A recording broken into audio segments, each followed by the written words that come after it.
The Creature from Beyond Infinity by Henry Kuttner. Chapter 1. The Beginning. Ardath opened his eyes, trying to remember why a blinding pain should be throbbing within his skull. Above him was a twisted girder of yellow metal, and beyond that the inner wall of the spaceship. What had happened? It seemed scarcely a moment ago that the craft had been filled with a confusion of shouted orders, quickly moving men, and the shriek of cleft atmosphere as the ship drove down. Then had come the shock of landing, blackness, and now— Painfully, Ardath dragged his slight, fragile body erect. All around him were ruin and confusion. Corpses lay sprawled and limp, the bodies of those who had not survived the terrible concussion. Strange men, slim and delicate, their skins had been darkly tanned by the long voyage across space. Ardath started hopefully when he saw that one of the bodies moved slightly and moaned.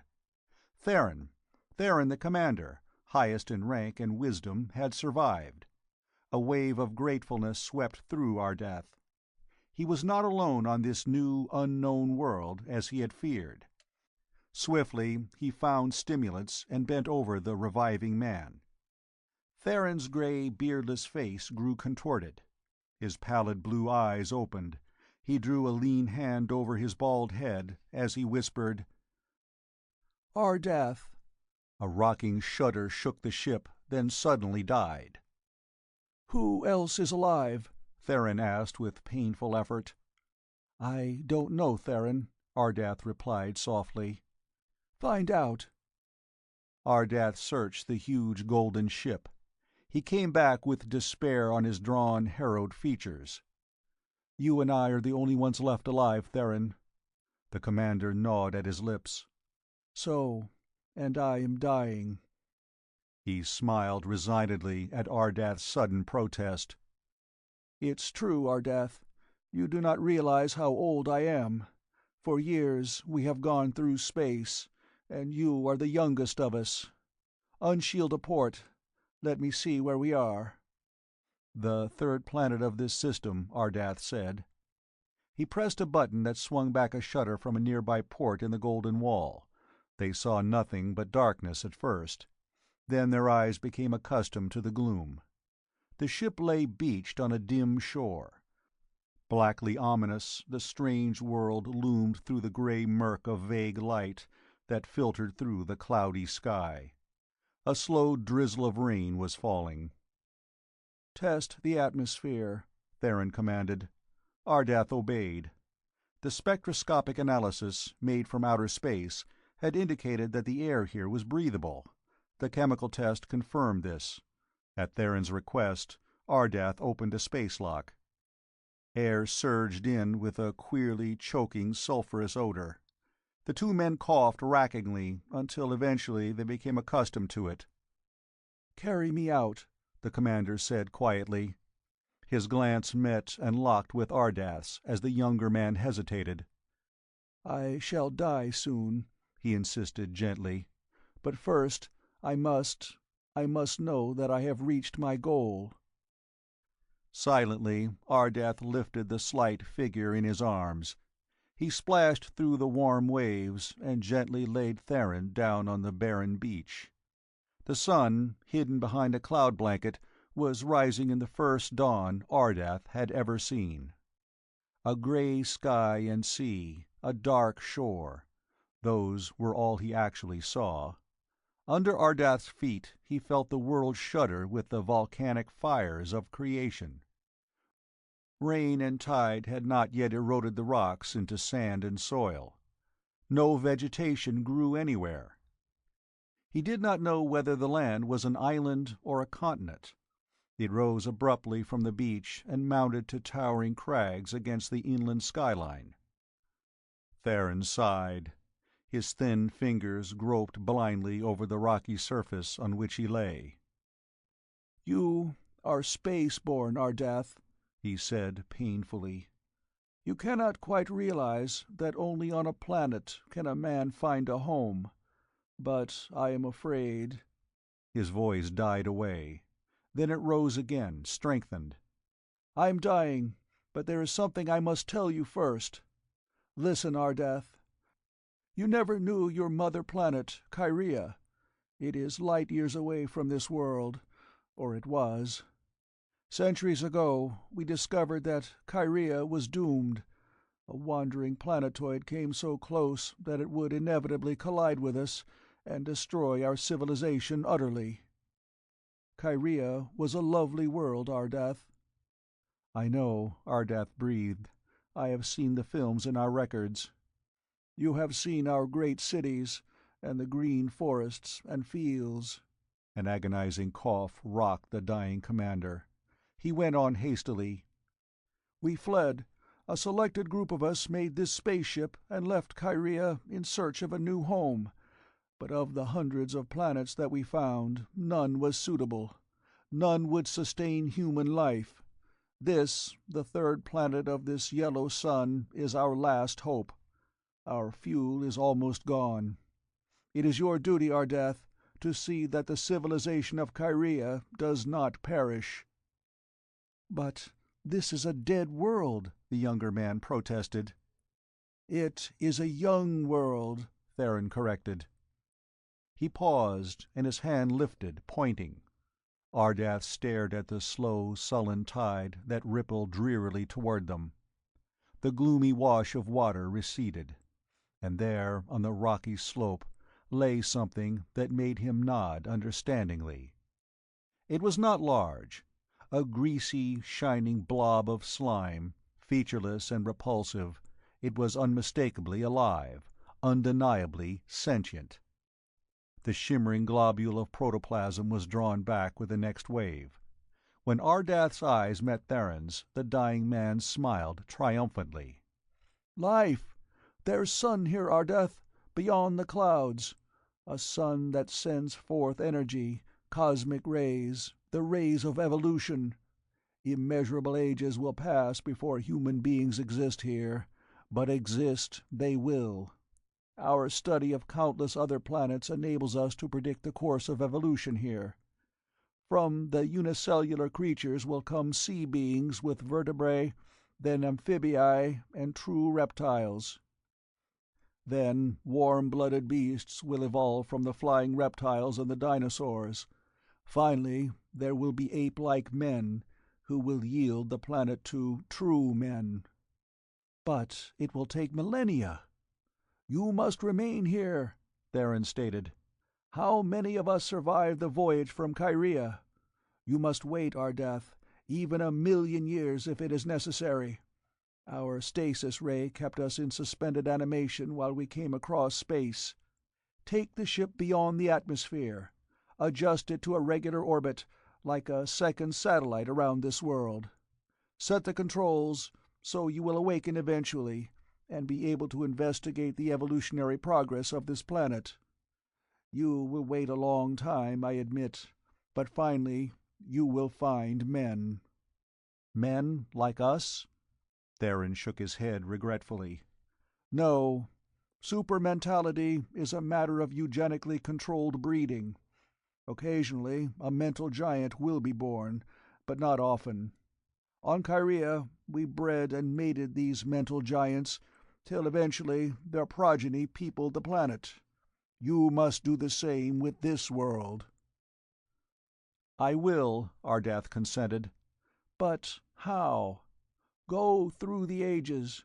Do not stop till you find one of these mental giants. He will be easily recognized, for almost from infancy he will be far advanced of his contemporaries. He will withdraw from them, turning to the pursuit of wisdom.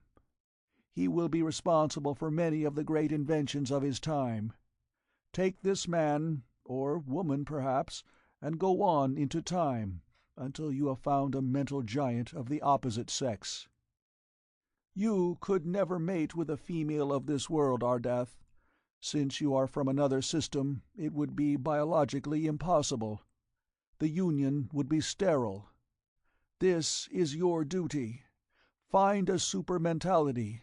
Take him from his own time sector, and find a mate for him in the more distant future. From that union will arise a race of giants equal to the Kyrians. In a sense, you will have been their foster father." Theron sighed and turned his head till his cheek lay against the bare rock of the shore. "May the great architect guide you, Ardath," he said softly. Abruptly his head slumped and Theron was dead. The grey waves whispered a requiem. Ardath stood silent, looking down at the worn, tired face, now relaxed in death. He was alone, infinitely far from the nearest human being. Then another feeling came, making him realize that he was no longer a homeless wanderer of space. Never in his life had Ardath stood on a world's surface. The others had told him of Kyria, and on the pictorial library screens he had seen views of green and sunset lands that were agonizingly beautiful. Inevitably, Ardath had come to fear the black immensity of the starlit void, to hate its cold, eternal changelessness. He had dreamed of walking on grassy, rolling plains. That would come, for he knew Theron had been right. Cycads and ferns would grow where Ardath now stood. Amphibii would come out of the waters and evolve, slowly of course, but with inexorable certainty. He could afford to wait. First, though, he needed power. The great atomic engine of the ship was useless, exhausted. Atomic power resembled dynamite in that it needed some outside source of energy to get it started. Dynamite required a percussion cap. The engine of the golden ship needed power. Solar energy? Lenses were required. Besides, the cloud blanket was an insurmountable handicap, filtering out most of the necessary rays. Coal, it would not exist here for ages. A tremble shook the ground, and Ardath nodded thoughtfully. There was power below the power of seething lava, enormous pressures, and heat that could melt solid rock. Could it be harnessed? Steam, a geyser. That would provide the necessary energy to start the atomic motor. After that, anything would be possible. With a single regretful glance at the dead Theron, Ardath set out to explore the savage new world. For 2 days and nights he hunted, growing haggard and weary.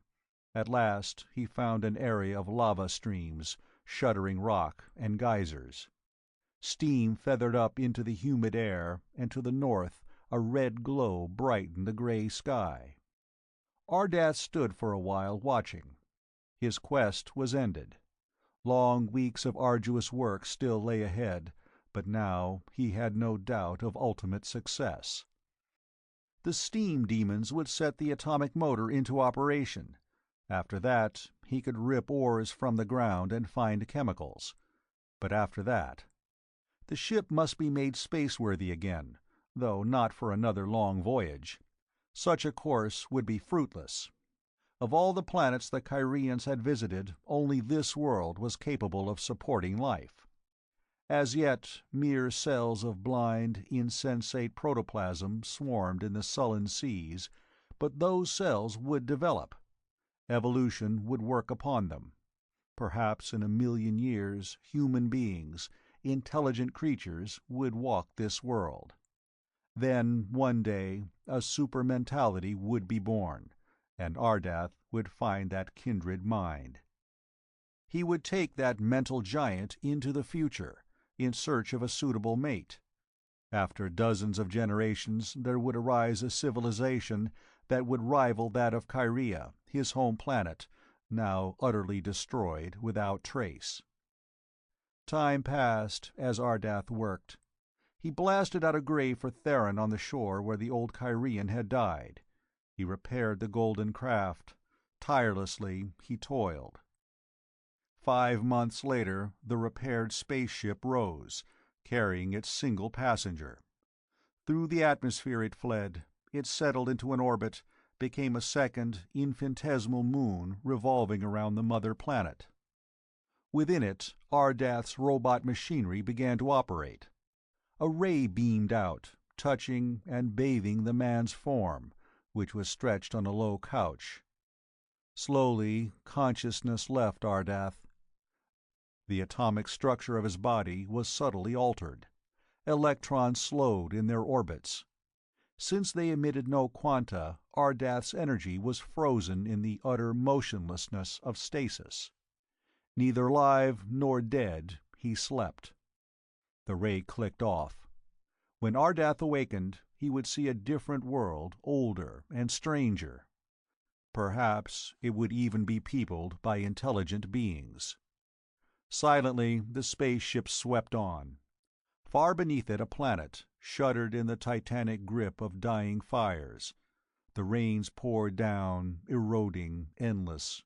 The tides flowed and ebbed. Always the cloud veil shrouded the world that was to be called Earth. Amid the shattering thunder of deluges, new lands rose, and continents were formed.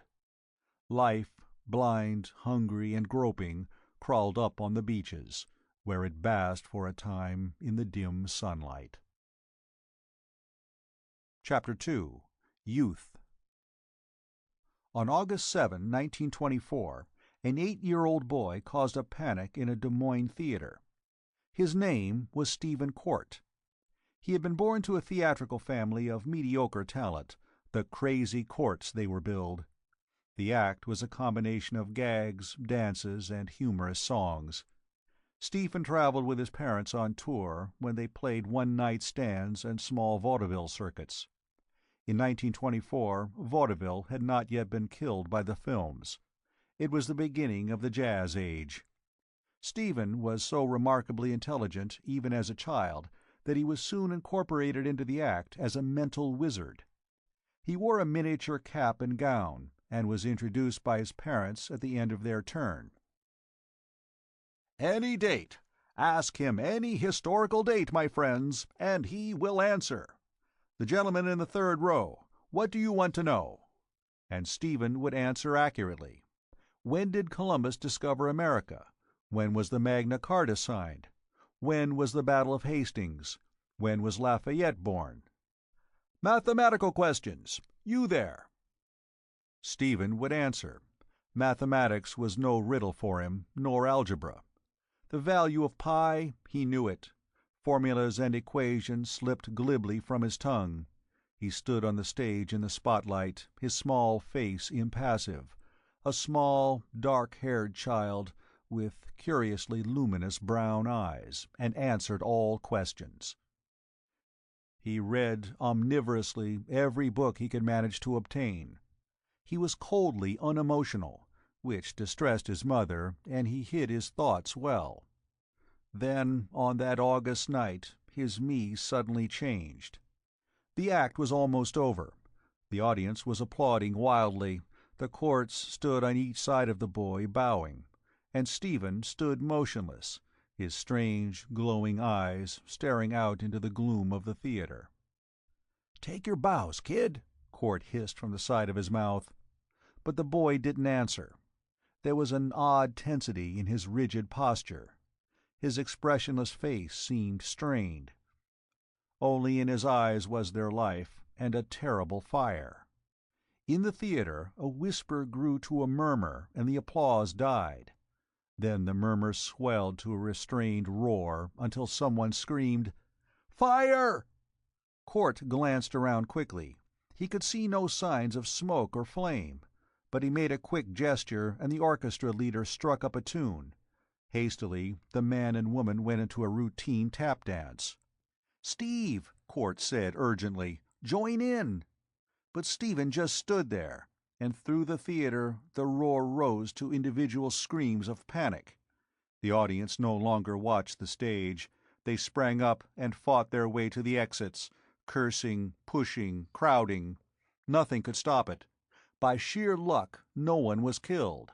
But in 10 minutes the theater was empty, and there had been no sign of a fire. In his dressing room, Court looked queerly at his son. "What was wrong with you tonight, kid?" he asked, as he removed grease paint from his face with cold cream. "Nothing," Stephen said abstractedly. "Something funny about the whole thing. There wasn't any fire." Stephen sat on a chair, his legs swinging idly. "That magician we played with last week," he began. "Yeah?" "I got some ideas from him." "Well?" his father urged. "I watched him when he hypnotized a man from the audience. That's all it was. I hypnotized the entire audience tonight." "Oh, cut it out," Court said, grinning. "It's true. The conditions were right. Everyone's attention was focused on me. I made them think there was a fire." When Court turned and looked at the boy, he had an odd feeling that this was not his son sitting opposite him.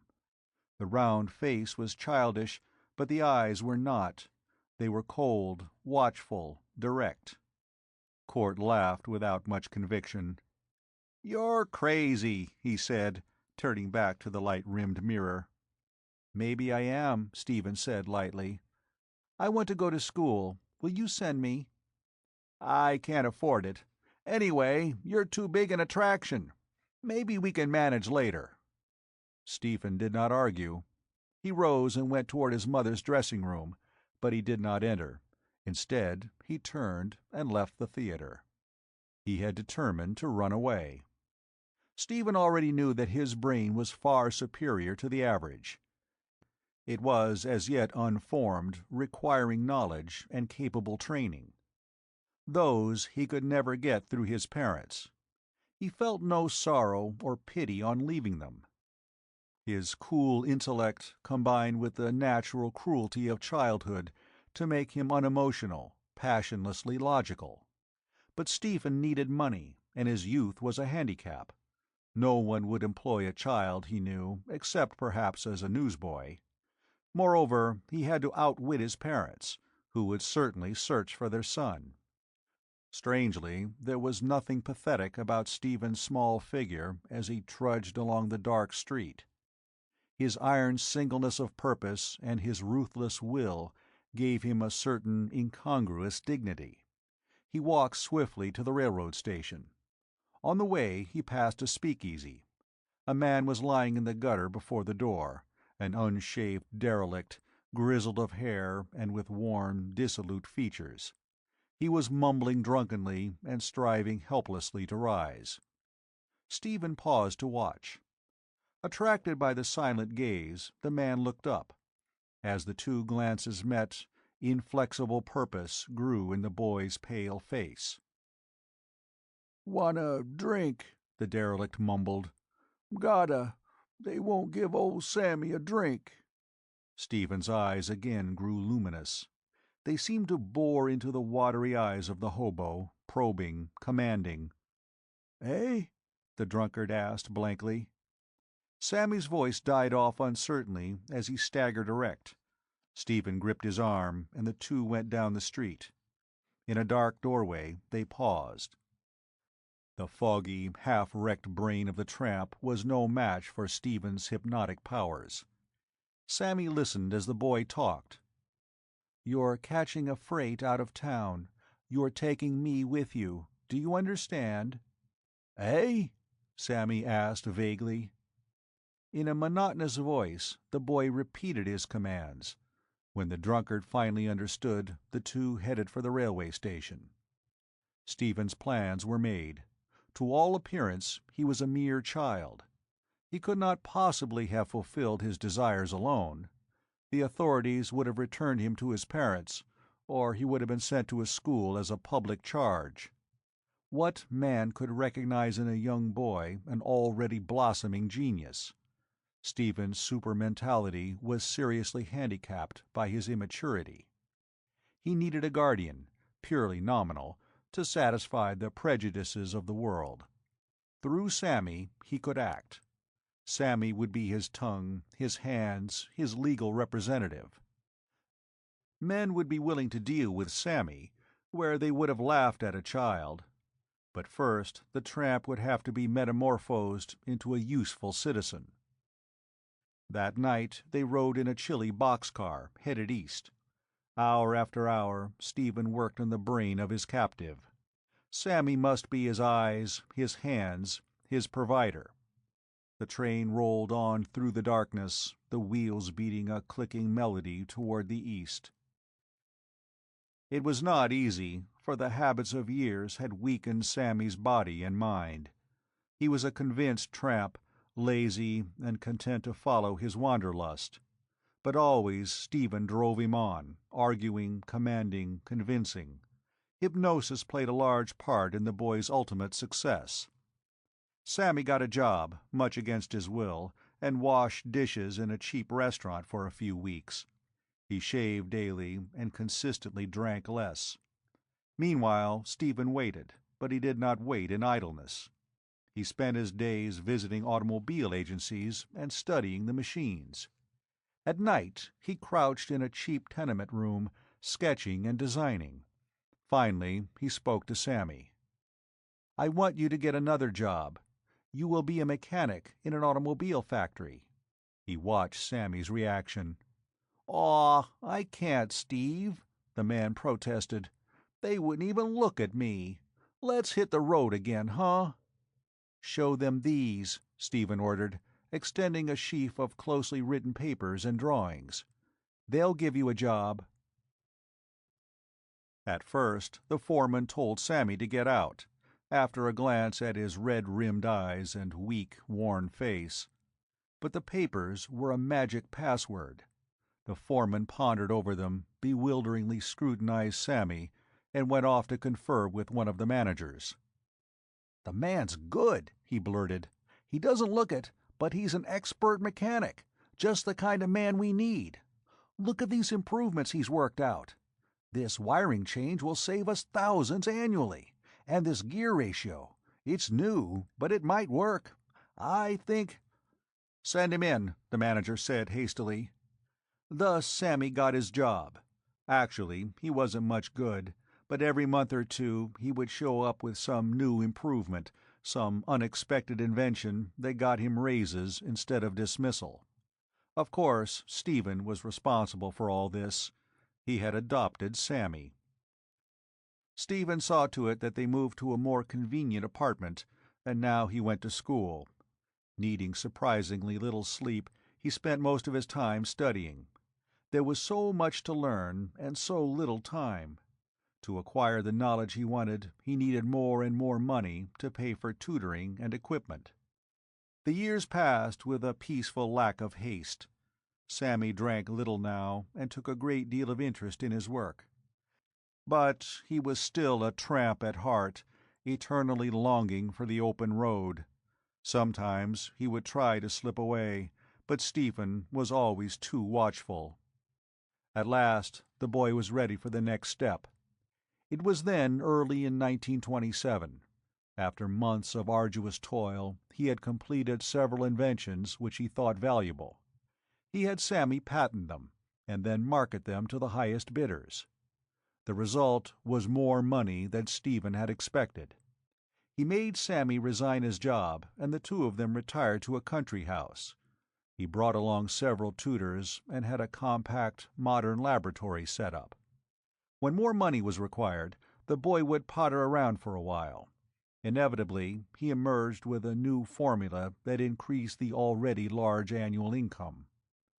Tutors changed as Stephen grew older and learned more. He attended college for a year, but found he could apply his mind better at home. He needed a larger headquarters, though, so they moved to Wisconsin and bought a huge old mansion, which he had renovated. His request for knowledge seemed endless, yet he did not neglect his health. He went for long walks and exercised mightily. When he grew to manhood, he was a magnificent specimen, strong, well-formed, and handsome. But always, save for a few occasional lapses, he was coldly unemotional. Once he had detectives locate his parents, and anonymously arranged to provide a large annual income for them, but he would not see either his father or mother. They would mean emotional crisis, he told Sammy. There would be unnecessary arguments. By this time, they have forgotten me anyway. "Think so?" Sammy muttered, chewing on the stem of his ancient pipe. His nut-brown, wrinkled face looked rather puzzled under his stiff crop of white hair. "Well, I never did think you was human, Stevie." He shook his head, put the pipe away, and pottered off in search of his rare drinks. Stephen returned to his work. What was the purpose of these years of intensive study? He scarcely knew. His mind was a vessel to be filled with the clear, exhilarating liquor of knowledge. As Sammy's system craved alcohol, so Stephen's brain thirsted for wisdom. Study and experiment were to him a delight that approached actual ecstasy. As an athlete gets keen pleasure from the exercise of his well-trained body, so Stephen exulted in the exercise of his mind. Unimaginable eons before, in the teeming seas of a primeval world, life forms had fed their blind hunger. That was appetite of the flesh. Stephen's hunger was the appetite of the mind. But it also made him blind in a different way. He was a godlike man, and he was unhuman. By 1941, he was the greatest scientist in the world. Chapter 3. The Earthborn. Before man created gods, Ardath was. In his spaceship, swinging silently around the world, he slept as the ages went past. Sometimes he woke and searched, always in vain, for intelligent life in the land below. The road of evolution was long and bloody. Dark weariness shrouded Ardath as he saw the vast, mindless, terrible behemoths of the oceans. Monsters wallowed into the swamps. The ground shook beneath the tread of tyrant lizards. Brontosaurs and pterodactyls lived and fed and died. There were mammals, Eohippus the fleet and three-toed, and a tiny marsupial in which the flame of intelligence glowed feebly. But the Titan reptiles ruled. Mammals could not survive in this savage, thundering world. Forests of weeds and bamboo towered in a tropical zone that stretched almost to the poles. Ardath pondered, studied for a time in his laboratory, and the Ice Age came. Was Ardath responsible? Perhaps. His science was not earthly, and his powers were unimaginable. The ice mountains swept down, blowing their frigid breath upon the forests and the reptile giants. Southward the Hejira fled. It was the day of judgment for the idiot colossi that had ruled too long. But the mammals survived. Shuddering in the narrow equatorial belt, they starved and whimpered, but they lived and they evolved, while Ardath slept again. When he awoke, he found beast-men, hairy and ferocious. They dwelt in gregarious packs, ruled by an old man who had proved himself strongest of the band. But always the chill winds of the Icelands tore at them as they crouched in their caves. Ardath found one, wiser than the rest, and taught him the use of fire. Then the alien man sent his ship arrowing up from Earth, while flames began to burn wanly before cave mouths. In grunts and sign language the story was told. Ages later, man would tell the tale of Prometheus, who stole fire from the very gods of heaven. Folklore is filled with the legends of men who visited the gods, the little people or the sky-dwellers, and returned with strange powers. Arrows and spears, the smelting of ores, the sowing and reaping of grain. How many inventions could be traced to Ardath? But at last Ardath slept for a longer time than ever before, and then he awoke. Dark was the city. Flambeaux were numerous as fireflies in the gloomy streets. The metropolis lay like a crouching beast on the shore, a vast conglomeration of stone, crude and colossal. The ship of Ardath hung far above the city, unseen in the darkness of the night. Ardath himself was busy in his laboratory, working on a curiously constructed device that measured the frequency and strength of mentality. Thought created electrical energy, and Ardath's machine registered the power of that energy. Delicately, he sent an invisible narrow-wave beam down into the city far beneath. On a gauge a needle crept up, halted, dipped, and mounted again. Ardath reset a dial. Intelligent beings dwelt on Earth now, but their intelligence was far inferior to Ardath's. He was searching for a higher level. The needle was inactive as Ardath swept the city with his ray. Useless. The pointer did not even quiver. The mental giant Ardath sought was not here, though this was the greatest metropolis of the primeval world. But suddenly the needle jerked slightly.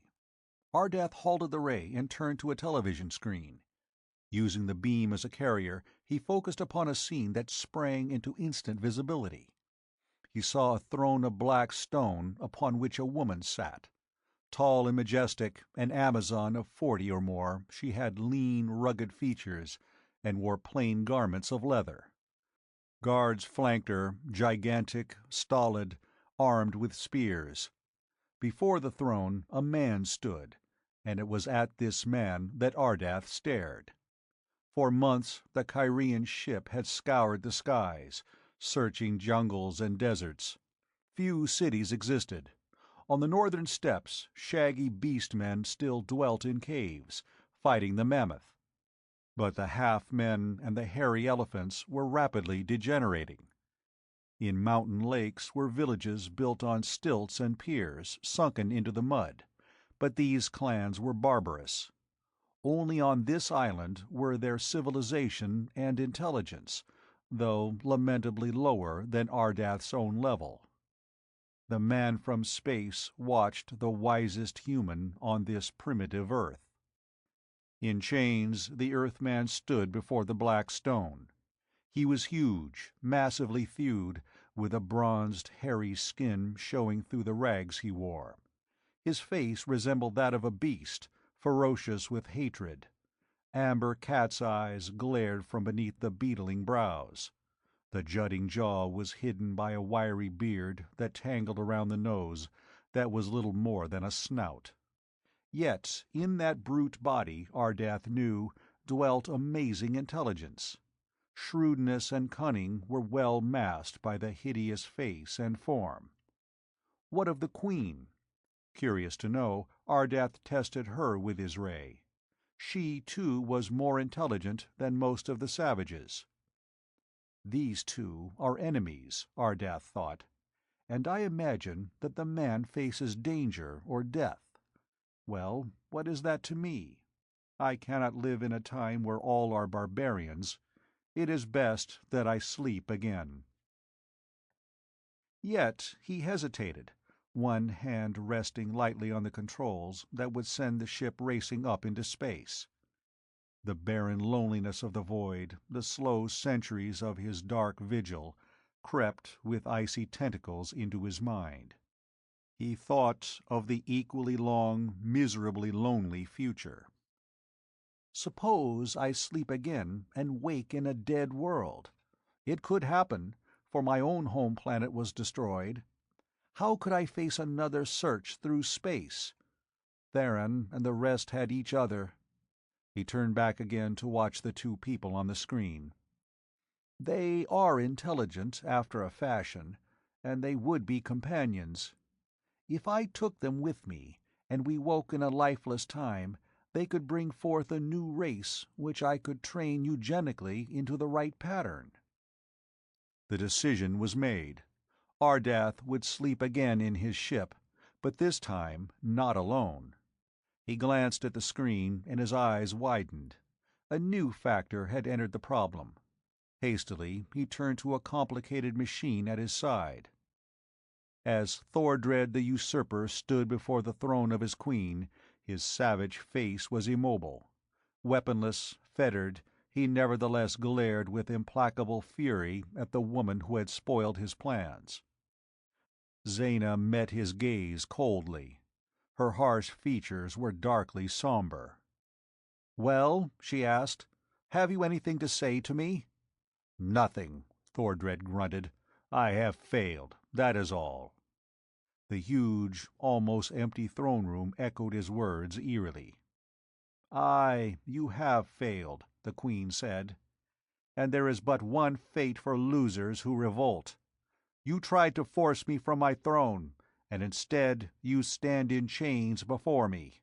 You have lost, so you must die." Thordred's grin mocked her calm decision. "And a woman continues to rule our land. Never in history has this shame been put upon us. Always we have been ruled by men, warriors." "You call me a weakling?" Zaina snarled at him. "By all the gods, you are rash, Thordred. You know well that I have never shirked battle, and that my sword has been swift to slay. I am strong as a man, and more cunning than you." "Yet you are a woman," Thordred taunted recklessly. "Kill me if you wish, but you cannot deny your sex."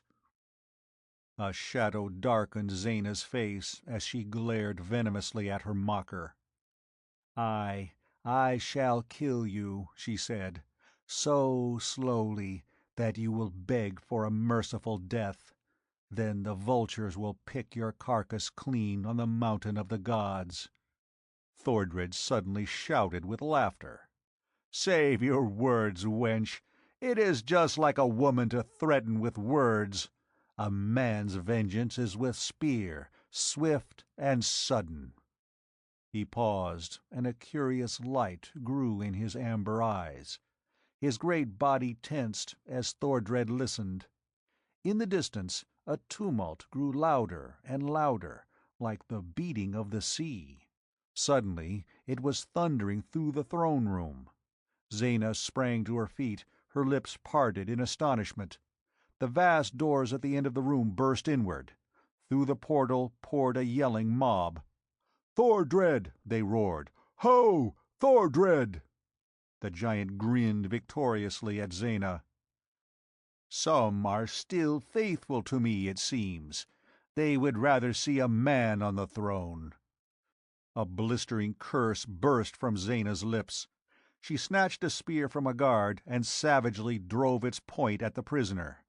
But Thordred sprang aside, laughing, the muscles rolling effortlessly under his tawny skin. He set his foot on the links of the chain that bound his wrists. His body arched like a bow. The metal snapped asunder, and Thordred, the usurper, was free. The guards near the throne leaped at him. He ducked under a swift spear at the same instant that his fist smashed a face into a bloody ruin. And then the mob surrounded him, lifted him, bore him back. "Slay him!" Zaina shrilled. "Slay him!" The mob swept back, out of the hall, through the great doors, and into the street. But now Zaina's cries brought a response. Armed soldiers rushed in through a dozen portals. They raced after the escaping prisoner, with Zaina fearlessly leading them.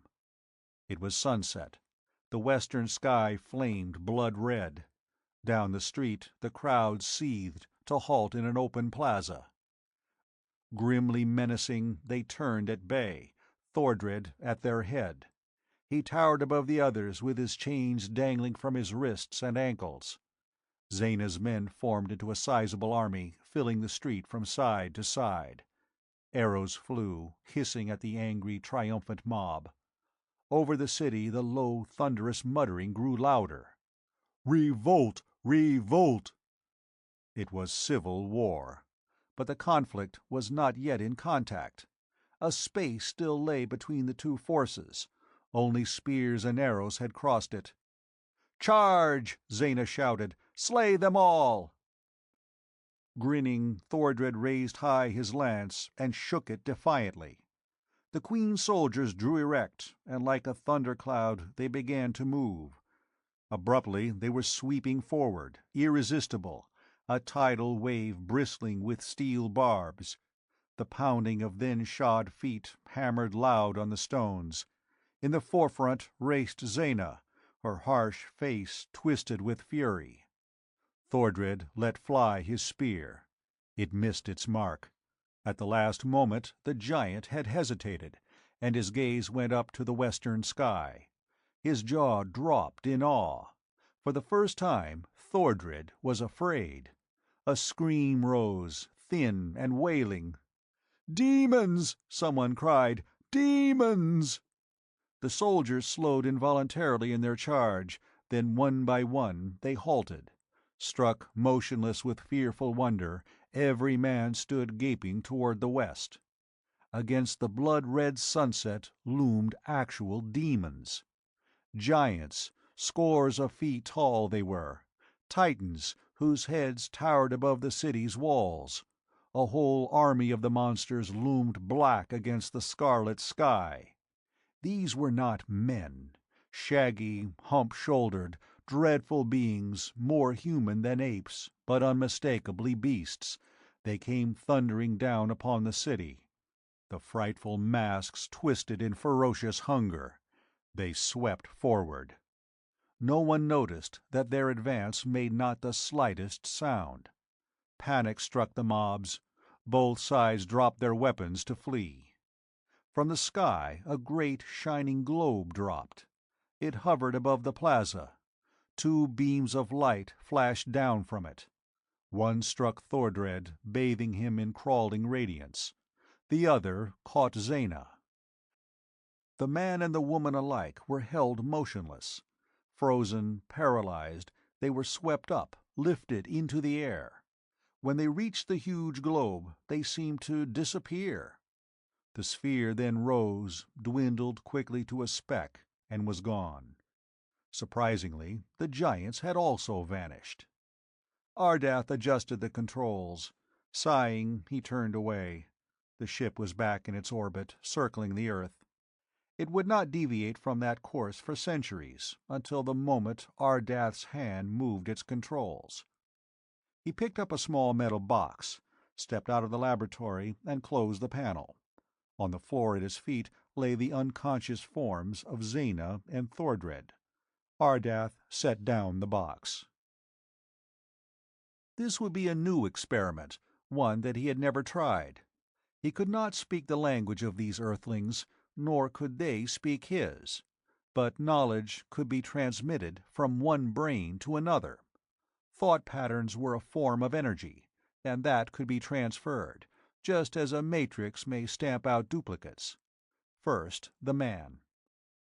Ardath opened the black box, took out a circular metallic band and adjusted it about the sleeping Thordred's head. A similar band went about his own. He pressed a switch, felt a stinging, tingling sensation within his skull. He removed the metal bands, replaced them, and waited patiently. Would the experiment work? His lips shaped unfamiliar syllables. He had learned Thordred's language, but could the undeveloped brain of the Earthling be equally receptive? Thordred groaned and opened his eyes. He stared up at Ardath. Into those amber eyes came a curious look that might have been amazement, but which was certainly not fear. "You are not hurt," Ardath said in Thordred's harsh, primitive language. "Nor will you be harmed." The Earthling stood up with an effort, breathing hoarsely. He took an unsteady step, reeled, collapsed with a shattering crash upon the thought-transference apparatus. He lay silent and unmoving, an utterly helpless strong man. No expression showed on Ardath's face, though the work of weeks had been ruined. The device could be built again, though he did not know if it should be. Had it been successful? Thordred shuddered, rolled over.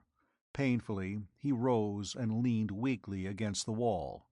His amber eyes rested puzzledly on Ardath as he asked a question in the Kyrian's soft language, which grated from his crude throat. "Who are you? A god or a demon?" Ardath smiled with satisfaction, for all was going well. He must explain matters to this Earthling to calm his fears. Later, he would rebuild the machine and teach Zaina his own tongue. Then the three could sleep, for centuries if necessary. But Ardath did not know that his device had worked too well. It had transferred knowledge of his own language to Thordred's brain, yet it had transferred more than that. All of Ardath's memories had been transmitted to the mind of the Earthling. At that moment, Thordred's wisdom was as great as that of his captor. Though he had not Ardath's potentiality for learning more, unearthly, amazing wisdom had been impressed on his brain cells. Thordred had smashed the machine, not through accident, but with coldly logical purpose. It would not do for Zaina to acquire Ardath's wisdom also. With an effort, Thordred kept an expression of stupid wonder on his face. He must play his role carefully. Ardath must not yet suspect that another man shared his secrets. Ardath was speaking, carefully explaining things that his captive already knew. While Thordred seemed to listen, he swiftly pondered and discarded plans. Zaina must die, of course. As for sleeping for centuries, well, it was not a pleasant thought. Ardath must be slain, so Thordred could return to Earth with new knowledge. "The giants you saw in the sky," said Ardath, "were not real. They were three-dimensional projections, enlarged by my apparatus. I recorded the originals of those beings ages ago, when they actually lived and fought cave bears and saber-toothed tigers." No, they were merely images, but men had seen them and remembered. The panic in the city below had died. In its place grew superstitious dread, fostered by the priests. Time passed, and neither Zaina nor Thordred returned. New rulers arose to sit upon the Black Throne. But on the mountain of the gods, men toiled under the lash of the priests. Monstrous images of stone rose against the sky, gap-mouthed, fearsome images in crude similitude of the devils who had come out of the sunset. "They may return," the priests warned, "but the stone giants on the mountain will frighten them away. Build them higher. They will guard our city." On the peak the blind, alien faces glared ever into the sunset. And the days fled into years, and the dark centuries shrouded Earth. Continents crumbled, the eternal seas rose and washed new shores. But the blind gods stayed to guard that which no longer needed guarding, and still they watch those strange, alien statues on Easter Island. Chapter 4. Growth. New Year's Day, 1941, was a momentous hour for Stephen Court. Most of December 1940 had been spent in his laboratories, engrossed with a task the nature of which he explained to no one. The great Wisconsin mansion where he lived with his staff had been metamorphosed into a fortress of science, though from the outside it resembled merely an antique, dilapidated structure. But nearby villagers viewed with suspicion the activity around Court's home. The local post office was deluged with letters and packages. At all hours automobiles arrived, carrying cryptic burdens for Court. Slyly, the villagers questioned Sammy, for he often wandered into the combination store and post office to sit by the stove and puff great, reeking fumes from his battered pipe. Sammy had not changed much with the years. His hair had turned white, and there were merely a few more creases in his brown face. Since moving to Wisconsin, Stephen had relaxed the anti-liquor restriction, but Sammy had learned the value of moderation. "What's going on up at your place?" the storekeeper asked him, proffering a bottle. Sammy drank 2 measured gulps and wiped his lips. "The Lord only knows," he sighed. "It's way beyond me. Stevie's a swell boy, though. You can bet on that." "Yeah," retorted somebody, with an angry snort. "He's a cold-blooded fish, you mean. The boy ain't human. He's got ice water in his veins. Comes and goes without so much as a howdy-do." "He's thinking," Sammy defended sturdily. "Got a lot on his mind these days, Stevie has. He gets about 2 hours sleep a night." "But what's he doing?" "I don't know," admitted Sammy. "Inventing something, maybe."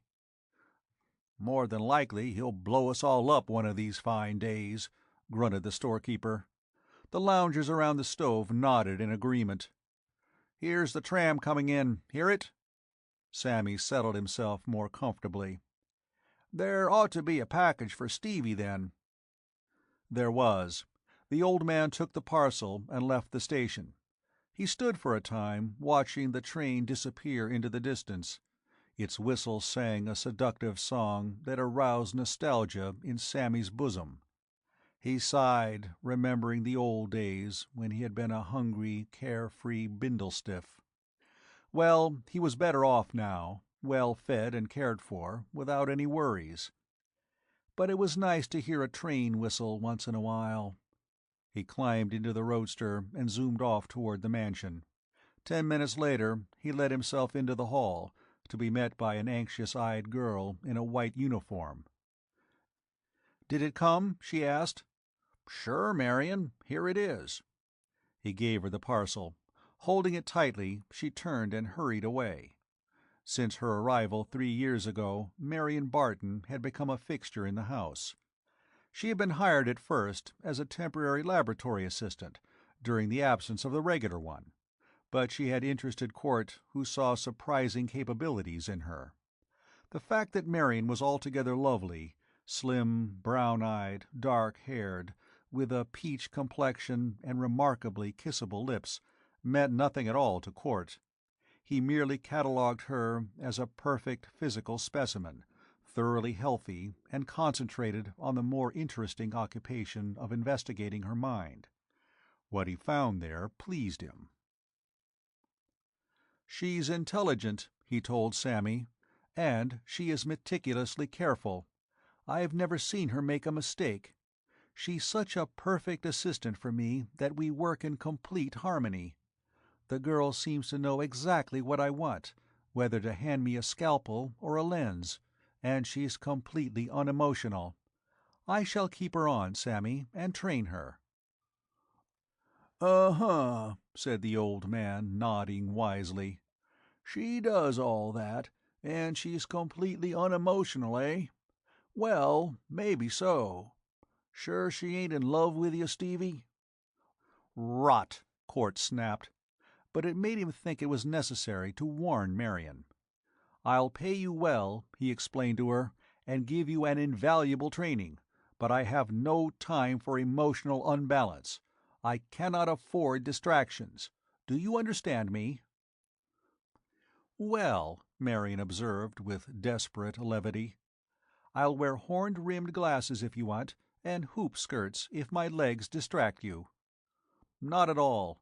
I merely mean that there must be no question of any, well, infatuation." Marion was silent for a moment, though her eyes sparkled dangerously. "All right," she said quietly. "I won't fall in love with you, Mr. Court. Is that satisfactory?" "Quite," Court said. He turned away, obviously dismissing the subject, while Marion glared at his retreating back. She was remembering this scene now as she went into Court's laboratory. He was bent over a table, one eye to a microscope, his lips tensely pursed. Marion waited till he had finished his count. He straightened and saw her. "Got it?" he asked calmly. "Good." Court ripped open the package and drew out a small, leather-bound notebook. Hastily, he flipped through the pages. His strong, tanned face darkened. "Wait a minute, Marion," he called as the girl moved to leave. "I want to talk to you." "Yes?" This is New Year's Eve, I know. Had you planned on doing anything tonight?" Marion's brown eyes widened. She stared at Court in amazement. Was he trying to date her? "Why, I did plan on—" "I should appreciate it," he said, without a trace of embarrassment, "if you would stay and help me with some research tonight. I regret having to say this, but it's rather important. I want to verify certain tests." "I'll stay," Marion assented briefly, but she flushed. "Good. Stain these slides, please." For several hours the two worked in silence. Court engrossed with his microscope, the girl busy dyeing the samples. Finally, Court exhausted a small tank and conducted experiments in the vacuum he had created. Time dragged on, till the huge old house was utterly still. The chill of a Wisconsin winter blanketed it, making frost patterns on the window panes. Inside the room it was warm enough, though snow lay thickly on the ground outside. Presently Marion slipped out of the room and returned bearing a tray of coffee and sandwiches. She set it on a table and glanced at Court. Standing by a window, he was idly smoking a cigarette. "Mr. Court." "What is it?" he asked, without looking around. His face was upturned to the quiet night outside as he spoke again, not waiting for her answer. "Come here." Marion obeyed. She was astonished to see that Quart's face was drawn and haggard, actually gray around the lips, but his eyes were feverishly bright. "Up there," he said, pointing. "Do you see anything?" The cold stars glittered frostily in an abyss of empty black. Some icy breath of the unknown seemed to blow down from the frigid, airless seas between the planets. Marion shuddered. "I see nothing unusual," she said. "Naturally, no one has. There's nothing visible, and yet—" wearily he rubbed his forehead, "it's impossible that my experiments have lied." "Drink some coffee," Marion urged. Court followed her to the table and sat down. As she poured the steaming liquid, his somber eyes dwelt on her face.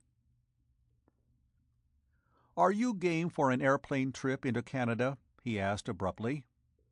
"Yes. When?" "As soon as I can arrange it. There's a man I must see. A patient." Court gulped down untasted coffee and blinked tiredly. "You should get at least a little sleep." "Not yet. I don't know." He came to a sudden decision. "Marion, you don't know anything about this experiment I'm working on. No one knows about it yet, except me. All this data I've been collecting lately has been for a purpose. You haven't any idea what that purpose is, have you?" "No, I haven't." "Well," Court declared with curious calm, "it's simply this. I have reason to believe that the Earth is going to be destroyed. Wait a minute," he cried hastily. "Perhaps I shouldn't have mentioned this till I was absolutely certain, but I want to talk to someone." His unrealized loneliness showed naked for an unguarded second on his face. He caught himself and was once more impassive. "The Earth is going to face a plague that will destroy civilization. Of that, at least, I am certain." "A plague," she breathed. "I call it that, for lack of a better term. Every being on this planet will be affected by it." Marion looked at him sharply. Her lovely eyes narrowed. "Affected? Don't you mean destroyed?" Court pushed back his chair and rose. "No," he whispered, "I don't." His grave lips went hard. "Come here, Marion. Look at this." He strode to a safe in the wall, opened it, and withdrew a small oblong box of lead. Set in one face was a round, transparent disk. "Look through the lens," he commanded. "Don't get too close to that thing, though." Marion obeyed. Through the tiny pane she could see within the box a shining lump of matter, no larger than the nail of her thumb. "It's phosphorescent," she said. "What is it, an ore?" "A specimen of flesh, taken from the thigh of a man named Pierre Losicot, a French-Canadian." "Flesh?" The girl peered again at the object. "Was he exposed to radium?"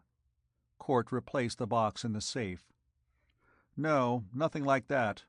Losico lived in a little settlement in a valley in the wilderness.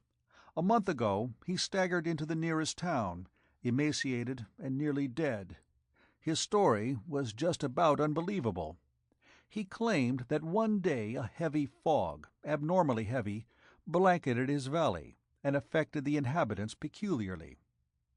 They became incredibly hungry, ate enormous meals. Their skin became hot to the point of high fever, and they grew so old that most of them died. Losico went for help, but nobody recognized him when he arrived in town. He looked 30 years older. What does that suggest to you, Marion?" "Increased metabolism," she said unhesitatingly. "Exactly. A rescue party was sent out. They found the corpses of a dozen old men and women in the valley, but no sign of what killed them. There was no sign of a fog or anything dangerous. Meanwhile, Losico was luckily put into an isolation ward in the hospital. He ate tremendously. It was noticed that his skin emitted radiation. In the dark, his body actually shone." Court lit a cigarette for a few abstracted puffs before continuing. "His nurse caught the contagion. She killed herself. Losico is kept in utter isolation now, for there isn't a doctor or a nurse who dares to get near him.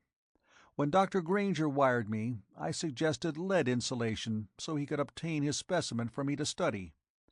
I want to see Losico and make further experiments upon him." Marion frowned. "You have other evidence, of course?" "Naturally. Similar cases have been reported to me. This isn't anything new. Do you remember, about 7 years ago, a newspaper story about a valley in France where the inhabitants were killed by a heavy fog? It was attributed to poison gas. Do you remember that West Indian island where life was wiped out overnight, without any explanation at all? People talked about volcanic gas. My files are full of apparently meaningless items like that. Freaks and sports born to animals and humans. So-called ghost stories about apparitions that shone in the dark. There are dozens of other examples." The girl shuddered as she thought of the tag of flesh she had seen. "And do you think this is the beginning of a plague?" "My graphs and charts show an upward swing. These occurrences happen more frequently as time goes on. Whatever causes them is growing more powerful." "But what could cause such a thing?" the girl asked. "No virus could." "Not a virus. Filterable or not, they could not cause cellular radioactivity. This menace, this unknown X, is certainly not a virus. I don't know its nature, nor where it comes from. Till I know those factors, I can do nothing." "Could it be a weapon of war?" Marion suggested. "You mean— well, scarcely. Once it's started, it's completely uncontrollable. X isn't man-made, for its record goes back too far for chemistry. It's a natural phenomenon, and our only clue is fog." "A gas?" Court nodded, and his eyes grew distant with thought. "Where does it come from? Under the earth? That's possible, of course, but hardly any of these cases have occurred in volcanic country. I think X comes from the interstellar void." Marion's eyes widened in horrified recollection. "That's why you've been getting those observatory reports, photographs and spectra." Court grunted impatiently. "They showed nothing, and that's what I can't understand." "Maybe the conditions aren't right," Marion suggested. "Phosphorescence isn't visible in daylight. Perhaps X isn't visible in space." Court didn't move, but his fingers broke his cigarette in two. "What was that?" he demanded, startled. Before the girl could reply, he whistled sharply and turned to the window. "Of course! A catalyst!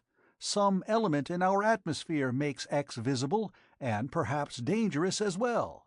In outer space it can't be seen, but when it comes in contact with some element in the air, I think you've got it, Marion." He stared grimly at the dark sky. "Up there, yet it's invisible. Perhaps a cosmically huge cloud of it is drifting eternally through space. We're probably on the outer fringes, so we've touched only a few tiny, scattered wisps. When Earth plunges into the main body—" Court lifted a clenched fist, furious because he was such a tiny, insignificant figure against the mighty concourse of the starry void. "An element so alien that we can scarcely conceive of it. We can realize it exists only by seeing its effects on Earth. What is it? What physical laws govern that frightful matter? Or is it matter as we know it?" He turned suddenly, his eyes hard and determined. "We're leaving for Canada. Charter a plane. I'll pack the equipment I need." Marion paused at the door. "Mr. Court," she began, and hesitated. "Well?" Somehow, though, she could find no words. In her mind was the picture of Court at the window, challenging the universe. A champion of mankind, he had made a magnificent gesture. But then Marion saw his cold, grim eyes. Reading the expression in them, her face whitened as she realized suddenly that Court cared nothing at all for mankind. His motives were passionlessly selfish. He was not a champion. He was a scientist, cold, calculating, egocentric, challenging an opponent that threatened his existence. Whatever she meant to say died in her throat, just as something died in her heart. She went out of the room and closed the door quietly behind her. Chapter 5. Jansiah. It was dark in the forest, though sunlight filtered down wanly through the branches. Truly, the earth had changed since Ardath had first set foot upon it. He was not entirely pleased as he strode along, matching step with the gigantic Thordred. It did not seem to him that this world would be a suitable dwelling-place. Thousands of years had passed since Ardath had taken Thordred from his home. Weary centuries had passed in ageless slumber, and a new civilization had risen. But somehow Ardath did not feel at home in this time. He sensed a subtle strangeness in the very air about him. He sighed a little wearily. His plans had gone amiss. The death of Zaina, the Amazon Queen, had taken him by surprise. He had hoped to retain her as a mate for Thordred, but without apparent cause the woman's sleep had changed to death. A fleeting suspicion of Thordred had passed through Ardath's mind, but he dismissed it. Though he had several poisons which might have caused such symptoms, Thordred could not possibly know of their existence, nor how to use them. Not a word or a thought had Thordred revealed that his brain held all the knowledge that had been Ardath's alone. The two of them had set out to examine this new civilization, leaving the spaceship safely hidden in the forest. They had captured 2 natives, learned their language by means of the thought transference machine, and taken their clothing. With all memory of the encounter wiped from their minds by means of Ardath's strange science, the natives were released. "They are a puny folk today," Thordred said, his savage face twisting into a grin as he shifted the toga about his broad shoulders. "These garments scarcely cover me." "Our own garments might have caused comment," Ardath explained. "Let us hope that your size won't mark you for an alien." Thordred spat in vicious contempt. "I don't fear these weaklings. Why can I not carry a weapon, Lord?" "I am armed," Ardath said quietly. The huge Earthling did not answer.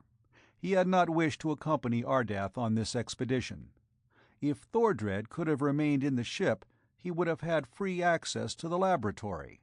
After that, there would be no need to fear Ardath or anyone else. But he had not dared to object when his captor ordered him to follow. The forest thinned, and the 2 men came out into blinding sunlight. Starting at their feet, the ground sloped down to a broad, shallow basin, a valley where a city lay. To the north was the serrated horizon of mountain peaks. Apparently they were volcanoes, for smoke plumed up lazily from one and spread in a dark blot against the blue sky. "This is their chief city," Ardath stated. "Remember, if anyone asks, we are farmers from the outer provinces." Thordred nodded, grinning more broadly than before. A farmer! His mighty hands were accustomed to sword hilts, not the handles of plows.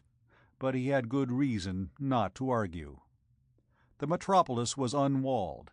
Several unpaved but well-trodden roads led into it, along which wains and wagons were creaking in and out. Most of the houses were of wood, some of stone, and a few of marble. Those built of marble were mostly temples. Crowds filled the streets. There seemed to be two types of beings here. The roughly clad, bronzed peasant class walked or drove their wagons. The aristocracy were carried in palanquins. There were soldiers, too, armed horsemen who nevertheless seemed slight compared with Thordred's giant frame. "Here," Ardath said, nodding toward a low doorway. "Taverns are good places to hear gossip." They entered the inn, found themselves in a large room, broad and long, but low-raftered. The stench of wine and beer was choking. Lamps illuminated the darker corners. Crude tables were set here and there, at which men lounged, drinking, cursing, and laughing. Two bearded seamen were throwing dice on the floor. "We are thirsty," Ardath said to the waiter who appeared. He did not drink from the wine cup that was set before him. Thordred, however, drained his at a gulp and shouted for more. "You are strangers here?" the innkeeper asked. He took the coins Ardath gave him, curious bronze discs engraved with a cross within a circle. They had come from the pockets of the two natives Ardath had captured.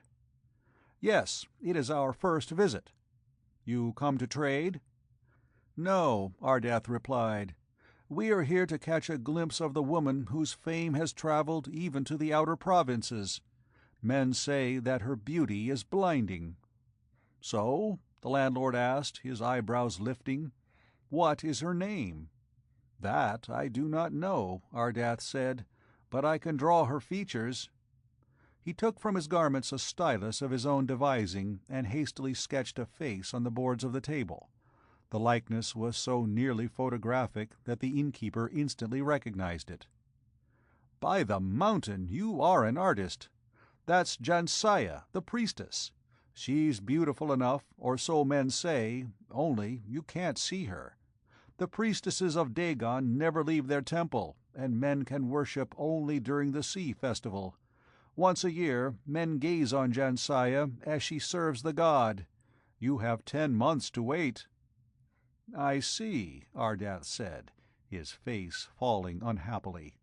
"And where is this temple?" Having learned the directions, they left the inn. "Why do you wish to see this wench?" Thordred grunted.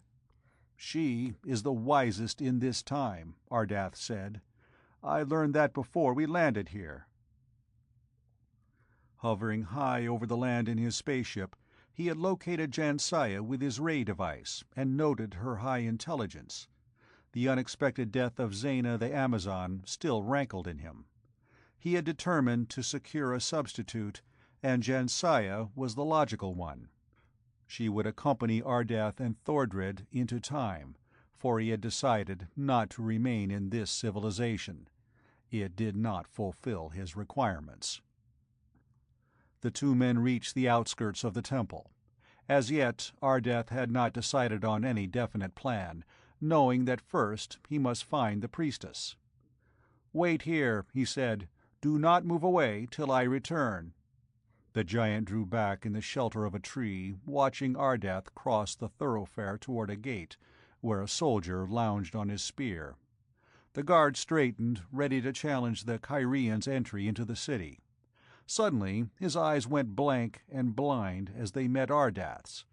Ordinary hypnotism worked well on these superstitious folk. Ardath went through the gate. The bulk of a temple rose before him. Built of porphyry and onyx and rose marble, it seemed to rest on the sward as lightly as gossamer.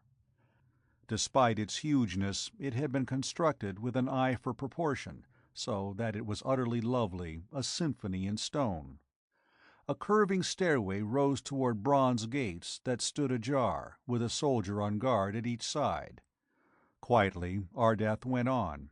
The guards did not move, once they had felt the impact of his gaze. He entered the temple, found it vast, with a high arched dome, and smoky with incense. The floor was green as the sea. Jade green, too, was the flat-topped altar that loomed before him. Behind the altar the sacred trident reared, and smoke coiled lazily about its prongs. A shaven-headed, soft-faced priest turned to face Ardath. "You have come to pay homage to Dagon," he said, rather than asked. "Where are your tributes? Do you come empty-handed?" Ardath decided to change his tactics. He fixed his stare upon the priest, summoning all his will. The man hesitated, spoke a few thick words, and drew back. "You seem strange," he muttered. "Your form changes."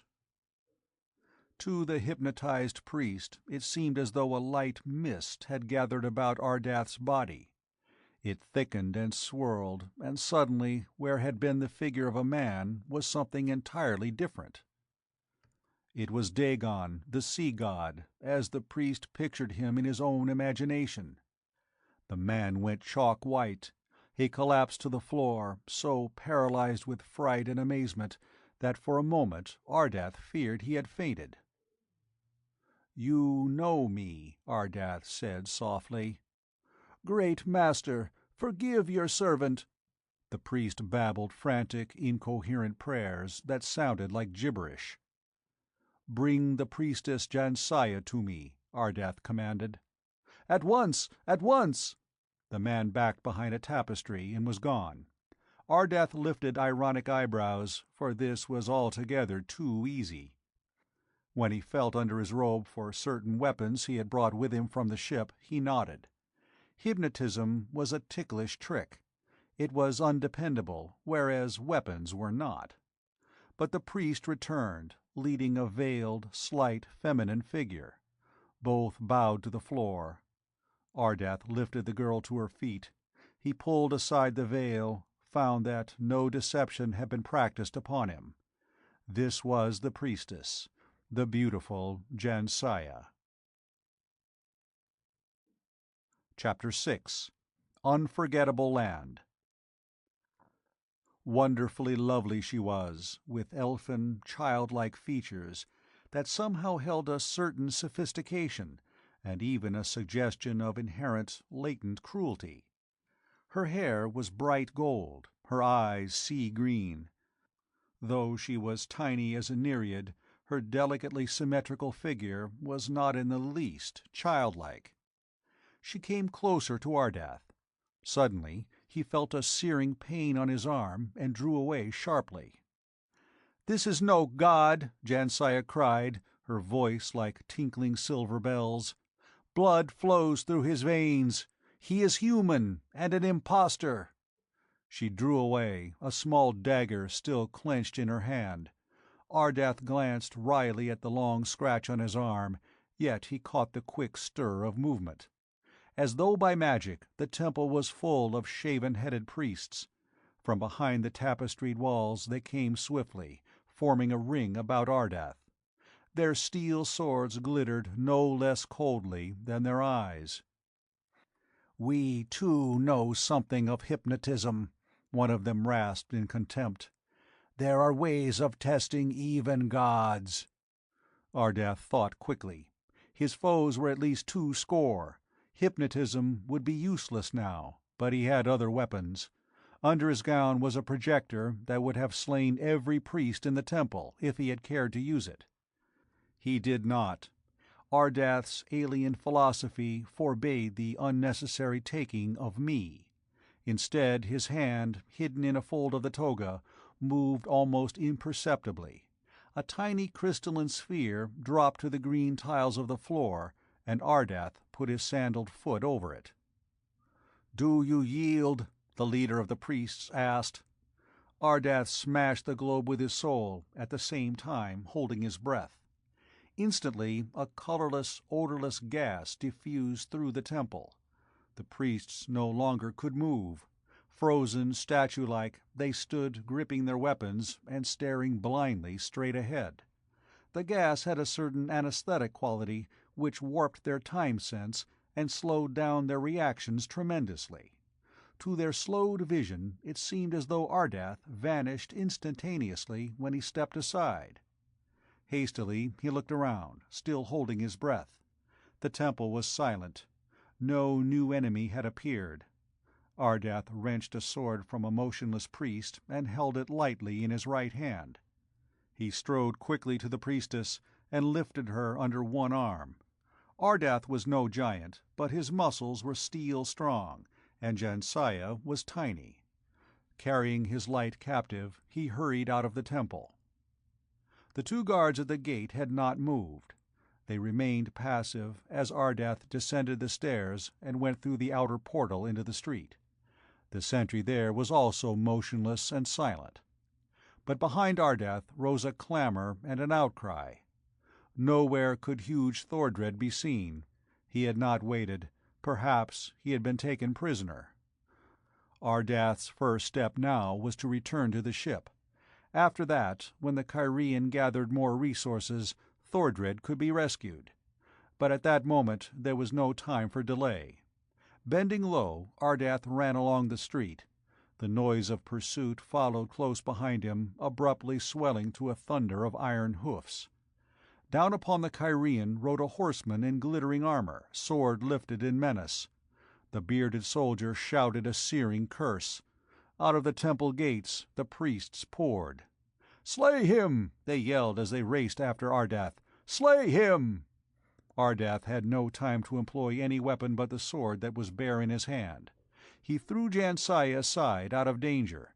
Quickly he reversed the blade, gripping it by the point. As the horseman thundered down, he flung the steel like a club. The street exploded into a blinding blur of action. Ardath dodged aside as ringing hoofs clashed on the pavement. The soldier's sword screamed ominously through the air, but Ardath's missile had found its mark. Its heavy hilt had smashed against the horseman's bare forehead. The man was slumped in his saddle, unconscious. The weight of his sword had completed the slash. Instantly Ardath was at the reins. He dragged the soldier down and sprang lightly into the saddle.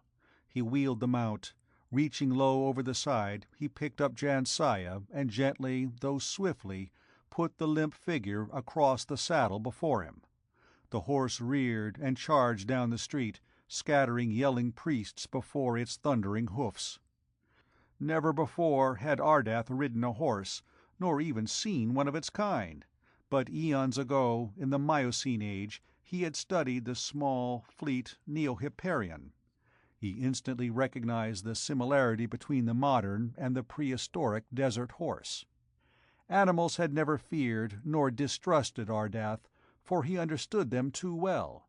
The steed responded to the least touch of his hands and heels. Through the city it raced. 3 times Ardath had to use his sword, but only to disarm. It was not necessary to kill. Suddenly, then, the city was behind him, and he was racing up the slope toward the forest. It was already late afternoon. The shadows lay long and dark on the sward. Ardath cast a glance behind him, saw that a horde of horsemen were riding hard in pursuit. He shrugged indifferently and looked down at Jansiah.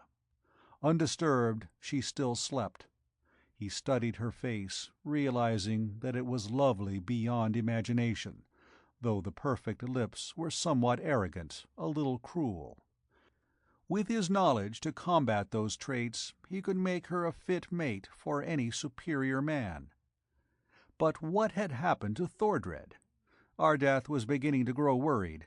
He could do nothing till he reached the ship, though. It was sunset before he did. The titanic sphere rose above the treetops as it lay cradled in a clearing. A port was wide open, just as he had left it, but across the gap shimmered a pallid curtain of white radiance. Ardath reined in, sprang from the saddle. Snatching down Jansaya in his arms, he called out sharply, "Thordred!" Instantly the giant came out of a thicket, his savage face inscrutable. "Follow me," Ardath commanded briefly, and went toward the ship. As he neared the port, the flickering curtain died. He entered, carrying his burden, and Thordred followed. Ardath turned when they were all inside. The horse was quietly grazing where he had left it. When he heard the distant sound of shouting, constantly growing louder, Ardath sighed. He put Jansaya down and closed the port. Seating himself without haste at the control panel, he sent the ship arrowing up from the forest. The vessel hung in the air, hovering motionless. Ardath turned to Thordred. "You tried to enter the ship," he said quietly. "I had forbidden that. Why did you try to do so?" Thordred flushed, trying to evade that piercing, though gentle stare. "I came as far as the temple doors. When I saw the priests capture you, I thought you were helpless. I was unarmed, so I came back to the ship to find some weapon to aid you." For a long, tense moment, Ardath's inscrutable gaze dwelt upon the giant. "No one can enter here save by my will," he said. "You would do well to obey me in the future." Thordred nodded hastily and changed the subject. "The girl is awakening." Jansaya's green eyes slowly opened. The instant she saw Ardath, horror and hatred sprang into her gaze. She looked then at the crafty Thordred. Suddenly and unmistakably, the giant earthling realized that he had found an ally against Ardath. But he said nothing. He waited, silent and passive, while Ardath spoke to Jansaya in her own language, explaining why she had been abducted. She listened attentively, and the Kyrian knew she did not regard him as a god or a demon. Not for nothing had he sought out the most intelligent human of this particular time. The sun was setting when Ardath finished his explanation. Through the transparent window of a port they could see the land that stretched beneath them, green and beautiful. Smoke plumed up from the volcanic range. The city, tiny and white, lay in the distance. "You intend to put me to sleep?" Jansaya asked incredulously. "For 1,000 years?"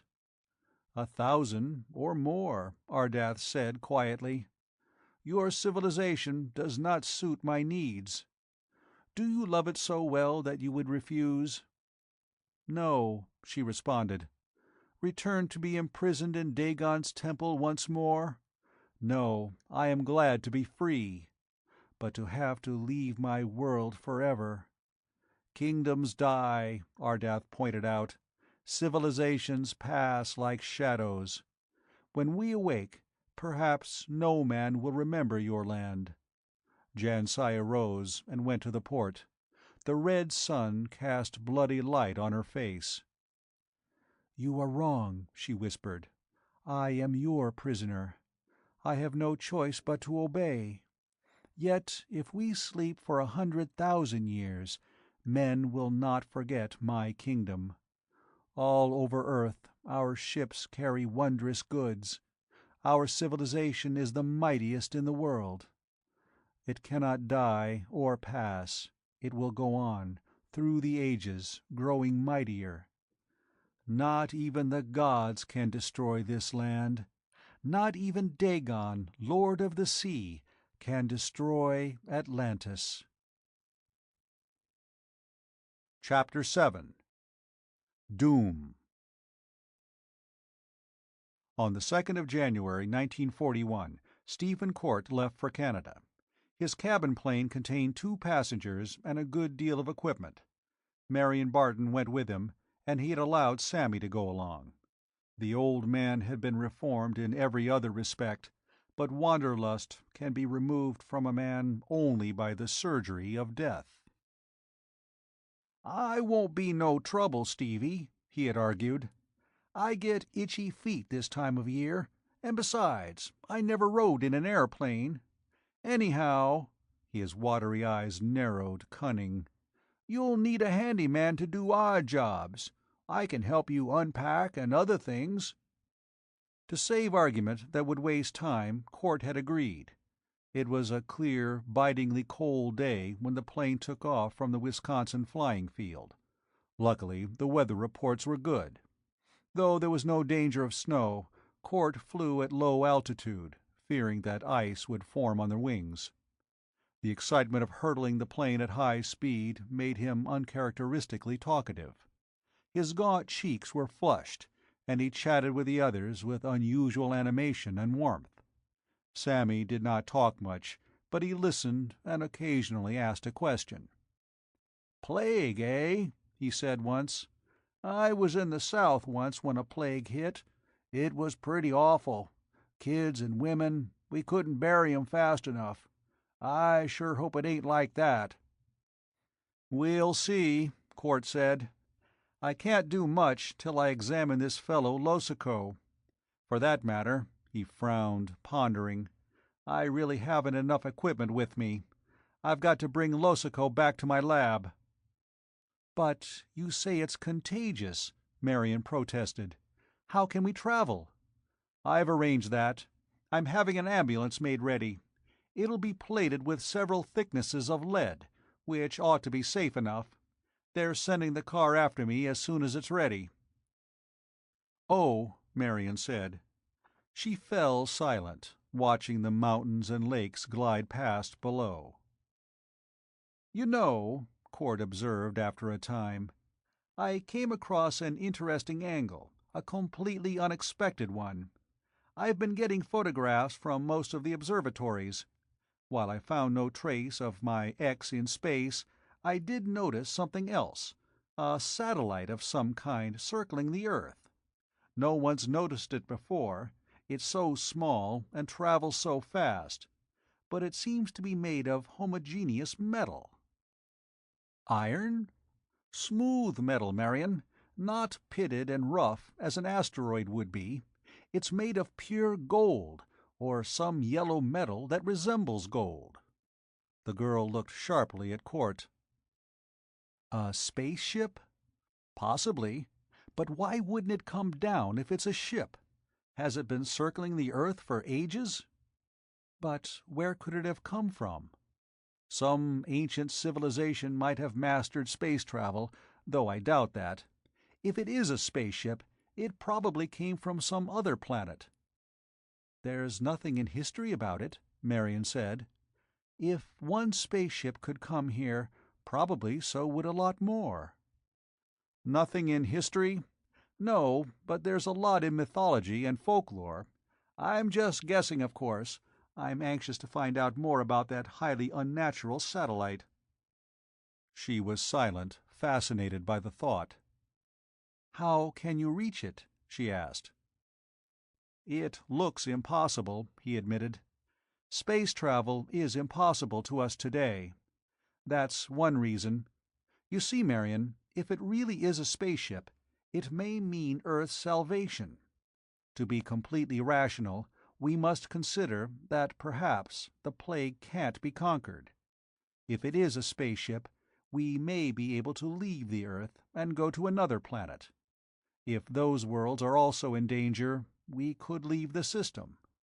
We couldn't do that with the modern rocket fuels. Suppose that strangely colored satellite is a genuine spaceship, one that has already traveled across the interstellar void. Repairing it would be less work than inventing one." "It's worth trying," Marion breathed hopefully. "I may fail.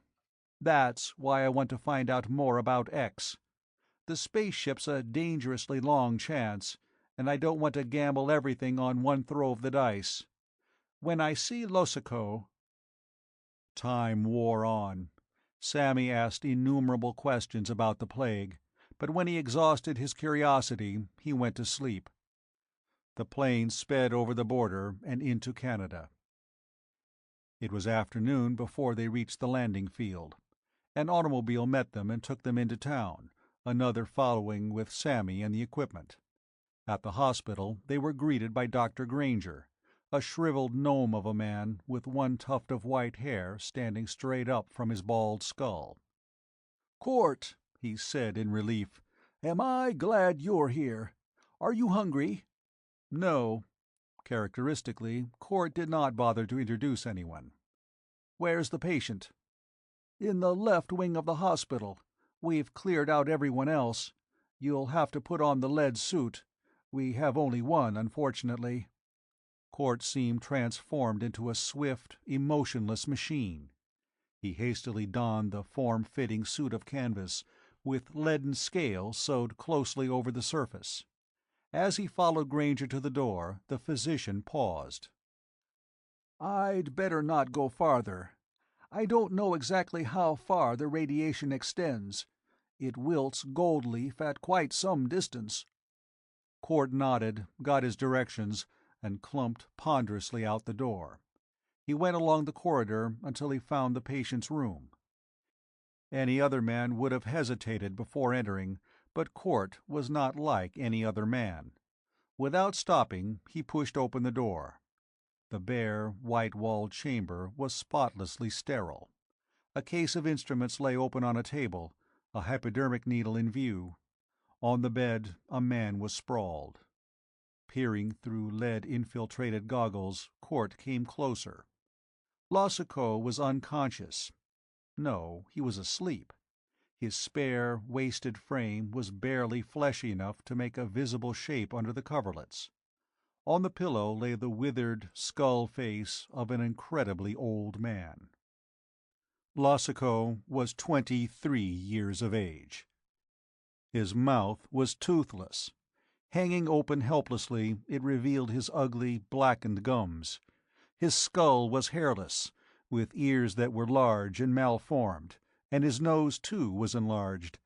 The repulsive skin dangled in loose, sagging wrinkles. Pouches hung slack on his naked skull. Court went to the window and drew down the shades.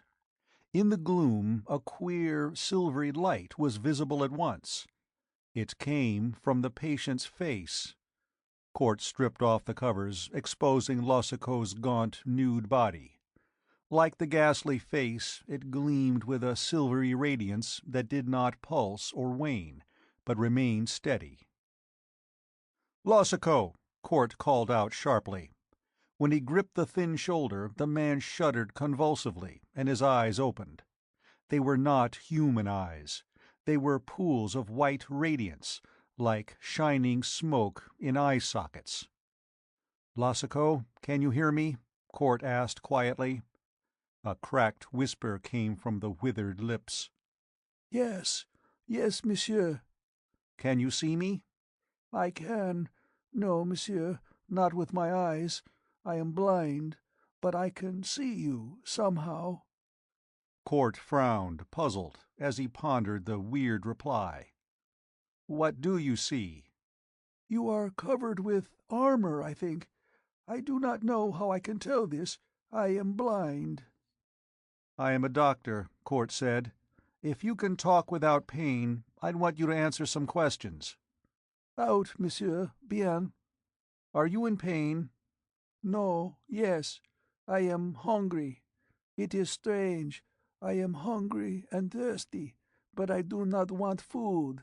Something I do not understand." Court waited for him to continue. When Lassicot did not, he went on with another line of reasoning. "Tell me about this fog." "There is not much to tell," Lassicot said painfully. "When I left my home, I could not find my way. The fog was so heavy, and its smell was not right." Stephen's eyes sparkled with interest under the thick mask. "How did it smell? What did it remind you of?" "I don't know. Wait. Once I was in the big powerhouse at the dam, and it smelled like that." "Ozone?" Court shook his head. "Well," he urged. "The fog was cold at first, and then it seemed to grow warmer. I had this strange feeling it was getting inside of me. My lungs began to burn like fire. My heart beat faster. I was hungry, yet I had just eaten. Doctor, Losako said suddenly, without moving, I am changing, more and more. When it started, I did not change much, but now I feel like something that is not a man. Can you hear my voice? Yes, Court soothed. That is odd. My mind is so wonderfully clear, but my senses, I do not seem to hear with my ears, nor speak with my tongue. I feel strong, though, and hungry. His scrawny head slumped, and Court saw that he had lost consciousness. Whistling softly, with grim abstraction, Court returned to the main hospital where the others waited. Doffing his suit, he questioned Granger. "It's progressive, isn't it? Doesn't the radiation get stronger?" Why, yes, the physician replied. For a time, anyway. Losako was fearfully hungry. His metabolism was high, and this radiation got stronger every time we fed him. Yesterday, though, he refused to eat. "But he's hungry," Stephen protested. So he says, and still he won't eat. The radiation is much fainter now. "I see," Court muttered. "Get me a guinea pig, will you? A rabbit will do just as well if you don't have a guinea pig. I want to try something." Putting on the armor again and carrying a wriggling guinea pig, Court went back to the patient. Losako was still unconscious. For the first time, Court hesitated, staring at the pale aura surrounding Losako's body. Then he slowly extended the guinea pig till its furry side touched the patient's hand. Gently, the weak, bony fingers constricted. Closing upon the tiny animal, they did not harm it, though it struggled frantically to escape. The little beast went limp, seemed, amazingly, to grow smaller. Swiftly, the phosphorescent gleam surrounding Losako grew brighter. "So that's the way," Court muttered under his breath. He disengaged the guinea pig from the skeleton fingers and examined the animal. It was dead as he expected. Court silently returned to the others. "You haven't been feeding him the right way," he explained, struggling out of the armor. He gave it to Granger, who put it on. "Losako is changing, slowly and steadily, into some form of life that is definitely not human. At first he ate normally, though in vast quantity. As his basic matter altered, Losako lost the power to absorb food as we do, internally. He gets the energy direct, like a vampire, to put it melodramatically. He will kill any living being that touches him." "Good God!" Granger cried in a shocked voice. "We can't let him live, Court." "We must, because I need him. I have to study the course of the plague in its natural progress. Losako must be fed whatever he needs now, rabbits, guinea pigs, and so on. I shall take him to my home as soon as the special ambulance gets here." Sammy shuffled forward, wide-eyed with fear, but desperately stern. "Stevie, don't take any chances." Court ignored the old man, as he ignored everyone else when his mind was absorbed. "Marion, unpack my equipment. The ambulance should be here by tomorrow or the next day. In the meantime, I want to check every angle. Be sure that there's a supply of small animals for the patient. I don't know yet how much energy he needs, but he's broadcasting it at a terrific rate." Granger, clumsy in the lead suit, already left the room. Court looked at his watch. "Lucky I got here in time. If Losako had died—" "Can you save him?" she asked eagerly. "Of course not. I don't want to, even if I could. I want to stop the plague, and to do that I must watch it run its course in a test subject. Losako happens to be the only one we know about. There may be new cases at any time, but I can't afford to wait. For all I know, there may never be another case till the final crack-up. Then it will be too late to do anything." "What do you intend?" Marion asked, trying to hide her disappointment. "I shall take Losako back home with me, keep him in isolation, and feed him whatever may be necessary. Eventually, the plague will run its course. Losico may not die, but he may have to be destroyed. The door slammed open. Granger burst into the room, ripped off the lead suit. His gnomish face was gray with horror. "Court, he's dead." "What?" Court's jaw trembled with indecision. "No, he can't be. It's unconsciousness." But already he was snatching the suit from Granger. "Get me adrenaline, quick! Another guinea pig!" They sprang to obey. Bearing his equipment, Court raced away. The minutes ticked slowly past, lagging unendurably. At last he came back. His shoulders slumped. "You're right, Granger," he muttered. "Losico's dead. I was too late." "You—" The physician hesitated, biting his lips in helplessness. "You'll want to have an autopsy?" "No, it's no use. I must watch the progress of the plague on a living being. A corpse is no good for my purposes. I must wait. Perhaps the plague will strike again. I don't know." Court went to the window and looked out, his back to the others. "Take precautions with the burial," he said after a time, speaking in a strange, tight voice. "The contagion can still be spread. No one must touch him without lead armor. You will cremate him, of course." Marion came across the room to stand beside him. "You're not giving up, are you?" she whispered. "No, but I'm at a dead end now. Every hour I delay may mean—" The others had shuffled despondently out of the room. "We're going back, then?" Marion asked. "Yes, I'll take a few specimens from Losico's body, but it's useless. I can't bring back life to a dead man. Damn him!" he snarled with sudden fury. "Why did he have to die?" Marion's lips trembled, and she turned away. Court, after a brief hesitation, replaced the lead-glass helmet and went into the wing. He could, as a matter of routine, take samples of Losico's blood and skin, though he knew that would do little good. Court opened the door of Losico's room and stopped abruptly, catching his breath. The blood drained from his cheeks. He reached out, almost blindly. "Sammy!" he whispered. "Oh my God, you fool!" The old man stood motionless beside the bed. In the dimness his face could not be seen. His scant white hair was pale as silver. "Hello, Stevie," he said gently. "Don't go off the handle now. After all, I'm not so young anymore, and you needed a case of this plague to experiment on. If it's as contagious as you say, I guess I sure enough got it by now." "Sammy," Court whispered through dry lips. "Why?" He could not go on. "Why?" the old man shrugged. "I don't know.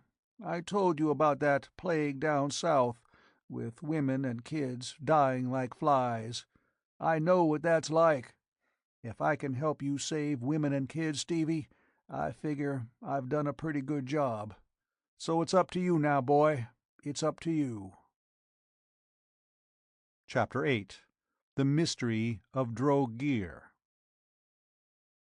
Ardath was worried. As he sat, immersed in thought, within the laboratory of the Golden Ship, he felt that he was little nearer to his goal. The barbaric hordes that overran the earth in this new era promised little. Only in the far eastern lands did the flame of civilization burn. But would Ardath find a super-mentality there? Would there be one he could take with him to a future age, to find a suitable mate? Or must he go on once more? There was another matter, too. Neither Jansiah nor Thordred had proved as intelligent as he had expected. At times, Thordred was almost obtuse, despite his eagerness to learn new things. A flash of suspicion crossed Ardath's mind. Perhaps Thordred was pretending stupidity. But why should he? Ardath, unused to guile and deceit, found the question difficult. He had saved Thordred's life, but humans were completely alien to Ardath. He had come from Kyria, a planet far across the universe. He did not realize that humans sometimes mistrust and hate those greater than themselves, fearing power which, though benevolent, can also be used for evil. Besides, he knew that Thordred was ambitious, for the giant Earthman had conspired to win Zaina's throne. Ardath rose from his seat and pressed a lever. The veil of flickering light that barred the doorway died. He stepped across the threshold, and once more the barrier flamed with shimmering deadliness. He stood watching Thordred and Jansiah as they sat near a vision screen, intent on the scene pictured there. Thordred turned his vulture face, sensing Ardath's presence. "There is nothing new, Master." Ardath smiled somewhat sadly and shook his head. "How often must I tell you not to call me Master? Because I have more knowledge than you, Thordred, does not mean that you are my slave. This eternal desire of Earthmen for enslavement—" He shrugged bewilderedly, and his thoughts went back to his home planet, Kyria, long since shattered into cosmic dust. Often he had dreamed of that world, which he had seen only on vision screens. Always he had awakened to this barbarous planet where men hated and fought and died for silly causes. Truly, the road of ages was long. Yet he knew there would be an end. Even here, in this eastern land, the Kyrian had found a clue. "Thordred," he said slowly, "and you too, Jansiah, I must leave you for a while." Intent on his thoughts, Ardath did not notice the quick glow that brightened the other's eyes. "There is a man here I must know, and a mystery I must solve," he continued. "Barbarous hordes have overrun this country, huge hairy giants from the north. They are little more than beasts, but at their head is a chieftain called Dro-Gear. He puzzles me. His acts are wise. His brain seems highly developed, yet he is filled with the violent emotions of a savage. This is a paradox." Jansiah's lovely eyes were narrowed. "You must leave us, you said?" Ardath nodded. "Remain in the ship till I return. There is plenty of food, and no danger can touch you. I have only one warning. Do not attempt to enter the laboratory." He smiled as a thought came to him. "Though you know nothing of the apparatus there, yet you might harm yourselves." "We will obey," Thordred grunted, his harsh face immobile. Quickly Ardath made his preparations. As he opened the port he turned. His gaze dwelt on Thordred, and there was a curiously mocking light in it. "Farewell for a time. I shall rejoin you soon." He stepped out and was gone. The girl made a quick movement, but Thordred lifted his huge hand in warning. "Wait!" he whispered. They waited, while the minutes dragged past. At last Thordred arose and went to the laboratory door. He fumbled over the wall, and abruptly the flickering veil of light died. The giant's face twisted in a contemptuous grin. "Ardath is a fool," he rumbled. "Else he would never have left his laboratory unguarded, even though he does not realize that I know the secret of his brain." "But do you?" Jansiah asked. She stood behind the giant, peering over his shoulder into the laboratory. "You know nothing of his thoughts since you drew the knowledge from his mind, and that was ages ago." "I know enough," Thordred retorted, eyeing the apparatus wolfishly. "Enough to handle his weapons, once I get my hands on them. We shall follow Ardath now and slay him. Then this new world will be ready for conquests." "I am afraid," the girl complained. "Do not try to kill Ardath. Sometimes I see that in his eyes which makes me tremble. He is not earth-born. Let us flee instead, to where he can never find us." "While he lives, we are not safe," Thordred growled. "Come." He sprang across the threshold, and was flung back. A wall of flaming blue light reared viciously before him. Crackling, humming, blazing with azure fury, the strange veil rippled weirdly. Sick with amazement and baffled rage, Thordred drew back, a stinging pain in his arm and his side. Jansiah cried out and fled into a corner. He watches us," the girl whimpered. "I did not think so, but now I know he is a demon."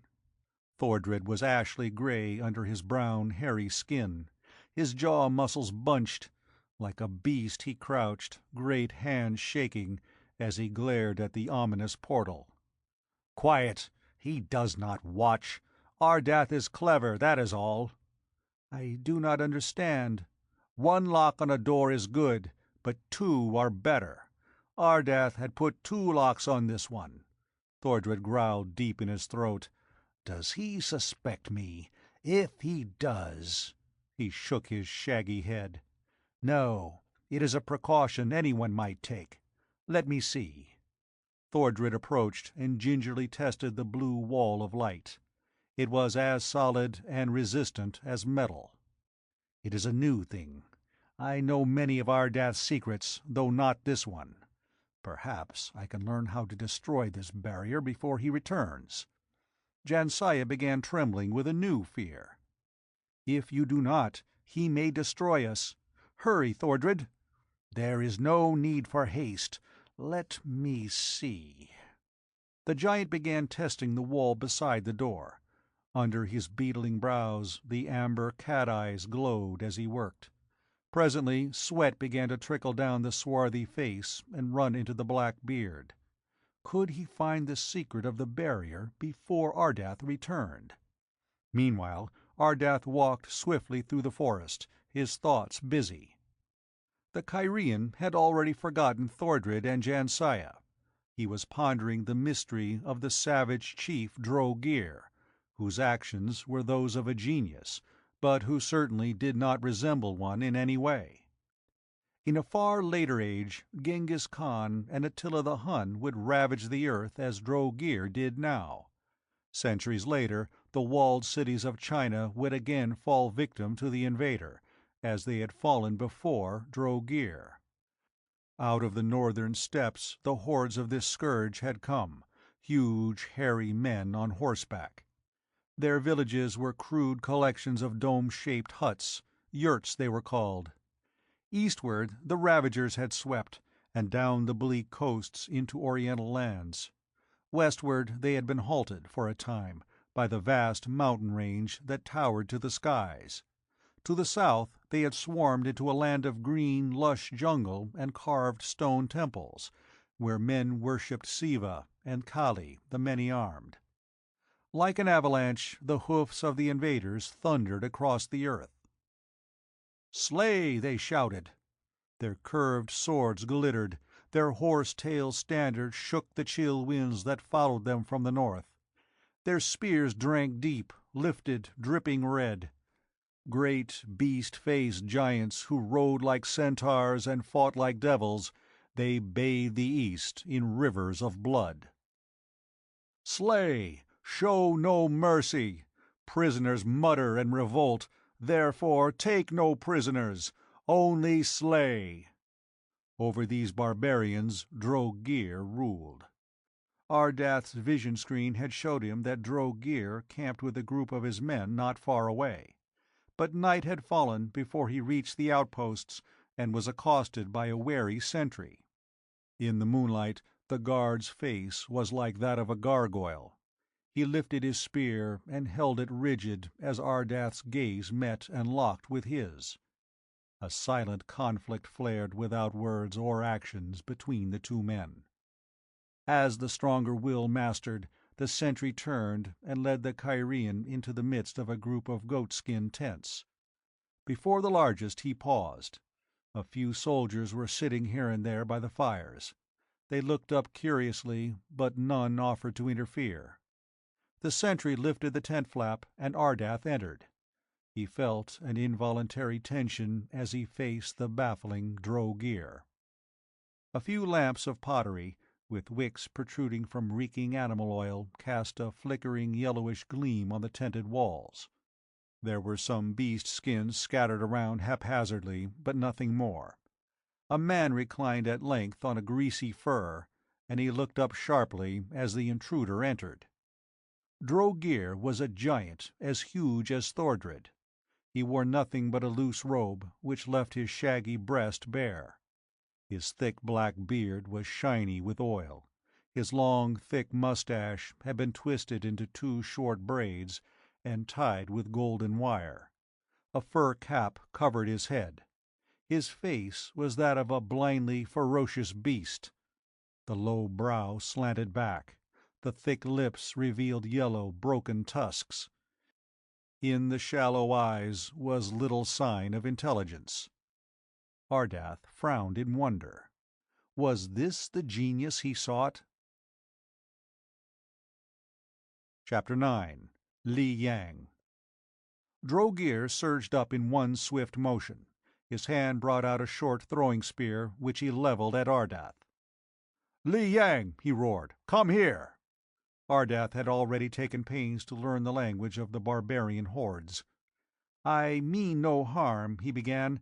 "I merely—" "Peace, Lord," a new voice broke in.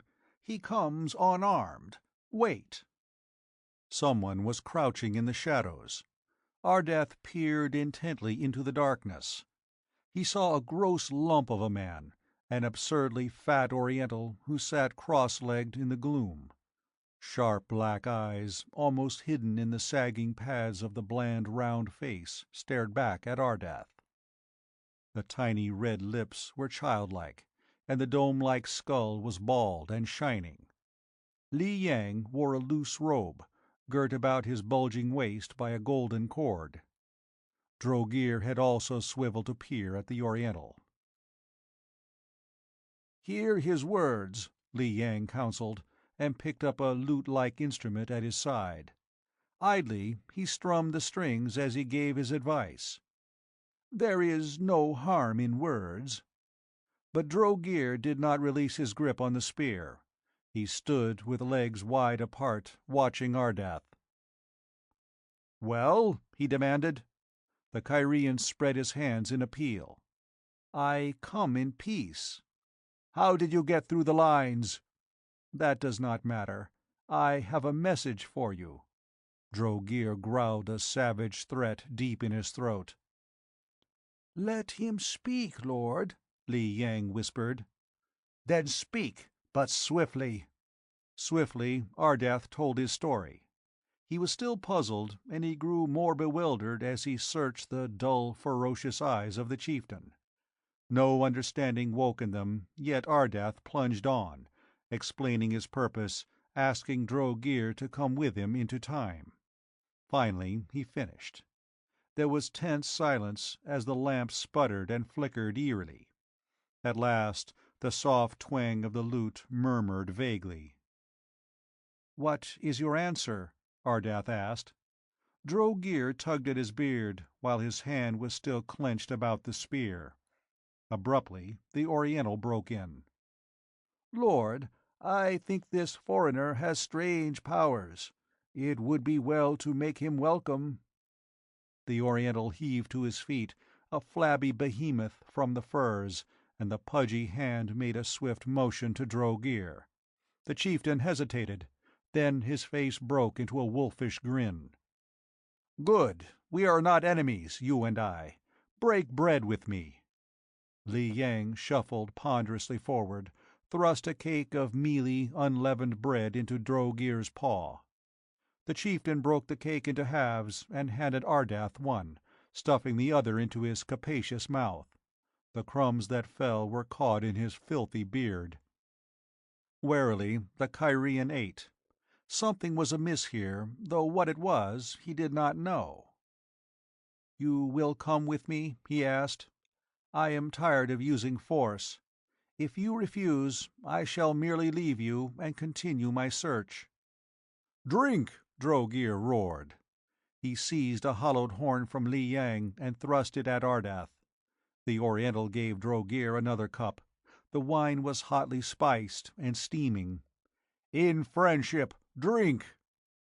The barbarian chief lifted the horn to his lips and drained it. Ardath followed his example. Slowly he lowered the cup. Li Yang was back in his corner, strumming at the lute. His voice rose in a monotonous Oriental song. All men see the petals of the rose drift down, the jasmine fades, the lotus passes. Drogear stood motionless. Abruptly, his huge hand tightened on the drinking horn, and it shattered. His hair-fringed mouth gaped open in agony. Only a choking snarl rasped out. But no man sees his own doom in the falling of the rose. The chieftain's body arched back. He clawed at his throat, his contorted face blindly upturned. Then he crashed down as a tree falls, and lay silent on a dirty bear fur. A single shudder shook the gross form before Drogear was utterly still. Ardath caught his breath. His glance probed the Oriental's sharp black eyes as Li Yang stood up hurriedly.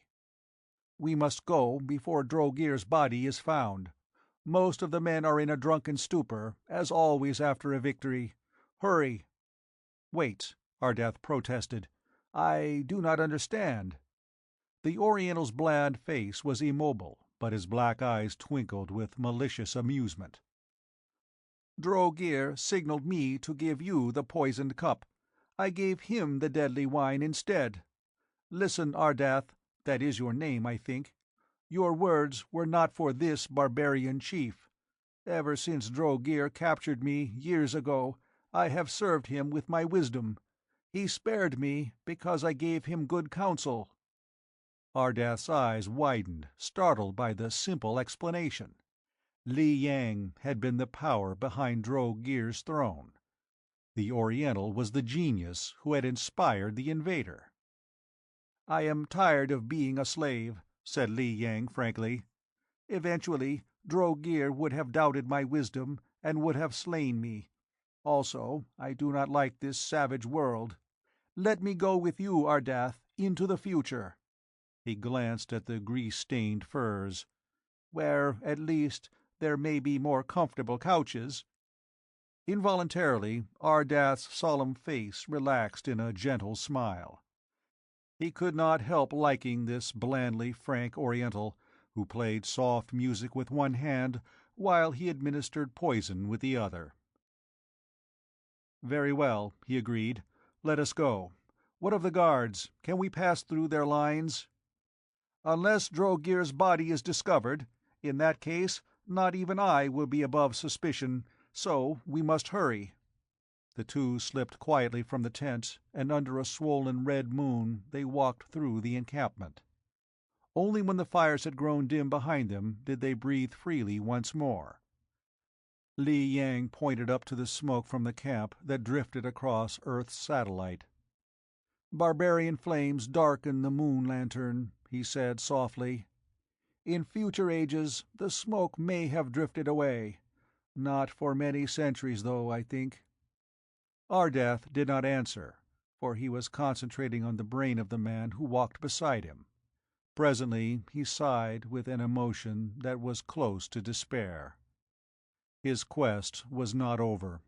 Li Yang was wise, far ahead of his time in intelligence, but he was not the super-being Ardath sought. The search must still go on through the eons, but Li Yang would be a good companion to have, despite his shortcomings. After a while they came in sight of the ship. The Oriental's lips quivered, though his face remained immobile. "The chariot actually flies?" he asked in awe. "It is truly wonderful, like the fabled dragon of Shan." On the threshold of the golden ship, Ardath paused a moment. His gaze went to the blue curtain that flickered across the laboratory door. Then he looked sharply at Thordred and Jansiah, who were rising from their couches. Jansiah's elfin features betrayed nothing, though there was a hint of fear in the sea-green eyes. Thordred's beard bristled with apparent indignation.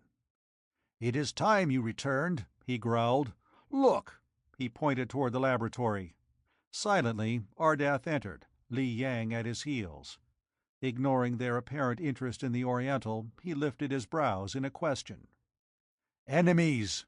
Thordred grunted, his yellow eyes angry. "They came from the forest. I—" He looked away involuntarily. "I opened the door, which was wrong, I admit, but I was curious." "Go on," Ardath ordered, unemotionally. "Well, the barbarians saw us. They came toward the ship, yelling and hurling spears. I shut the port and barred it, but they hammered so hard on the metal I feared they'd break through." "No spear can pierce the hull," Ardath replied quietly. "Jansiah was frightened, and I was weaponless. I thought I could find a weapon in your laboratory, but when I tried to enter—" He made a quick, angry gesture toward the threshold. "You do not trust us, I see." "You are wrong," Ardath smiled suddenly. "I take precautions against possible enemies, but you are not my enemy, Thordred. The barbarians fled?" "They gave up at last," Thordred blurted hurriedly. "But if they had broken in, we would have been slaughtered like trapped beasts." Ardath shrugged indifferently. "It should be forgotten. We have a new companion, and soon we must sleep again for centuries." Thordred said nothing. His eyes were veiled, but slow rage mounted within him. Again he had failed. Not completely, though. He had not betrayed himself, and as yet Ardath suspected nothing. They must sleep again, yet they would awaken. Thordred's fist clenched. The next time he would not fail. Chapter 10. The Living Death. Stephen Court was in his Wisconsin laboratory home. With Marion and Sammy, he had returned from Canada and plunged immediately into a desperate succession of experiments. Slowly, painfully, he made progress. "We have two goals," he told Marion, his dark eyes gleaming behind lids that were red with lack of sleep. "First—" "First, you've got to eat something," the girl interrupted. She brought a tray to Court's desk and set it down. Silently, he nodded his thanks. Wolfing a sandwich without tasting it, he kept on talking. "Remember what I told you about seeing a golden spaceship on an orbit around the Earth? I've been checking that. I have a hunch there's some clue connected with that ship." "How do you figure that out?" Marion perched on a corner of the desk, her trim legs swinging under the lab smock she wore. "The ship was obviously created by some civilization far in advance of ours. That means their science was also in advance of today's. Perhaps in that vessel I can find some weapon, some method unknown to modern science, that will help me fight the plague. The very least it can do is set me on the right track." Marion patted her dark hair into place, though she boasted that she had lost all silly feminine habits. "How can you reach the ship? Space travel is impossible." Court smiled. "It was impossible. Rockets are useless as yet, because the fuel problem's insurmountable. Balloons weren't practical, but there is a way of overcoming gravitation." "Good Lord!" The girl slid down from the desk and stood staring. "You don't mean—" "Hold on. I haven't done anything yet, except make some spectroscopic analyses. Marion, that spaceship isn't made of gold. It's a yellow metal, an unknown alloy. I haven't finished analyzing it, but I know there's magnesium there, tungsten, and other elements. The virtue of that alloy is that, properly magnetized, it becomes resistant to gravitation." "How?" she asked, amazed. Court tapped idly on the tray as he replied. "I'm just theorizing, though I feel pretty certain. Earth is a gigantic magnet, you know that. Well, like poles repel, opposite poles attract.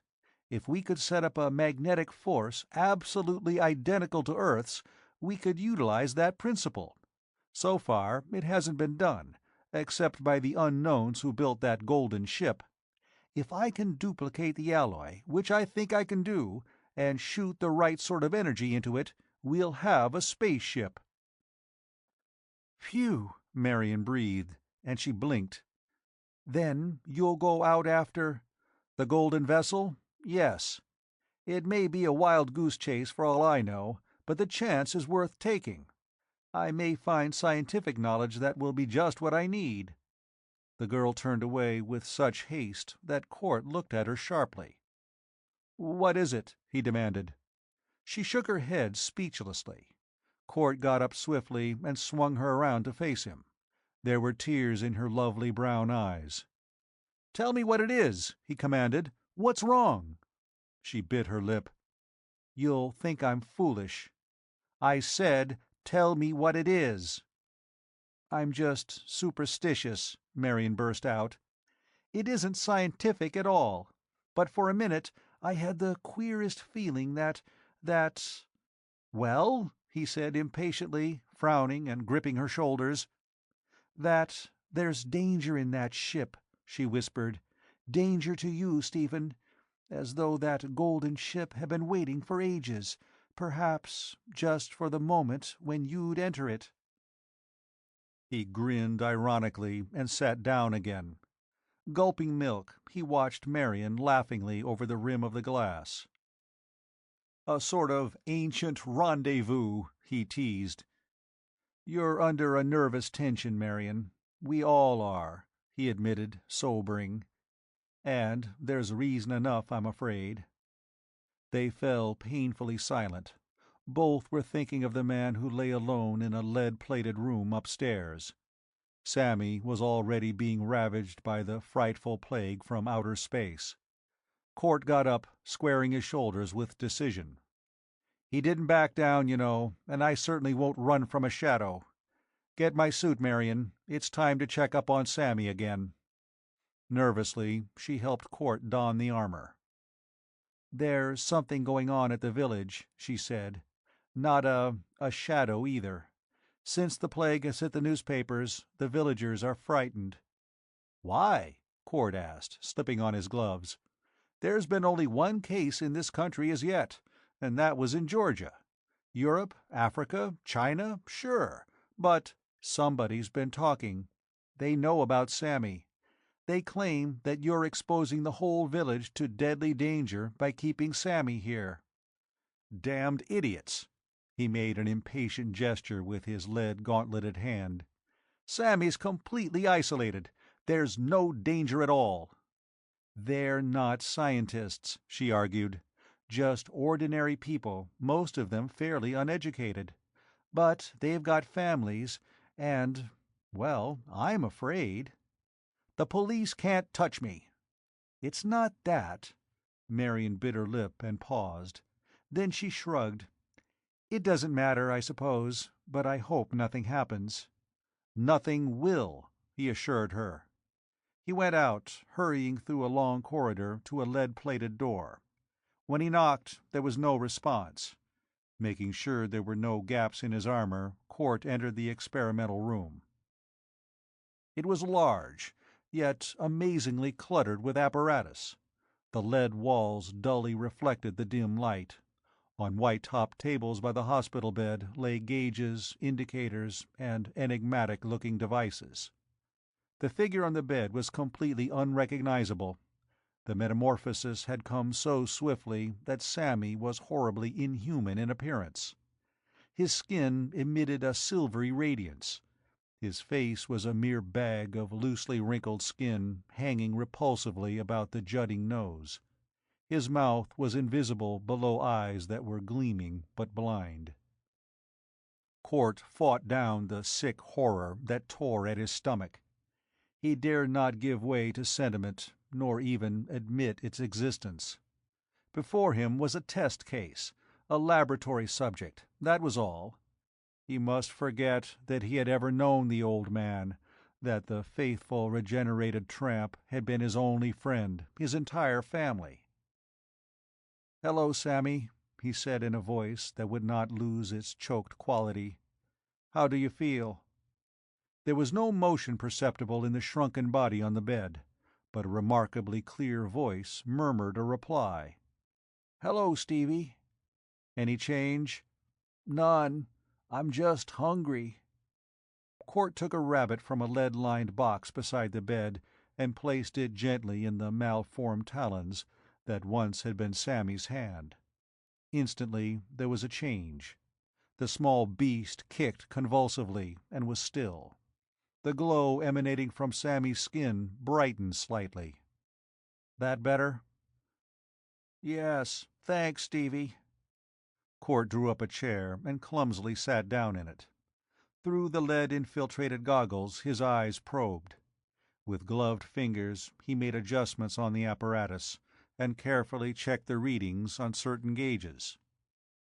"The change is progressive," he muttered under his breath.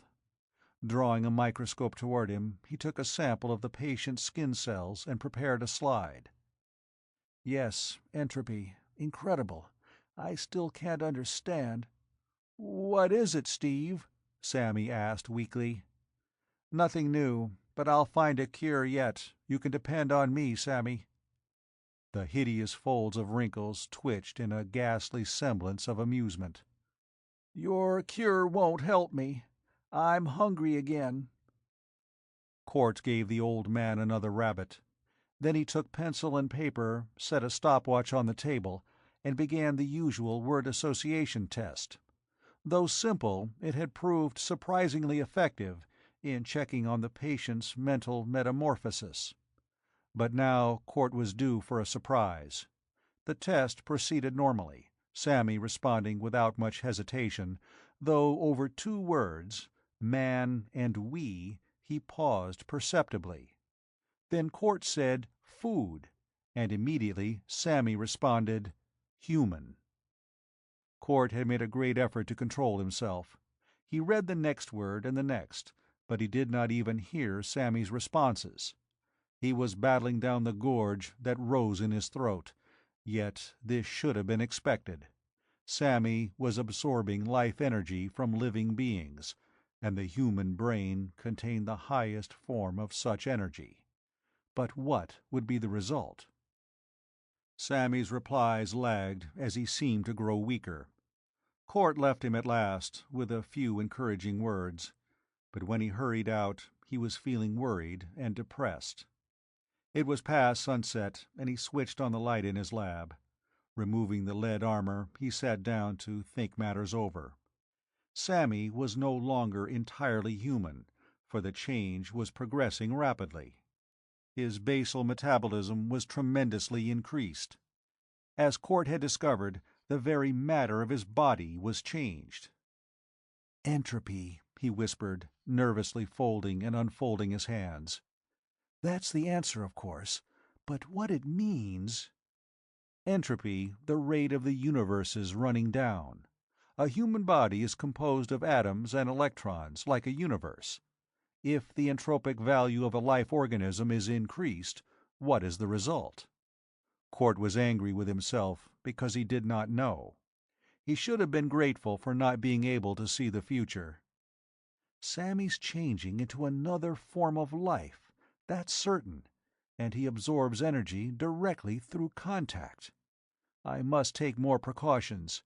He may be dangerous later. Abruptly, there was an interruption. The door flew open and Marion burst in. Her brown hair was in disorder under her white cap. "Stephen," she cried through pallid lips, "there are men coming up the road." "What about it?" he asked, without interest. "From the village. With torches. I'm afraid." "Those damned fools!" he snapped angrily. "Rouse out the men. Give them rifles. Tell them to spread through the house and keep its front covered from inside. When I give the word, they can fire." Marion stared at him in horror. "You'd murder those men?" Court's eyes were icy as he returned her stricken gaze. "Why not? They're afraid I have a contagious case here. But they're afraid for their own precious skins. They'd be willing to burn down the house and kill Sammy. Well, it's lucky I've taken precautions. Do what I say." His tone sent Marion racing out. Growling an oath, Court went to the front door. He opened it and stepped out on the front porch. A bright moon revealed the scene. Before him the road sloped steeply down to the village, with a few trees that were blots of shadow on either side. Torches flamed along the road. 25 or 30 men, possibly more, were advancing in ominous silence. Court put his back against the door and waited. The ignorant fools! He was trying to save their lives! Quickly, the mob formed a crescent about the porch. They were mostly villagers and farmers. Under other circumstances, they would have dreamed and worked away their lives without ever embarking on such a hazardous venture as this. But now their work-worn faces were grim, and their sharp eyes narrowed with deadly purpose. Court unfolded his arms. Though he held no weapon, the mob drew back slightly. Then one man, a lean, grizzled-haired oldster in overalls, stepped forward. "What do you want?" Court asked quietly. The old man scowled. "We want some questions answered, Mr. Court. Are you harboring a case of the plague?" "Yes." The word was flatly emotionless, yet a mutter went up from the crowd. "I suppose you know that's contagious. There can't nothing stop it." "There is no danger of contagion," Court replied. "I have taken care of that." He gestured at the flickering flames of the torches. "What do you wish to do? Kill my patient?" "Nope," the spokesman stated. "We want you to send him away from here, to a hospital. The papers say there ain't no way of stopping the plague. I got 2 kids myself, Mr. Court. The rest of us, we're family men. How'd you like it if—" "I tell you, there's no danger," Court snapped. His nerves, already tense with overwork and sleeplessness, were frayed beyond endurance. "Get out, all of you, or you'll regret it." An ominous low roar went up from the mob. They surged forward, paused only when Court lifted his hand. "Wait. I have a dozen men in the house, stationed at the windows, with guns aimed at you right now. Submachine guns, some of them, and rifles. We can protect ourselves from lynch law." The crowd wavered uncertainly. The oldster yelled a shrill protest. "We ain't lynchers, Mr. Court. We just aimin' to protect our folks. We got a car down the road a bit, and we aim to take your plague victim to a hospital." Court laughed ironically. "You poor idiot. You just said the plague is contagious." "Sure it is, but we got rubber gloves and cotton pads soaked in antiseptic to tie over our mouths, and we'll wash in carbolic afterward. We just don't want our folks to run any risks." "Rubber gloves!" Court snorted. "Only thick lead can protect you from the plague. If you won't leave instantly, we'll use guns to convince you. And I warn you, I won't hesitate to do that if it's necessary." "He ain't bluffing," one of the mob said nervously. "I saw a muzzle up there in that winder." "Don't worry about it," the spokesman said. "We're coming in, Mr. Court, unless you bring the man out to us." As the crowd surged forward, Court raised his pistol and took steady aim at the leader. "You set foot on the first step," he gritted, "and I'll put a bullet through your head." The old man walked slowly, quietly up the steps. Behind him came the others. Court's finger tightened on the trigger, yet he did not fire. His face grew terrible at the conflict that raged within him. Stephen Court, man of ice and iron, torn by puerile emotion. Shoot! That was the logical thing to do. Shoot! To save Sammy, to save the experiment from those ignorant fools. But the mob did not want to kill. Court knew that they were honest, hard-working men who loved their families and wanted to protect them from danger. The nearest was only a few steps from him, but Court did not fire, nor give the word that would have brought a searing blast from the upper windows. His lips twisted in agonized indecision. From within the house came a scream. The door flung open and Marion Barton fled out, her face chalk white. "Stephen, quick!" Court whirled, ignoring the besiegers. "What is it?" "Sammy came into the lab. He was—" A startled gasp came from the old man. He drew back, staring. A rippling wave of fear shook the crowd that had shuffled to the porch. With one arm around Marion, Court dragged her back. Just then, something came out of the door. He knew it was Sammy, but the metamorphosis had been incredibly accelerated. Sammy was not even as human as he had been half an hour before. His body could not be seen. A white shadow, with flickering nimbus edges, paused on the threshold. The pallid glow emanating from Sammy's flesh had become so brilliant that his lambent light entirely hid the frightful body. Staring at him was like looking into the heart of an electric light bulb, though the illumination was not strong enough to be blinding. A shining, roughly man-shaped shadow, it stood on the threshold. And it whispered. A vague, wordless susurrus murmured out, like the hum emitted by some electric contrivance. It was enigmatic and unhuman. The shadow lurched forward. Its shimmering arms went around the old man in overalls. The spokesman shrieked as though the soul had been wrenched from his body. Then he fell, his body oddly shrunken, pale and lifeless. Panic struck the mob. In all directions they fled back.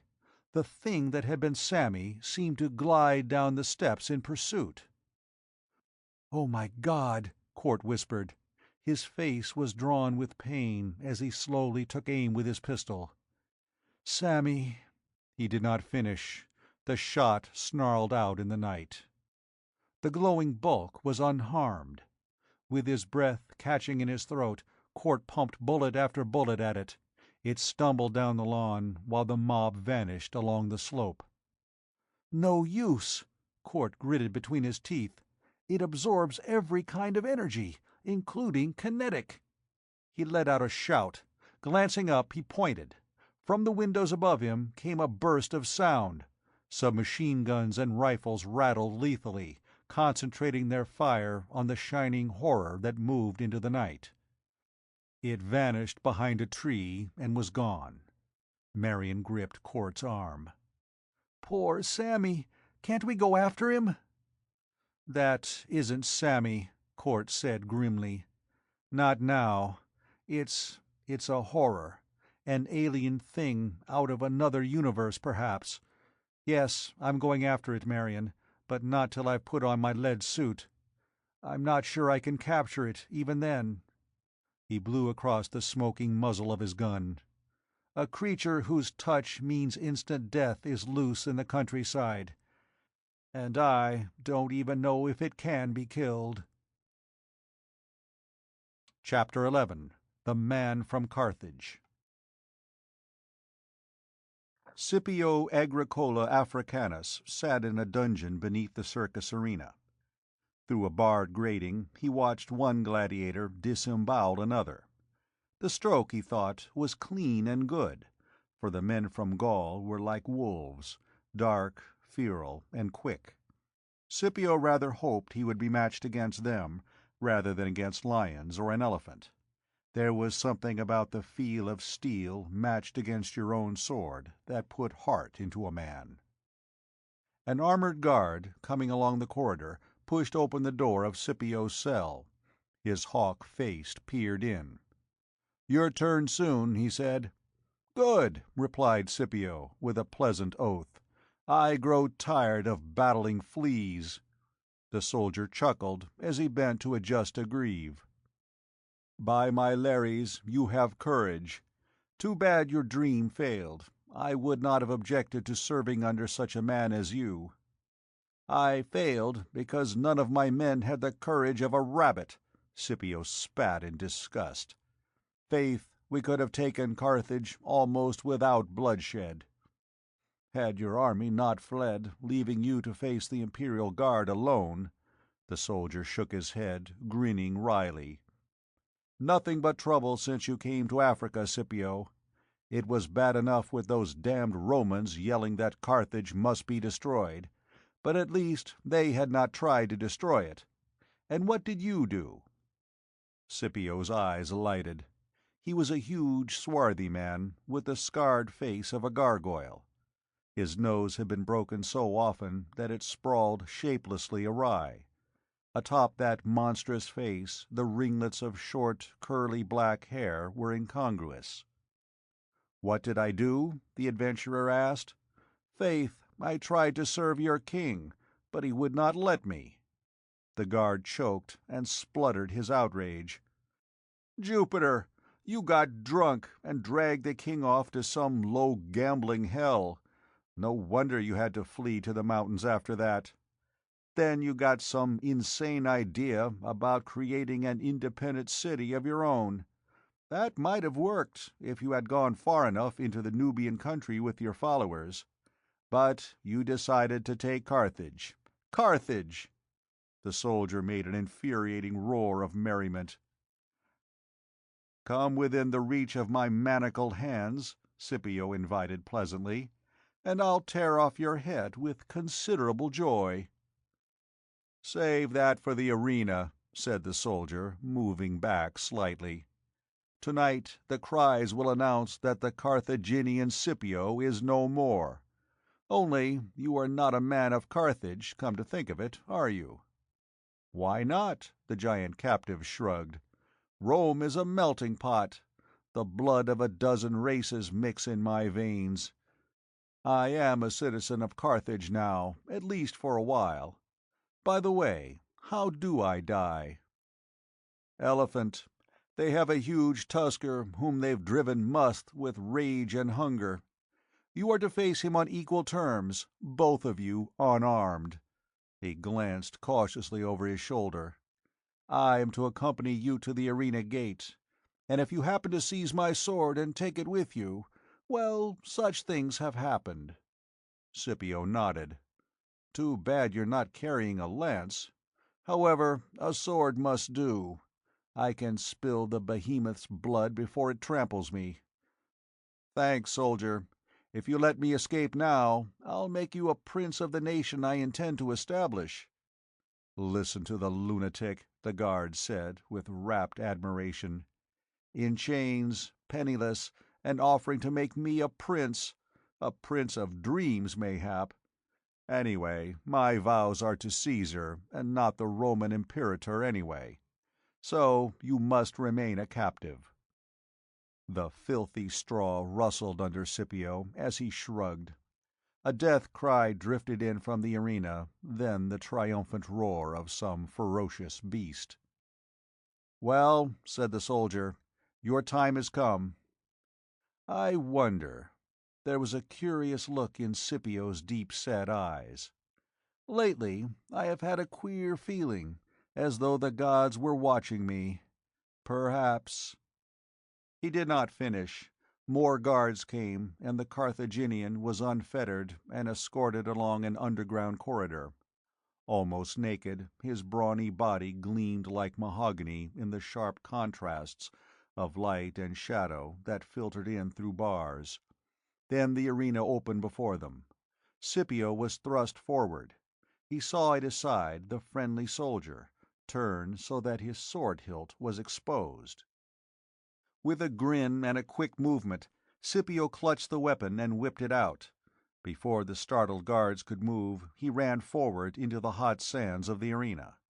The soles of his feet burned, then cooled as he halted in a patch of reddened sand. The blazing African sun flooded down in blinding whiteness. Scipio had only a vague impression of the crowd that filled the circus. He could pick out no individuals. He felt as though one vast entity, surging, whispering, watching, surrounded him, and the head of the entity was the canopied box of the Lord of Carthage. Scipio shifted his grip on the sword. He brushed the curly hair from his eyes with one hand and stood warily on the balls of his feet. A musk elephant, eh? Well, no man could resist such an enemy, yet a man could die fighting. "Alas for my dreams of empire," the Carthaginian murmured, with a crookedly sardonic smile. "Faith, I might have ruled the world given time, and now I must water the sand with my blood." He turned to the imperial box, lifting his hand in salute. The Emperor nodded, expecting to hear the usual "We who are about to die," of the gladiators. Scipio disappointed his host. At the top of his voice he howled the words that would most enrage the onlookers. "Carthage must be destroyed!" A wave of fury, a gasp of astonishment and rage rippled around the arena. The Emperor made a quick, angry gesture. Grinning, Scipio turned to see a barred gate far across the sanded arena rise slowly. For a few heartbeats there was silence throughout the circus. The blinding white heat was oppressive. Steam curled up from the blood stains on the sands. Then the musked elephant pounded to the gate. Huge, monstrous, a gray, walking vastness of animated dull savagery, he lurched through the gate and stood motionless, only his bloodshot little eyes alive with hatred. The trunk did not move, save for the tip, which swayed back and forth slightly. A shadow darkened the arena as a cloud crossed the sun, and then was gone.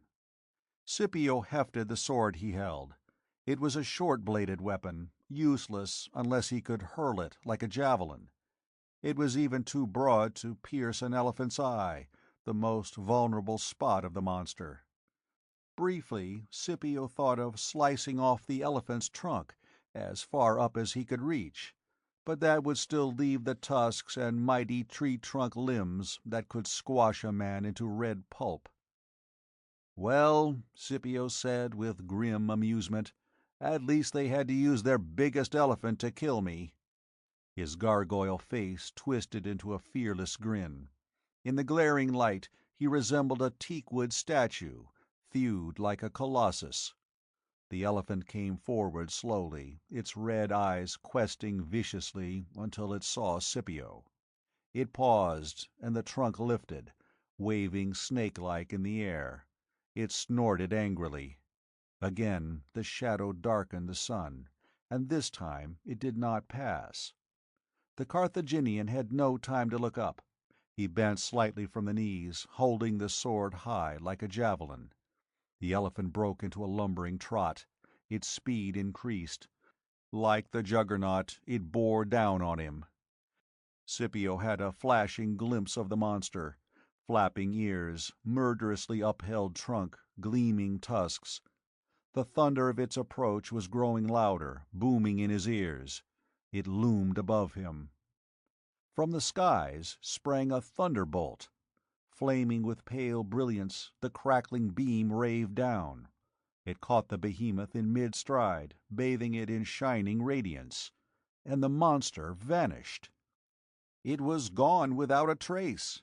The deep craters of its rush ended in the sand a few yards from where the shocked Scipio crouched. From the spectators rose a roar, terrified, unbelieving. A golden ball of enormous size plunged down into the arena. Lightly as a feather it grounded. A port in its hull sprang open. Scipio saw a thin, pallid man, with the ascetic face of a Caesar. He was clad in odd garments, and was beckoning urgently. Beyond him, Scipio glimpsed a fat Chinese, whose round cheeks were quivering with excitement. A spear flashed through the air, rang impotently against the golden hull. Almost paralyzed with amazement, Scipio ran forward, leaped into the ship. What this miracle might be, he did not know, but it seemed to provide a means of escape. Whether the pallid man was a god or a devil, at least he seemed friendly. More important, to remain in the arena meant death. The port slammed shut behind Scipio. He bounded through the inner lock and stood, wide-legged, staring around. The sword was still gripped in his hand. Past him the pallid man strode, and entered an inner chamber. A quiver of movement shook the ship as it lifted. The Oriental waddled into view and beamed at Scipio. "Relax, friend," he said, lisping the unfamiliar tongue. "You speak Latin?" "Naturally," Scipio stated. "All the world does. Are you a god? I doubt it, for only Bacchus and Silenus are obese, and their skins are not yellow." The Oriental shook with laughter until he had to hold his heaving belly. "I have heard of this Bacchus, a new god, but he is a good one. Sit down." He waved toward a couch. "My name is Li Yang. Do you wish food?" Scipio shook his head and sat gingerly on the soft cushions. "You called me friend?" he asked. "I might have better called you comrade. Ardath saw the hidden possibilities in you, Dragon-Face. He read your mind while you slept. Ah, but you have dreams of empire, poor fool." Li Yang shook his head, and his yellow cheeks swung pendulously. "Ill luck dogs me," Scipio said, lightly grinning. "The gods hate me, so I wear no crown. Nor will you. You are not ruthless enough. You could carve out an empire for yourself, but you could not sit upon a throne. Under all thrones the snake coils. You are too honest to be a king, Scipio." The Carthaginian had been about to answer, but he paused. His dark eyes widened, and a flame sprang into them. Ponderously, Li Yang turned. Two figures stood on the threshold. One was Thordred, but Scipio had no eyes for even that gigantic form. He was staring with a burning fixity on the Atlantean priestess. She looked lovely indeed. Her delicate figure was veiled by a girdled robe, from the hem of which her tiny toes peeped.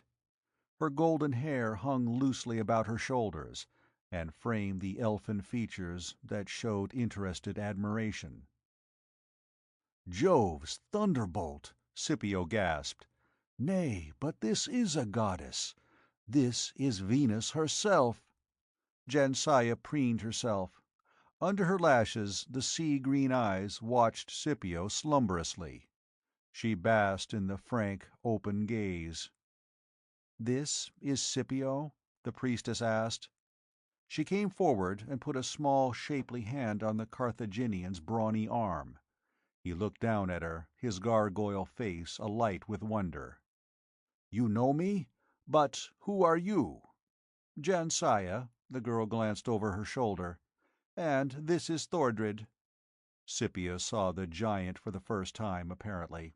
His gaze met and locked with Thordred's smoldering glare. The two men stood silent.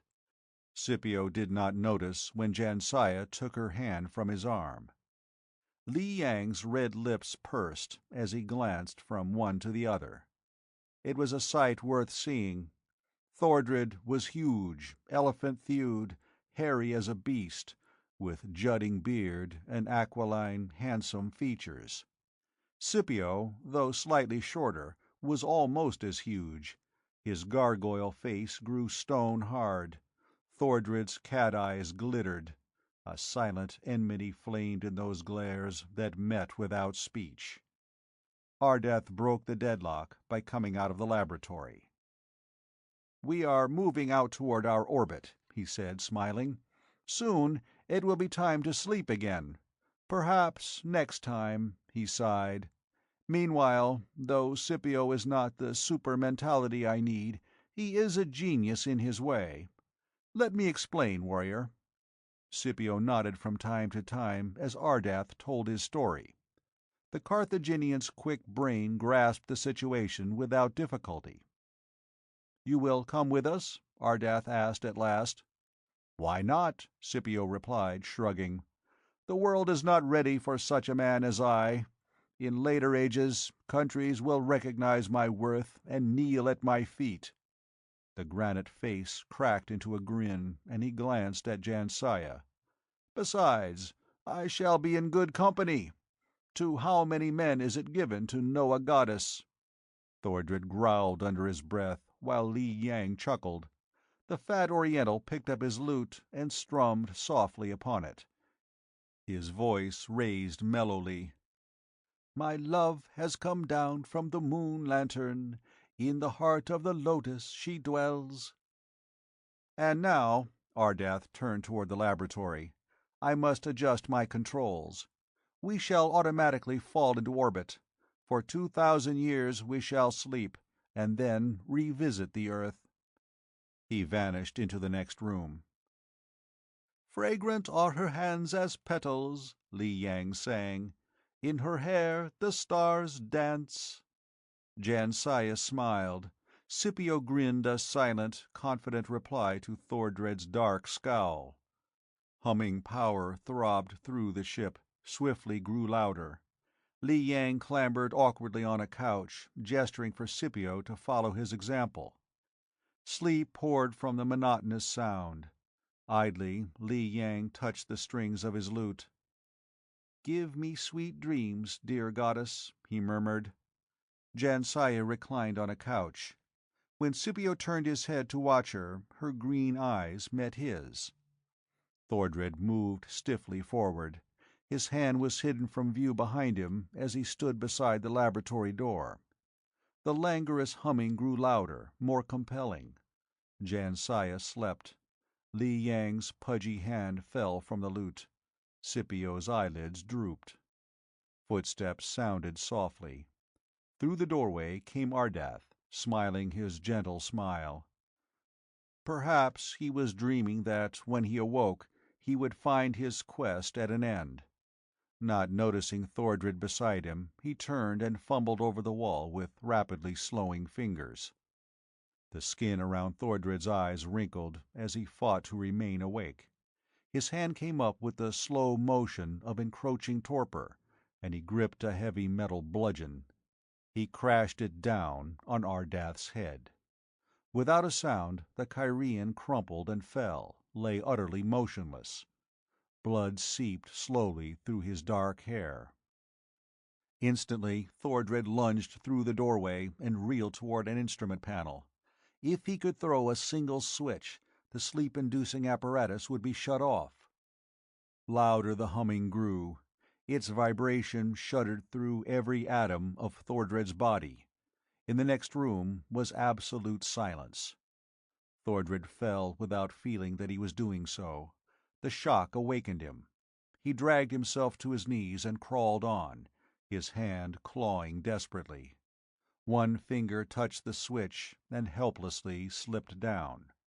The giant Earthman crouched, shaking his head slowly. Then he collapsed and sprawled out, silent.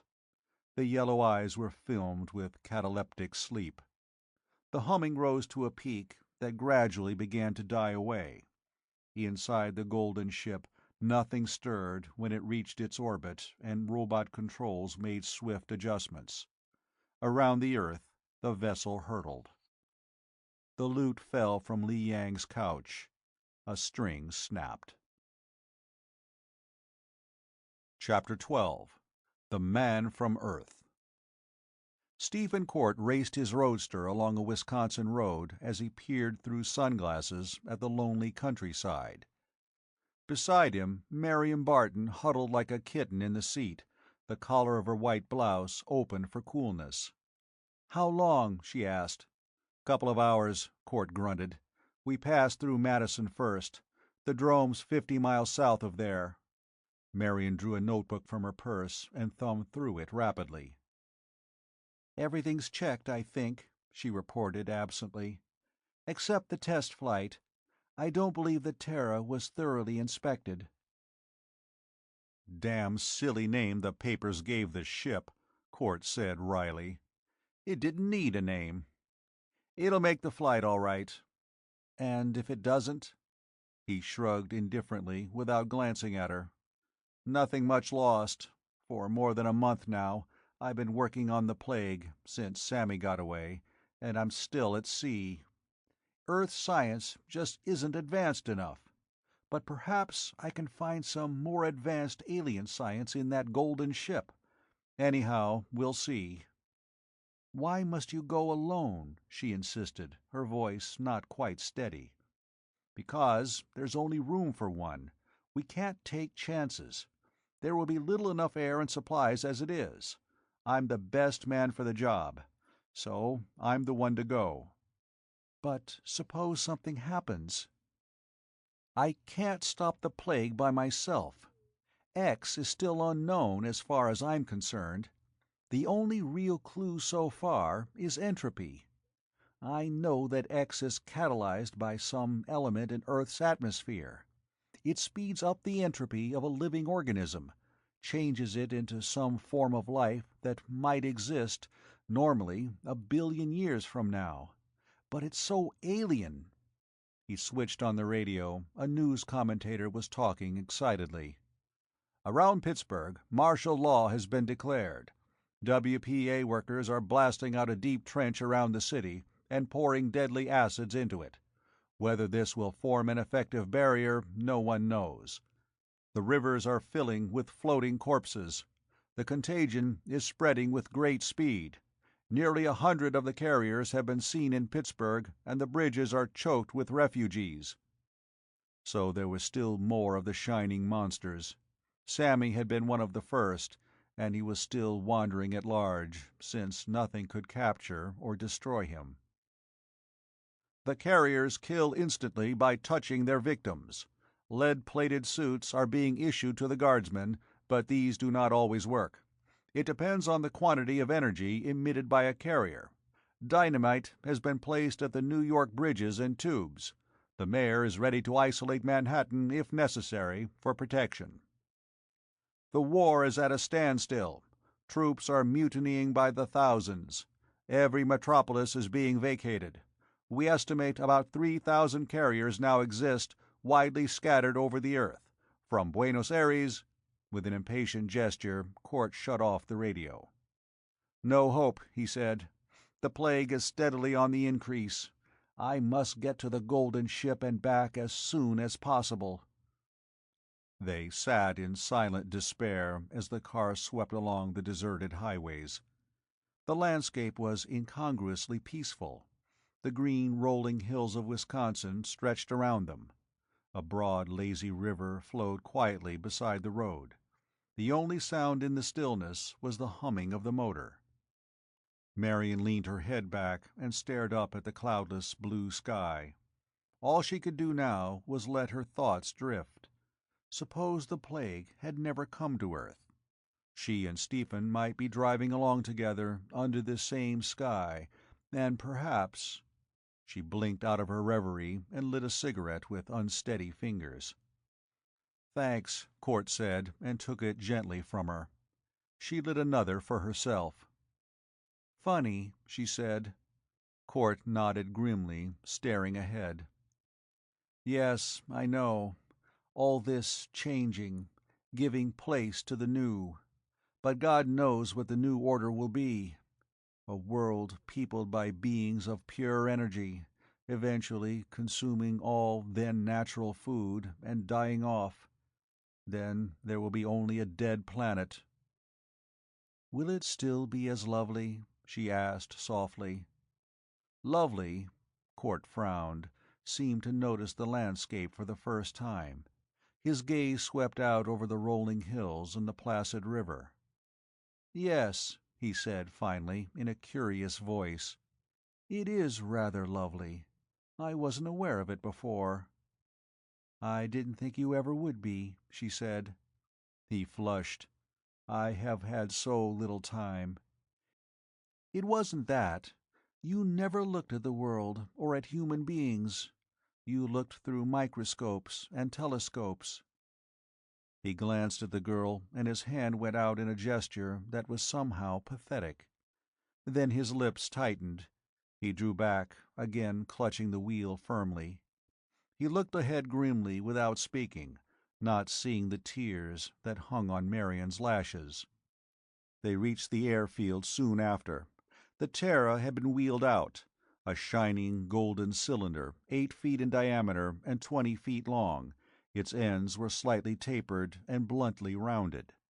It gleamed in contrast to the rich black loam on which it lay. "Small," Court criticized. "Thought we had no time to make a larger one. It'll have to do." He helped Marion from the car, and together they went toward the Terra. A group of mechanics and workers approached. "All set," the foreman stated. "She's warmed up and ready, Mr. Court." "Thanks." He halted at the open port. "Well—" "Good luck," Marion breathed. Court stared at her. Curious lines that had never been there before now bracketed his mouth. He looked away at the green hillside, and then back at the girl.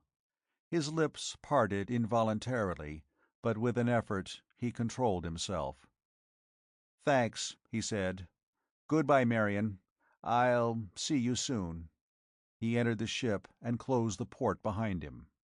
Marion stood quite silent, her fingers blindly shredding her handkerchief to rags. The Terra rose smoothly, swiftly mounted straight up. Smaller and smaller it grew, a glittering nugget of gold against the blue sky. Then it was merely a speck, and it was gone. Marion turned and walked slowly back to the car.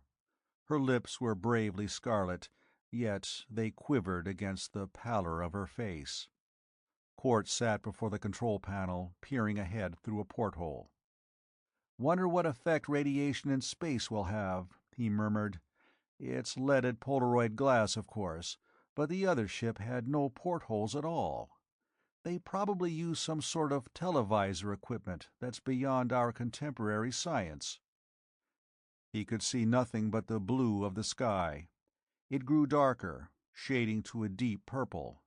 Faint stars began to twinkle, until countless points of light were glittering frostily. "Sinus, Jupiter, Mars," Court sighed. With the secret of space travel mastered, man could reach all the planets. With sufficient power, the interstellar gulfs might even be bridged. But how long would man continue to exist on Earth? Hours merged into an unending monotony of watchful, weary vigilance. The Terra plunged on, gathering speed. "Meteors might be a menace," Court mused, "unless the magnetic field deflects them. But that would work only on Ferris bodies. Still, nothing's happened so far." He changed his course slightly. "I'm doubtful about that space armor. Spatial conditions can't be duplicated on Earth. Well, I've taken other precautions." He had had the door made to fit exactly the port that had been telescopically visible on the golden ship. A queer excitement grew stronger within Court as he neared his destination. He could not keep away from the transparent ports, for he was desperately anxious to see the golden ship. Some subtle instinct told him that the rendezvous might even be more important than he had realized. How long had the spaceship maintained its orbit beyond the atmosphere? Whence had it come? What strange secrets might it hold? When Court found that his fingers were trembling slightly on the controls, he grimly repressed his nervousness. But he could not help wondering. Centuries, eons perhaps, might have passed while the golden vessel circled the planet. And now Stephen Court, man of Earth, was questing out to what destiny? He did not know, but some premonition of the incredible future must have come to him, for he shuddered. "Somebody's walked over my grave," he muttered, with a sardonic smile at the whimsy. "Well, it won't be long now." Again he turned to the port, and his breath caught in his throat. The golden ship hung there, a mysterious, gleaming cylinder against the star-bright background of black space. Swiftly it grew larger. As Court decelerated, his face was curiously pale. The Terra was easy to handle. He deftly pulled it alongside the other craft. Hull scraped against alloyed hull till finally the two ports were flush together. Court threw a lever and hastily spun a wheel. He was breathing unevenly, and his eyes were glowing with excitement. The ships were held firmly together by an airtight rubberoid ring. He rose, donned a gas mask, and picked up a revolver. Then he went to the port and gingerly swung it open. The air remained in the ship. Facing him was a surface of yellow metal, a scarcely visible crack showing that it was an oval door. Court pushed, but it did not yield. A blowtorch might cut it, and certainly acids would bite through. But Court did not resort to these immediately. He fumbled with a powerful electromagnet and worked unavailingly for a time. At last, in desperation, he used acids to eat a small hole through the outer hull. The air that rushed out was thin and dead, but far from poisonous. Grunting, Cort reached through the gap and managed to open the port. What he expected, he did not know. His nerves were strung to wire edge, unbearably tense, now that he was face to face with the solution of the mystery. The port opened, and for a moment, Cort was weak with reaction. He saw nothing but a short corridor, about 6 feet long, featureless and vacant. Naturally, there would be an airlock, for safety's sake. He should have expected one. At the farther end was another door, but this one had a lever set in it. Cort walked forward and moved the lever slightly. The port swung open. Air gusted from the Terra to the golden ship. He stepped across the threshold and halted, staring around. He was in a good-sized room, apparently only one of several in this huge vessel. Open doorways gaped in the walls. The chamber was bare, with nothing but a few couches. But on the couches lay human beings. A gigantic, gargoyle-faced man was naked, save for a clout, his unbronzed body glistening in the dim illumination that came from no discernible source. Another man, Oriental, fat as a Buddha, sprawled untidily on a pile of cushions. On the floor beside him lay a lute with one broken string. And there was a girl. An elfin creature with ivory skin, her lips curved into a tender smile. She slept with her golden hair partially veiling her face. On the floor near a doorway lay another figure, face down. Cort crossed to it and turned it over. He stared at a slight form and chiseled, patrician features. That face had some vague, yet unmistakable touch of the alien visitor to Earth. Something caught Cort's eye beyond the threshold of the next room.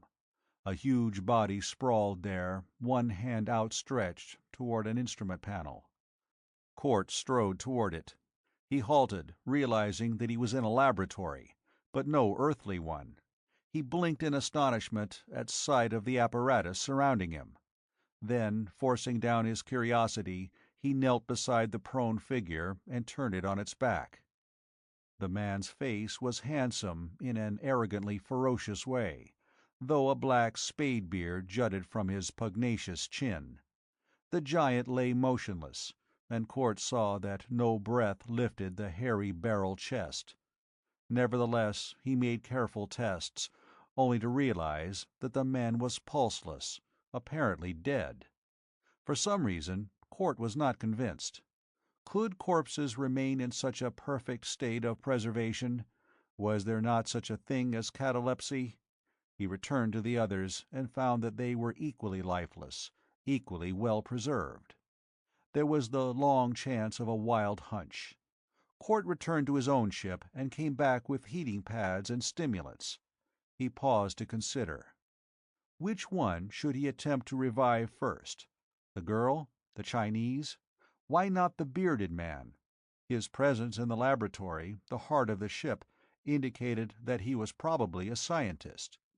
With a grunt of decision, Cort went to the prostrate giant and put down his burden. Warmth must come first. The heating pads were arranged in armpits and thighs. He followed them with adrenaline, with brandy, artificial respiration. Cort placed his hands in the proper position and forced air from the giant's lungs. Then back, and down again. Down, and up. With a surge and a rush, the man came back to life. He flung Cort off with a swift gesture and sprang up. His hand closed on the switch he had been striving for. But he halted and whirled, his yellow cat's eyes glowering at the smaller man. He said something Cort did not understand. Rising to his feet, Cort kept one hand on his gun as he watched the giant warily. Abruptly, the Blackbeard strode past Cort and into the next room. When he returned, he was grinning. He stopped at the door and stood with arms akimbo. After a moment he spoke slowly, in Latin. It was a language that Cort, being a scientist, had studied with some thoroughness. "I come from Earth," he explained. "The third planet of this sun. I mean no harm. I awoke you." The other nodded. "I am Thordred, but there is no time to talk now. Tell me, swiftly as you can, how you found us." Cord obeyed. As he talked, Thordred went into the adjoining room and stood contemplating the silent figures. He stooped beside the slim body on the floor. "Dead, I think. Yet, this is your ship?" He pointed toward the port. "Yes." "Well, you will not need it. My ship is yours now." A gleam of amusement shone in the yellow eyes as Thordred lifted Ardath's body and carried him into the Terra. He paused to study the controls. After making a careful adjustment, he returned. The door of the Terra he closed behind him, then both ports of the larger ship. Cort felt a touch of apprehension. "Thordred," he said with quick anger in his voice, "what are you doing?" The giant turned to a vision screen in the wall. He flicked it on. "Look." On the screen, Cort saw the Terra flashing away through space. He felt a sudden pang that chilled to cold rage. "What right—" Thordred grinned. "Slowly, Stephen Cort. I have said that this ship is yours. As for him—" black hatred shone in the yellow eyes. "He was a renegade and a traitor. He tried to kill us all. He is dead now, but science and magic may bring even a dead man back to life. So Ardath is going where there is neither science nor magic, toward the sun." "The sun?" "Yes. I set the controls on your ship. They are not difficult to understand. Ardath is doomed, if a dead man can die again. And now we will attend to the others." He glanced at the silent figures on the couches. "We'll awaken them?" "One at a time. The girl first." Thordred hesitated. "Revive Jensaya, Cort, while I adjust the apparatus. We are going back to Earth." "Good," Cort smiled. "We need your help." His throat felt achingly dry, for at last his search was at an end. With the science of this Thordred added to his own, the plague could be fought, perhaps conquered. Thordred was smiling triumphantly as he went into the laboratory. Chapter 13. The Sleepers Awake. Cort busied himself with the golden-haired girl. Jensaya's feline, sophisticated green eyes and the vague suggestion of cruelty about her lips were not apparent now as she lay in cataleptic sleep. Rather, she seemed some elfin creature out of Earth's myth-haunted past, a daughter of Neptune. The gossamer violet-tinted robe scarcely veiled the alluring curves of her slim form. Her lashes lay golden on the rose-petal cheeks. She seemed so helpless, so childlike. Utterly trusting, she lay curled like a kitten on the couch. The poignant loveliness of the Atlantean girl was suddenly an aching stab in Cort's heart. He felt no passion for her, no infatuation. She was too completely removed from mundane life for that. But Jensaya curiously seemed to typify and embody for Cort something he had never known. Out of the world's youth, she was youth, a symbol of the dreams that most men know before they grow too old. Staring down at Jensaya, Cort realized that he had never known youth and wondrous dreams. Unexpectedly, he thought of Miriam Barton, whom he had left on Earth. He put her out of his mind by working swiftly.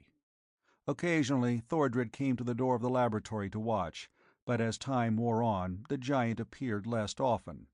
Though he had learned much when the thought-transference helmet had given him the knowledge of Ardath's brain, Thordred had not acquired the Kyrian super-mentality.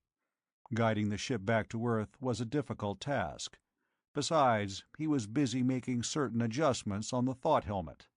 So he remained in the laboratory and did not see Jensaya awaken. Court had turned away to stare curiously at the other two sleepers, Li Yang and Scipio the Carthaginian. The giant warrior puzzled him. Since the man wore only a breechclout, Court found it hard to guess his origin.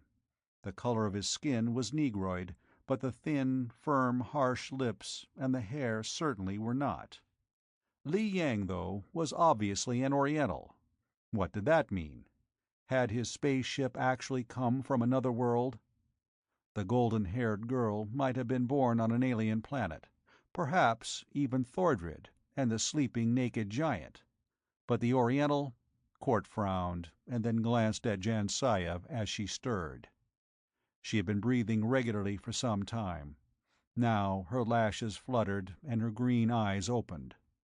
When she looked up at Court, a soft, wordless sound of inquiry murmured from the red lips. Athloye Siavo.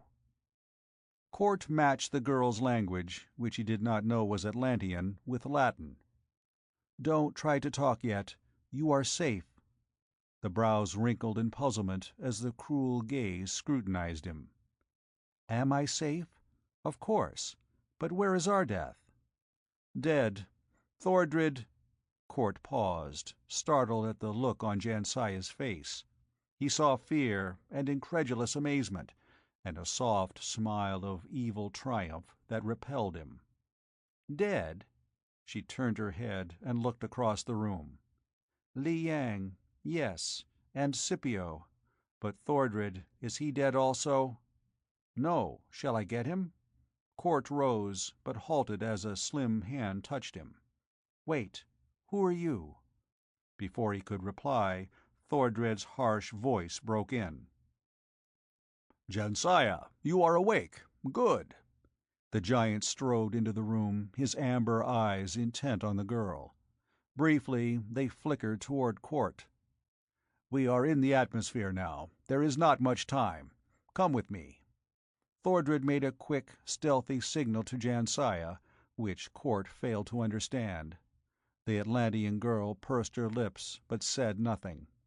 In the laboratory, Thordred pointed to a chair. "Sit down, Court. Put on this helmet."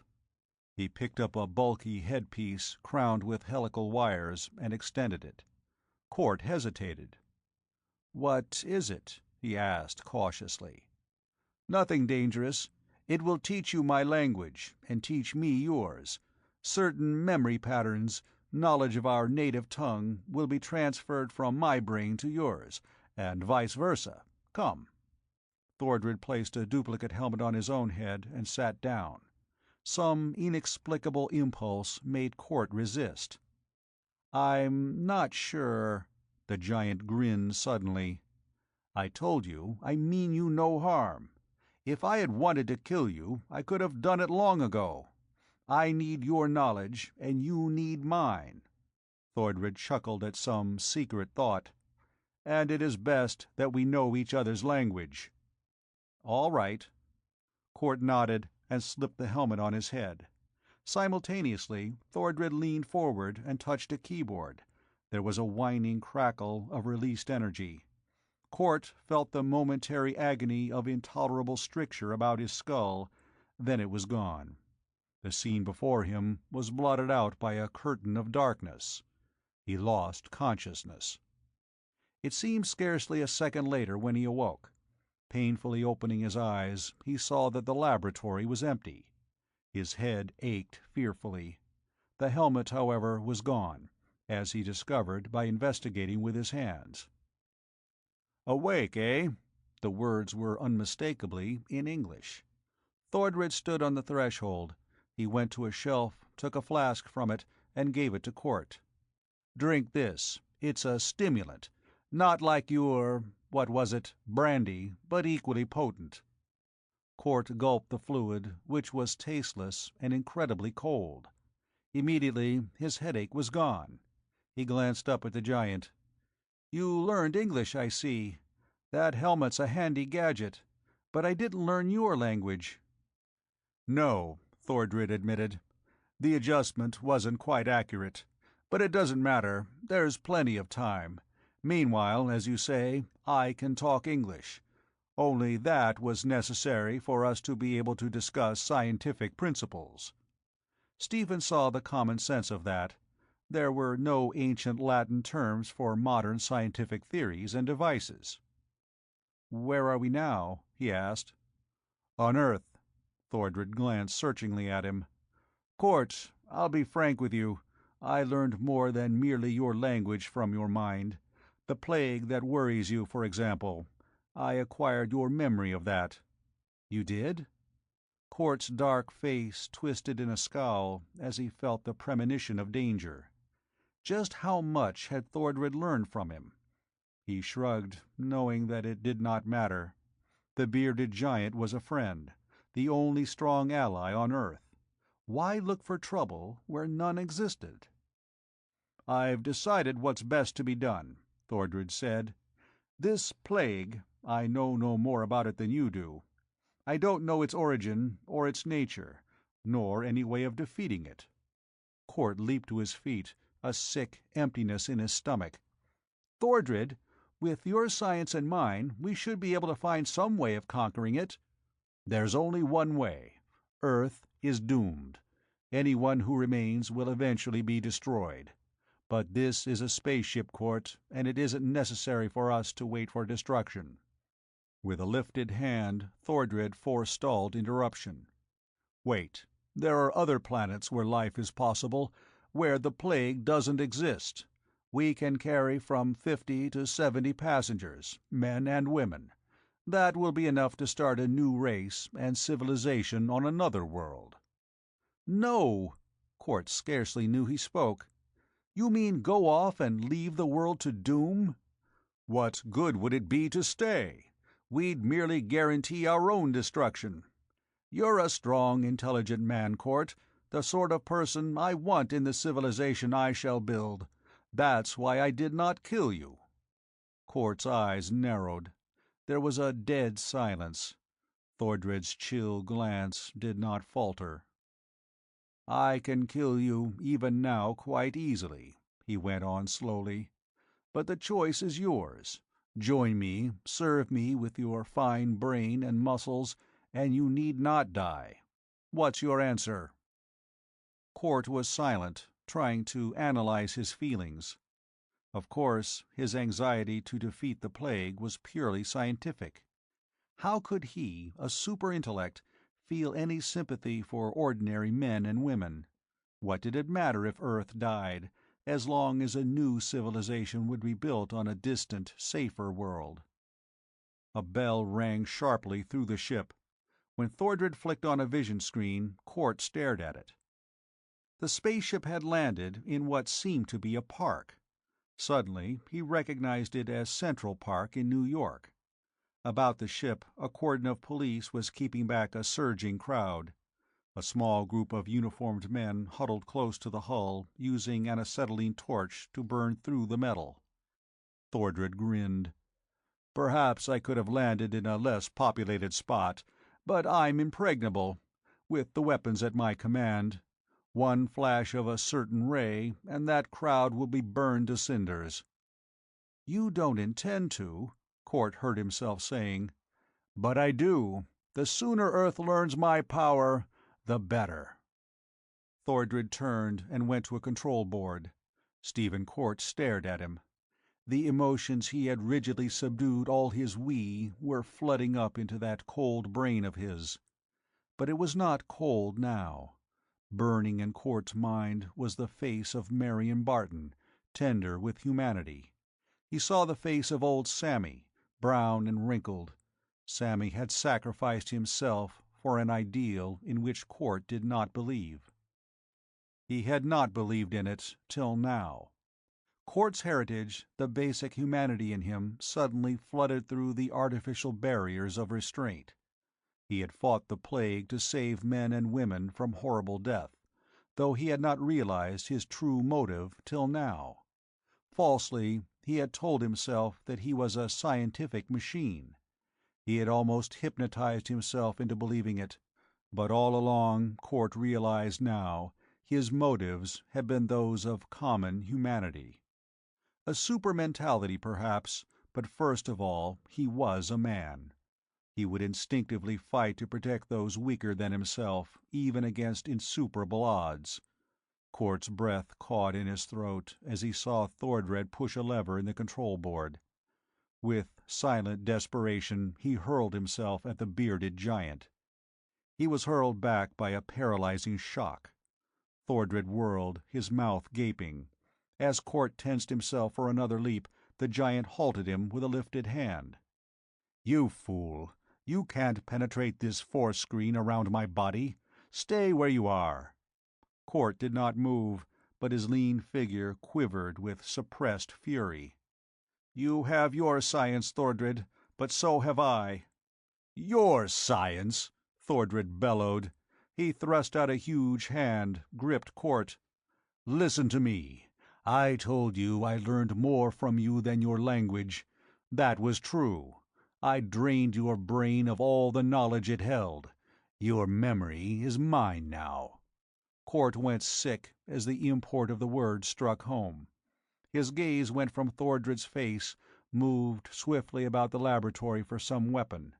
But the apparatus was utterly unfamiliar to him. Yet it had to be based on rigid scientific principles that would be the same in any universe. Cort's mind worked with frantic speed, trying to find some coherent pattern.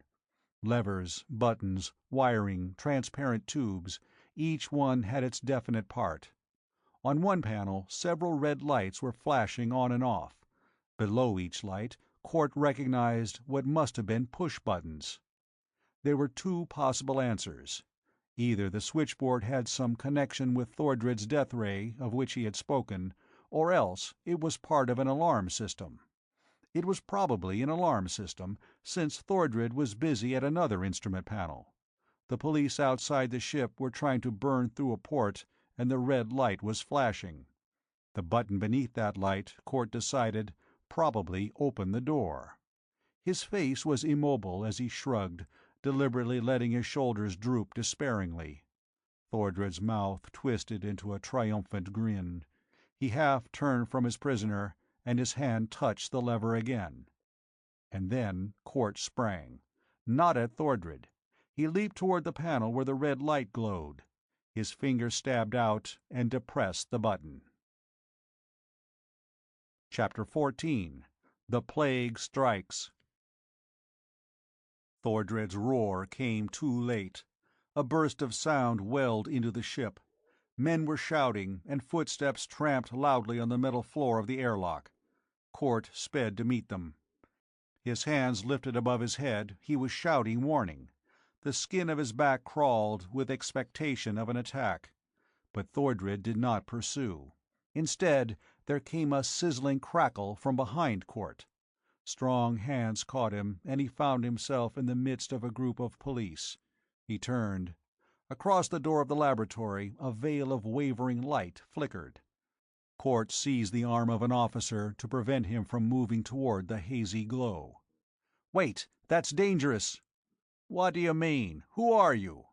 "Never mind that now. Shoot through that light, but don't go near it. You may be electrocuted." The leader of the group, a gray-haired, bulky man, stared. "I know you. You're Stephen Cort.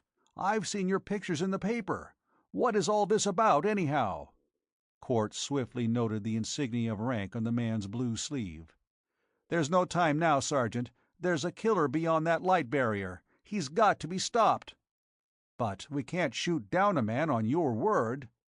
Cort sucked in his breath, then his hand went out in a blurring motion. Grabbing a heavy revolver from one of the officers, he whirled and pumped bullets at the barrier of fire. Flame crackled and snarled. The bullets could not penetrate the barrier. Half melted, they dropped to the floor. The revolver was wrested from his hand. The sergeant eyed him in amazement, holding the smoking gun. "I tell you—" Cort made a gesture of despair as he heard a low whine, rising in pitch and intensity, throbbing through the ship. He knew that Thordred was busy in the laboratory. He tried a new tack. "This ship may be blown up at any minute. Get your men out. Keep the crowd back." He hesitated, then pointed to the unconscious forms of the Chinese and the gargoyle-faced giant on their couches.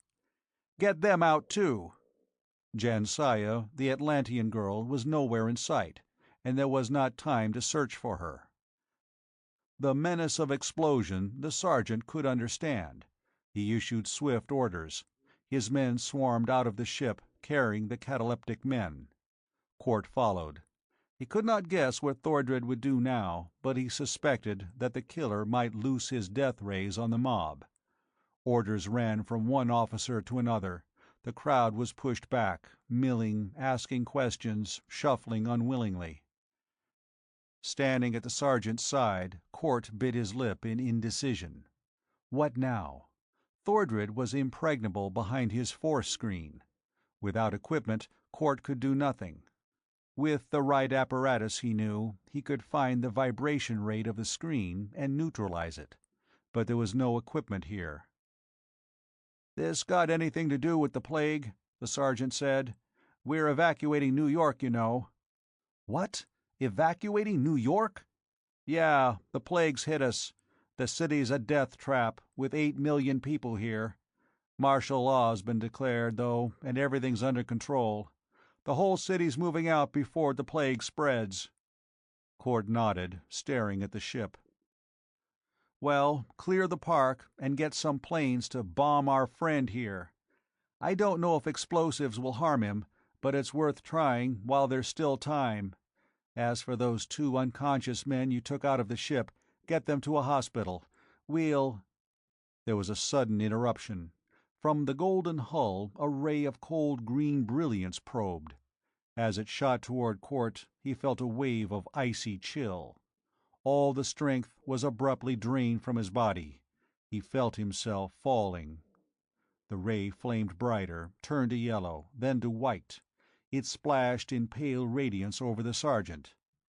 His strong face seemed to melt, the flesh blackening incendiary horror over the bone structure. The officer dropped without a sound. Through filming eyes, Court saw the golden spaceship rise from its resting place. It shot up and hovered. Fleeing abruptly into the western skies, it was gone. When the ray touched Court, it had not been strong enough to kill, only to paralyze, but the sergeant was horribly dead. Court felt himself slipping down into the black pit of unconsciousness. His last memory was that of some small bird wheeling above him against the blue. Then darkness took him. Hearing returned to him first. The sound was confused and chaotic. Court lay motionless, striving to analyze it. As if from a vast distance, he seemed to hear a babble of voices faintly mumbling what sounded like gibberish. Piercing through this was a medley of shrill whistles and siren-like noises that were utterly inexplicable. Then Court opened his eyes, looked straight up at a bare white ceiling. Sunlight made square patterns on it. He could move, he discovered. Without difficulty he sat up, found that he was in one of a row of cots that ran down the length of a long room. He was in a hospital. Court's voice cracked when he cried out. He tried again, but roused only an echo. Wonderingly, he rubbed his chin and gasped in amazement. A beard? He must have been unconscious for 2 weeks at least. He rose, shivering in his regulation hospital nightgown. Though the windows were closed, the room was icy cold. Rocking weakly on his feet, Court looked around. The man in the next bed looked familiar. It was the obese Oriental he had last seen in the golden spaceship. The man lay silent, motionless, no breath lifting his huge paunch. In the cot beyond lay the scar-faced giant, the man who had resembled a gladiator. He, too, was apparently dead or cataleptic. Some of the other beds were occupied, Court saw. He made a quick investigation. Strangers, and dead, all of them. Some had plainly died of starvation and thirst. The blankets in most cases were tumbled and twisted, and some of the bodies on the floor where they had apparently flung themselves. One grizzled oldster was huddled in a heap near the door, his skinny hand still outstretched for aid that could never come. The hospital must have been deserted. But what could have caused medical men to forsake their patients? Physicians do not break the Hippocratic Oath so easily. That meant the plague. His throat tight, Court stumbled to a table where a carafe of water stood. It was stagnant with long standing and half evaporated, but he gulped down a repulsive swallow. A folded newspaper on the table caught his gaze. Hastily, he folded the paper to the first page. Flaring headlines greeted him. Plague strikes New York. 20 carriers reported in Manhattan. Mayor orders city evacuated. Hastily linotyped columns gave the story. All over Greater New York, the plague had suddenly appeared. In Queens, Brooklyn, the Bronx, from Harlem to the Battery, the shining men, harbingers of weird death, had come into being. Thinking the invasion had arrived by way of Jersey and the surrounding area, the mayor had directed the evacuation to take place northward. But in the box labeled Latest News Bulletins, it became apparent that the infection was spreading with fatal speed. Among 8 millions of people, the plague ran like wildfire. Well, judging by his beard and the date of the paper, that had been 2 weeks ago. What was the country like now? Court went to the window and stared out. The bleak, snow-covered expanse of Central Park was far below. Small, irregular dark blotches lay on the whiteness. Were they bodies? Court found a telephone and jiggled the receiver impatiently. Not even the dial tone answered him. New York must be entirely deserted, save by the dead. Again he went to the window. This time he saw a shining oval of light, dwarfed by distance, gliding under the trees in the park. A carrier. Court knew he could not remain in New York. With a nod of decision, he glanced at the 2 motionless figures on the cots beside his own. Hastily, he began to gather equipment. He saw a use for the Oriental and the Giant. He could not leave them here, frozen in cataleptic sleep, even if he did not think that their knowledge might prove valuable. He used heat, stimulants, and artificial respiration. The stimulants were easy to procure after a trip down the corridor into adjoining wards. It was harder to find adrenaline. Court had to break down a door before locating the drug, but finally he was ready. Electricity, rather than gas, supplied the hospital. He knew there would be no current now. Court hesitated. Frowning, he stared out the window. He heard again the distant din that had awakened him, the faint hooting and the low mumble of far voices. Radios, of course. Innumerable radios had been left turned on when the evacuation had taken place, and they were still broadcasting. That meant there was still electricity. Relieved, Court found heating pads and pressed them into place about his 2 patients. Little artificial respiration was necessary. Under the shock of the adrenaline, first the Giant and then the Oriental stirred. They wakened almost together. Court gave a gasp of relief. Till then, he had not realized just how much his fortnight of hypnotized slumber had weakened him. Despite slowed and retarded metabolism, he had not eaten nor drunk for weeks. Shivering, he sank down on a cot and watched his patient slowly and gradually awaken. There was so much to do. He must communicate with these 2. But what language did they speak? Would they be able to understand Latin? After that, there would be so many things. Find out what had happened, leave New York safely. But the first thing, Court murmured, is to stow some food under my belt. No, he resolved, glancing down at his nightgown. The first thing I need is a pair of pants. Chapter 15. Under the Plague. It was nearly an hour later when Court finally finished his story and learned from Li Yang and Scipio their own tale. Luckily, both understood Latin. When Quart's knowledge of the language failed, he pieced it out in Greek, which Scipio knew. "I am familiar with all the tongues spoken around the Middle Sea, the Mediterranean," the huge Carthaginian stated. "This English of yours sounds like a hybrid language, a mixture of Latin, Greek, Goth, and Zeus knows what else. However, I will learn it. We had a saying that those in Helvetia had best do as the Helvetians do, though all they generally did was freeze." Scipio chuckled deep in his barrel chest. "We have a saying that jackasses bray at inopportune moments," said Li Yang blandly. "Therefore, hold your tongue, Scipio, while we make some plans." He sighed ponderously.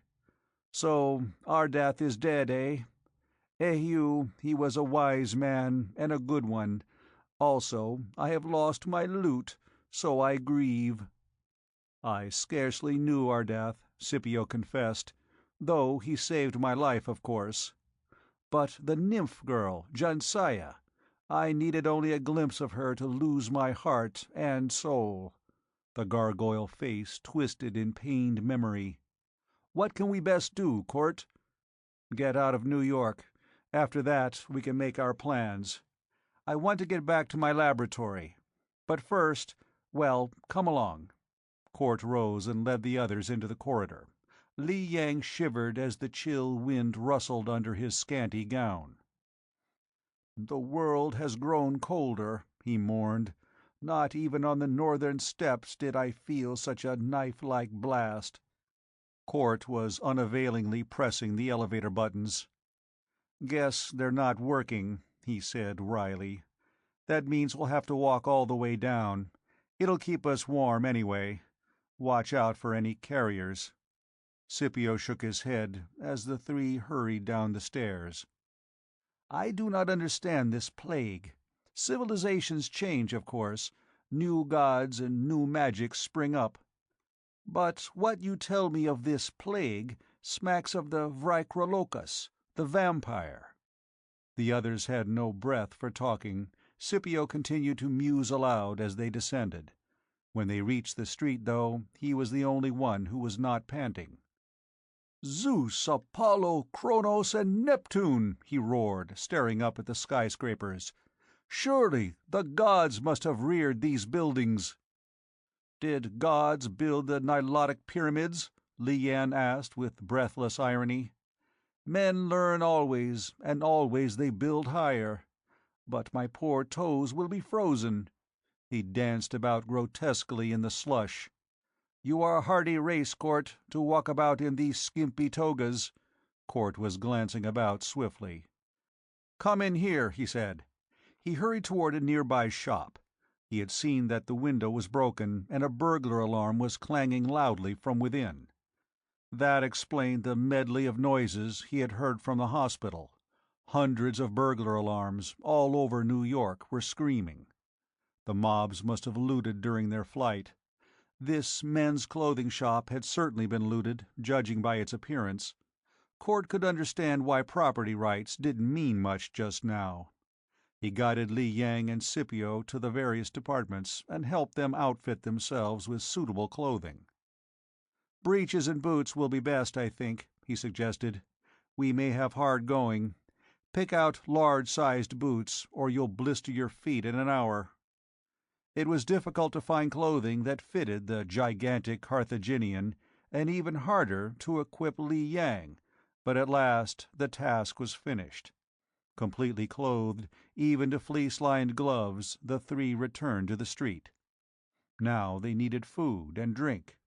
Down the avenue a little way was an automat. Court led them into it, pausing at the entrance to examine a motionless, shrunken body that lay there.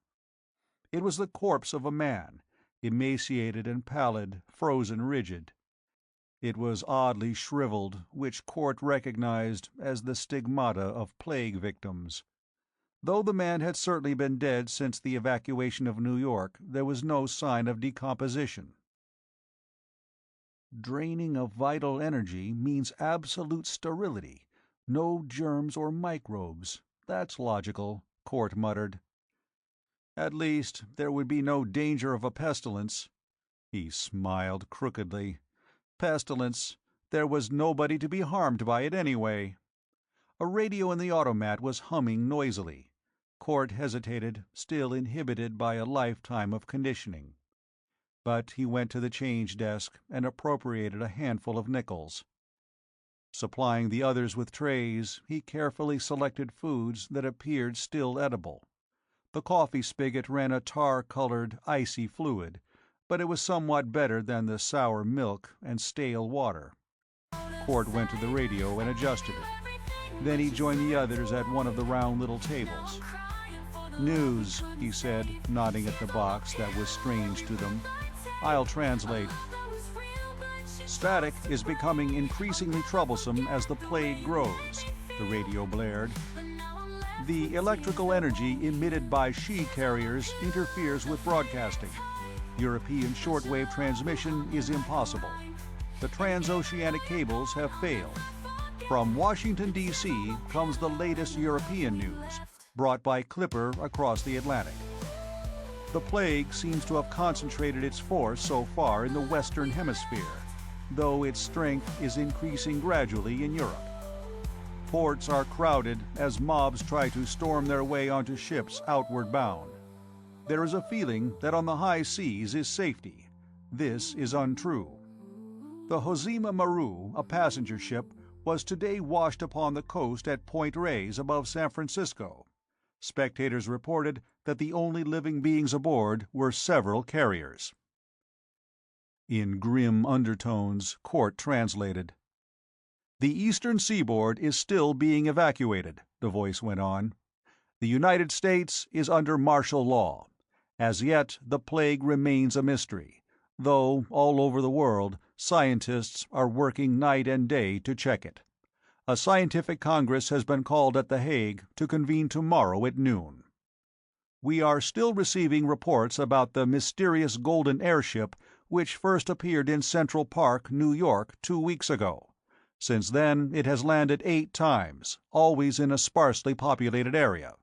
Unconfirmed reports state that men and women have been forced to enter the ship. 2 hours ago, according to San Francisco station KFRC, the ship landed in the Berkeley Hills." Cort's voice rose excitedly as he translated. Scipio sat back with a grunt, and the Oriental pursed his red lips. "So, Thordred's still on Earth." Li Yang rubbed his fat hands together. "Good, Cort. There are marvels of science in that golden ship, all the wonders of Ardath's great civilization. If you can get your hands on them." Cort frowned. "As soon as Thordred finishes recruiting the people he needs to start a new life on a different planet, he'll vanish forever.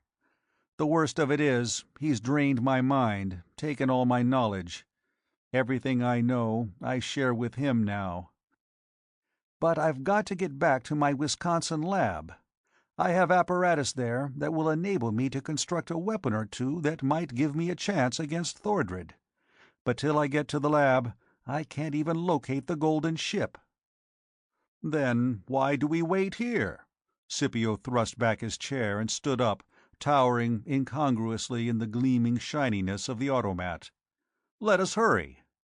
They went out. Behind them, the radio blared.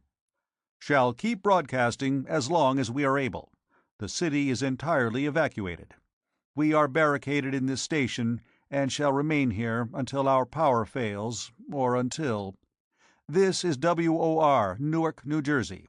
All listeners are warned to leave their homes immediately and—" Fifth Avenue lay silent under a white mantle. Snow had fallen within the past 24 hours. The sky, however, was blue and cloudless. Singularly eerie was the silence that lay over New York, made more horrible by the mutter of radios and the distant jarring of alarms. These too would die when the power failed. There were bodies in the streets, most of them white mounded hummocks under the snow. Hundreds of automobiles had been wrecked.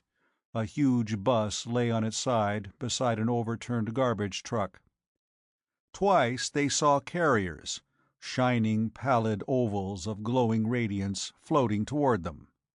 Each time, Court led his companions into buildings, and through a roundabout course of passages and stairways that led them to safety. The subway might be safer, he mused, but there may be carriers down there, and the power's still on, of course. Court did not mention his fear of the carnage he might discover underground. Yet, curiously, the plague had left little horror in its wake. It was far too fantastically unreal. The bombs and shrapnel of war would have left blood and ruin.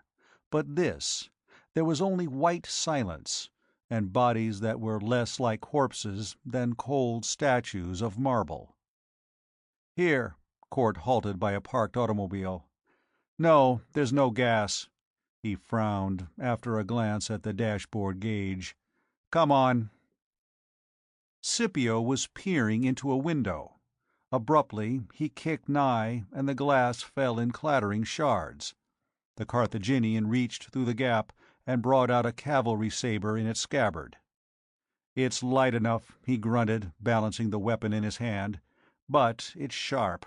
We may need this." He fastened it to his belt, while Li Yang was peering down the street. "Court!" the Oriental called. "What is it?" "A carrier." "I see it." Swiftly, Court guided his companions around the corner. They turned west from Fifth Avenue into 58th Street. Half a block down, they paused at sight of two more carriers coming toward them. Court glanced around. On his right was a street blocked with a mass of automobile wreckage. The tower of Rockefeller Plaza rose into the sky. On his left was the entrance of an office building. But through the glass doors, Court could see that the lobby was strewn with bodies, struck down as they tried to escape the onrushing plague. Court wondered with a strange twinge of pity how many of them had been ready for death. Probably none. He came to himself abruptly. There was no time for philosophizing.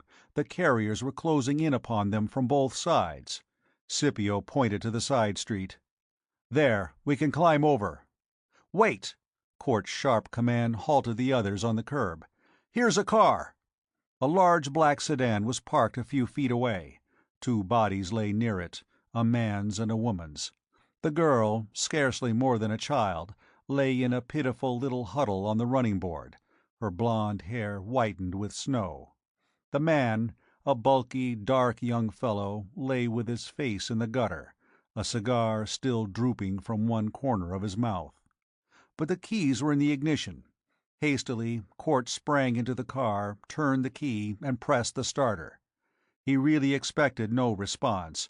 To his surprise, the battery painfully turned the cold engine over. Court dared waste no more time. He glanced around. With a gasp of relief, he saw that the shining bodies of the carriers had halted. They were at least 100 feet away, and there might still be time.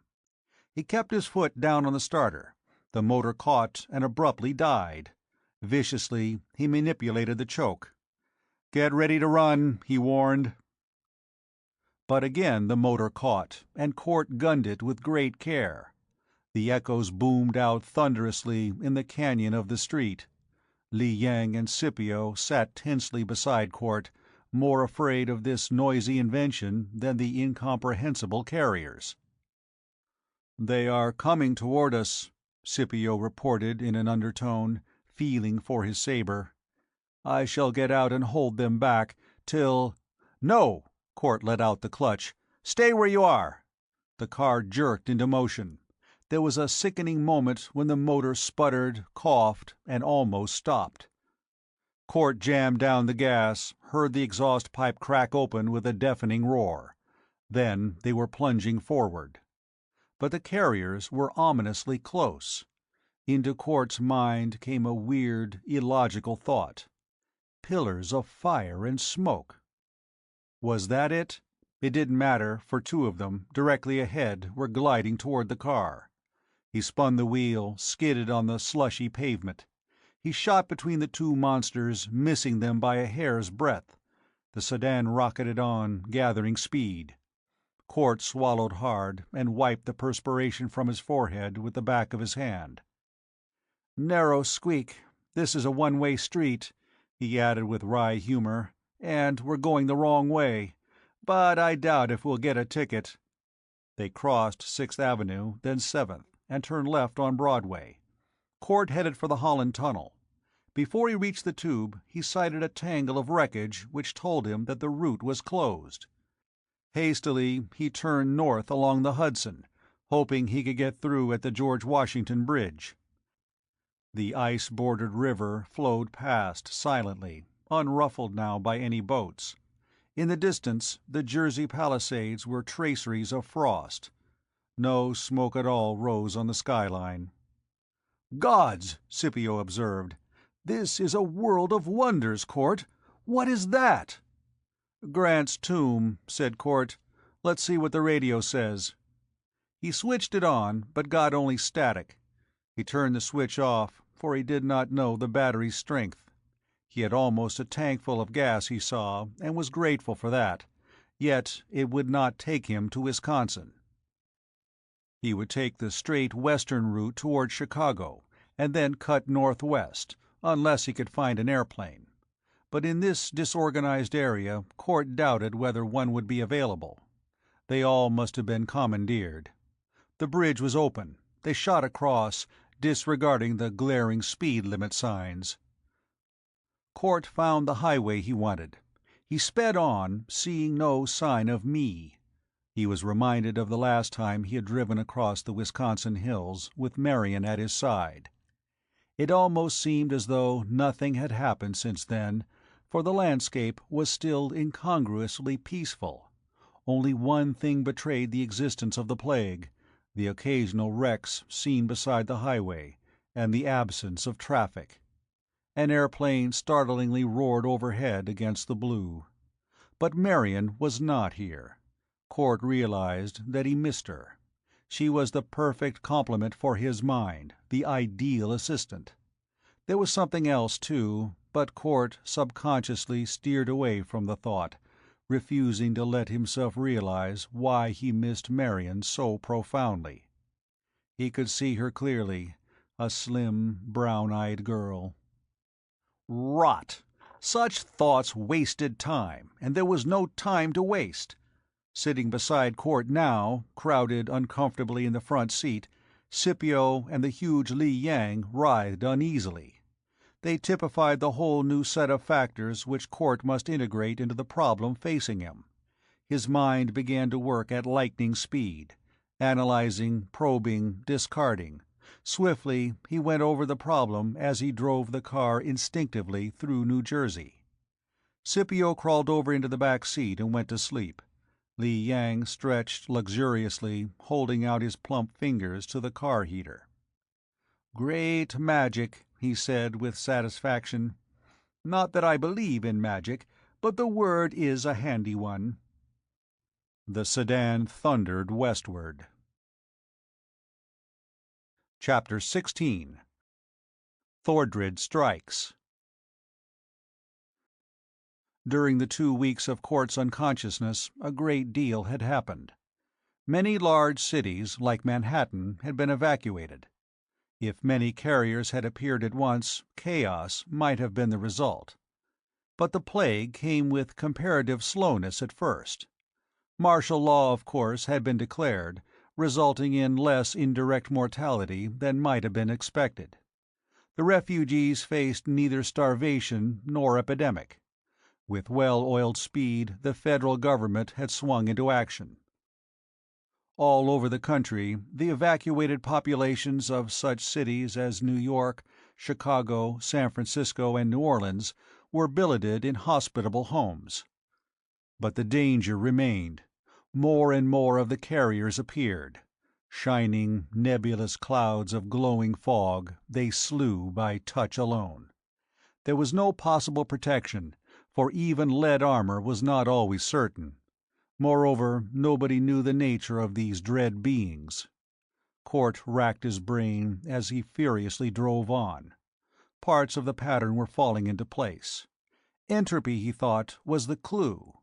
The most puzzling problem was the apparent existence of an utterly alien element, the mysterious X. In a sane universe, this could not exist. It could not be alien. For a time, he pondered the Heisenberg uncertainty factor, but discarded it as a new idea came to him. The catalyst angle was perhaps the most logical one.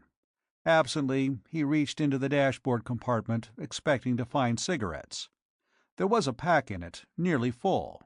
Court pressed in the dashboard cigarette lighter. Li Yang watched with interest. Court took the glowing lighter and held it to his cigarette.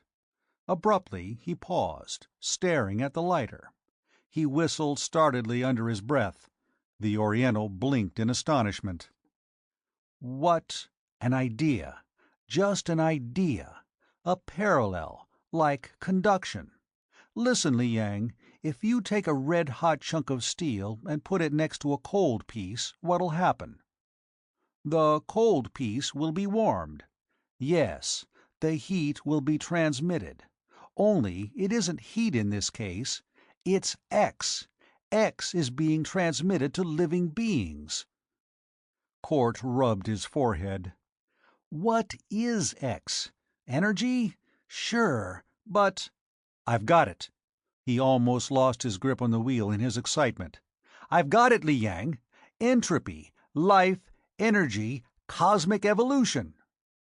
Words, said the Oriental, shrugging indifferently. What do they mean? Court began to talk slowly, carefully, picking his way along the new theory. Evolution goes on constantly, you know. From the day the first amoeba was born, evolution kept on steadily. It'll always do that, all over this universe, and in other ones too. Well, what's the ultimate evolution of life? To what man is it given to know that? Li Yang replied fatalistically. There have been lots of theories. Plenty of science fiction writers have speculated about it, people like Verne and Wells. Some of them say we'll evolve into bodiless brains. Well, that isn't quite logical. Rather, it doesn't go far enough. Brains are made of cellular tissue, and therefore can die. But thought, life energy, is the ultimate form. The final evolution is toward bodiless energy, life without form or shape. A gas, perhaps. The Oriental nodded. I think I see. Well? Court swung the sedan around a curve, taking it wide to avoid an overturned roadster. Entropy goes on regardless. Eventually, a universe is destroyed. Matter itself breaks up. But this life energy isn't matter. It's left unchanged. It floats on through the void, like a dark nebula. His eyes widened. Perhaps that's the explanation for dark nebulae, like the coal sack, for example. Well, that doesn't matter. This cosmic cloud of life energy drifts through space. If it happens to reach a newly formed planet, like Earth billions of years ago, life is generated in the seas, and the cycle starts again.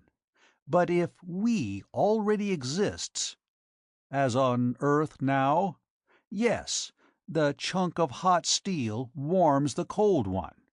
Only it isn't heat that's transmitted, it's pure life energy, the super-life, to which we'll all evolve at the end of our universe. We're not ready for that yet, but it's come of its own accord. I am not sure I understand, Li Yang said thoughtfully. Take a familiar parallel. We know today that there's a hormone which causes growth. A hormone is a glandular extract. If we inject an overdose of that into an infant, he'll grow enormously. But he'll probably be an idiot, with little control over his huge body. He should have been left to grow naturally, for he wasn't ready for the hormone in such a large dose. Neither is the Earth ready for so large a step forward in evolution. But we've got an overdose of pure life energy, and it's transforming human beings into another form of life. Demons, Li Yang said quietly. Perhaps, at least into poor devils. Well, that's the answer, but it still does not help matters. Here's a town. I think it has an airport. The field was a flurry of brightly lit activity. No carriers had yet appeared in this New Jersey city, but the air of tension was inevitable. By dint of argument, threats, pleas, and coercion, Court managed to charter a plane, though he would have no success in getting a pilot. Their services were difficult to obtain because of the national emergency. It was lucky that Court knew how to fly. He took time to drink black, scalding coffee at the airport restaurant, where curious glances were cast at his strange companions. There was little information he could gain from the scattered scraps of conversation. No one could guess where the plague might strike next. At the first sign of it, evacuation must take place, with the aid of every automobile, railroad, and plane that could be pressed into service. A few local residents wandered in to stare curiously at the unusual activity. Their lives would continue in normal routine until the plague actually arrived on their doorsteps. Refreshed, Court took his companions into the plane, a speedy gyrocraft cabin ship. He felt grateful that he would not have to drive by car to Wisconsin. The trip would have necessitated a stop for sleeping, but in the plane he could reach his destination in 6 hours or so. Li Yang and Scipio were not startled by the air journey, for the golden spaceship had accustomed them to aerial travel. They watched with interest the countryside below. There was little chance to talk. The plane swept over Chicago, a desolate, evacuated metropolis. Chicagoans, Court had learned, were quartered all over Illinois, Michigan, Wisconsin, and even Ontario. Canada, of course, had thrown open its border. For days, crowded boats had been plying between Chicago and Benton Harbor in Michigan. The plague had not struck Milwaukee, however, though transportation facilities were held in readiness there. Actually, only a few cities had been disrupted, and plague deaths had been surprisingly few. The real peril, which not many knew, lay in the future, if the plague spread and remained incurable. At Madison, Court landed and rented a car. The headlights were pale spears stabbing through the gloom as the highway unrolled monotonously. Court was beginning to feel sleepy, but he had purchased some benzodrine sulfate in Madison. He gulped some of the stimulant, which refreshed him. In the back seat, Scipio polished his saber with an oiled rag he had found. Li Yang slept, choking and snoring, his head rolling ponderously in collars of fat.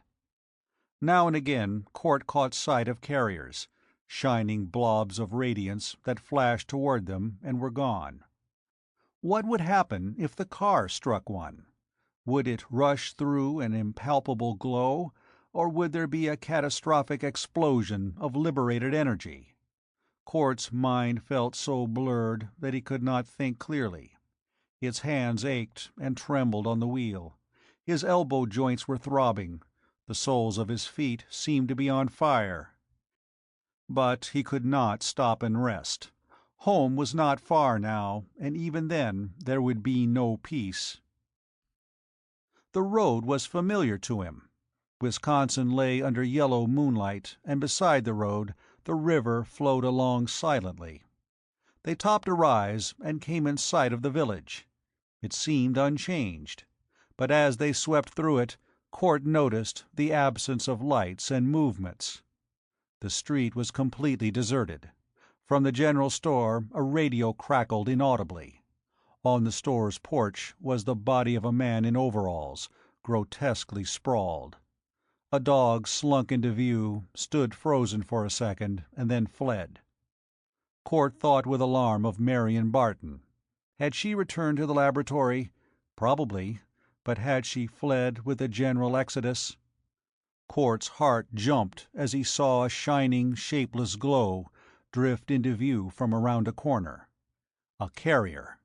Another of the horrors was joining the first, but they made no effort to molest the speeding automobile. Court sucked in his breath. Once he reached the laboratory, all the weapons of his scientific career lay ready to his fingers. Then, knowing as he did the secret of the plague, he could fight, perhaps destroy the plague. And finally, Thordred. Marion could help. Her aid would be invaluable if— "How much farther?" Scipio grunted from the back seat. Li Yang woke up and sleepily rubbed his eyes, yawning. "Almost there," Court said, a queer breathlessness in his voice. "Just over this rise. Hold on." A glowing shadow had loomed up sinisterly before the car, blocking the road. It was a carrier, silent, motionless, menacing. Court made a swift decision. He could drive straight at the thing, but that was too long a chance. Going so fast, though, he had little choice. He jammed on the brake, at the same time twisting the wheel. The car's tires rasped and screamed as the vehicle slid sideward. It rolled ominously on two wheels, righted itself, and plunged off the road. The occupants were jolted and flung about as the sedan lurched across a plowed field. A tire blew out with a deafening report. Desperately, Court fought the wheel. Bang! Another tire had gone, but Court jammed his foot on the accelerator. In the rear mirror he could see that the carrier was still standing in the same place. It was not pursuing them. He got the car back on the road, picked up speed. As it limped on, the carrier was left behind. Court drew a deep breath. "Gods!" Scipio bellowed. "I almost stabbed myself with this blade." Li Yang gurgled with amusement. "You are not as well padded as I, but I am glad our journey is almost over. It is it not, Court?" "Yes, this is home." Court's voice died away as he jerked the car to a halt. They were at the huge, rambling structure that had housed the laboratory. The building was gone. It had been razed to the ground in an irregular splotch of blackly charred ruin. A crater yawned among the debris. The laboratory was destroyed, and with it the chance to save the Earth. Sick hopelessness was so strong in Court that for a long, dreadful moment his heart was numb. He seemed to be dissociated from his body. As if he were a distant onlooker, he stared at the sharp clarity of the ruins under the moon. His shadow stretched out before him on the ochre pathway. On one side was the taller shadow of Scipio. On the other was the obese, dark blotch thrown by Li Yang's form. The grasses rustled dryly in the cool night wind. The embers were still warm, for smoke coiled up lazily from the dying coals. Apparently the work of destruction had occurred lately. Was it an accident? No, Thordred must be responsible. Court might have expected this. When Thordred acquired his memory pattern, he had also become familiar with the laboratory and all its potentialities. Naturally, he would wish to destroy it, lest use of its powers be used against him. But why had he waited 2 whole weeks? Perhaps because he had not been able to locate the laboratory until now. Despite having acquired Court's memories, Thordred was a stranger in this new, complicated civilization. "Steve!" The scream cut through the air, bringing Court around sharply. It was Marion's voice. Chapter 17. Marion. The cry came from the hillside beyond the house. For a second Stephen caught the glimpse of a white figure running toward him in the bright moonlight. He raced to meet the girl. She collapsed in his arms, panting and disheveled. Her hair was a tumbled brown mass of ringlets. For several minutes she could only gasp inarticulately.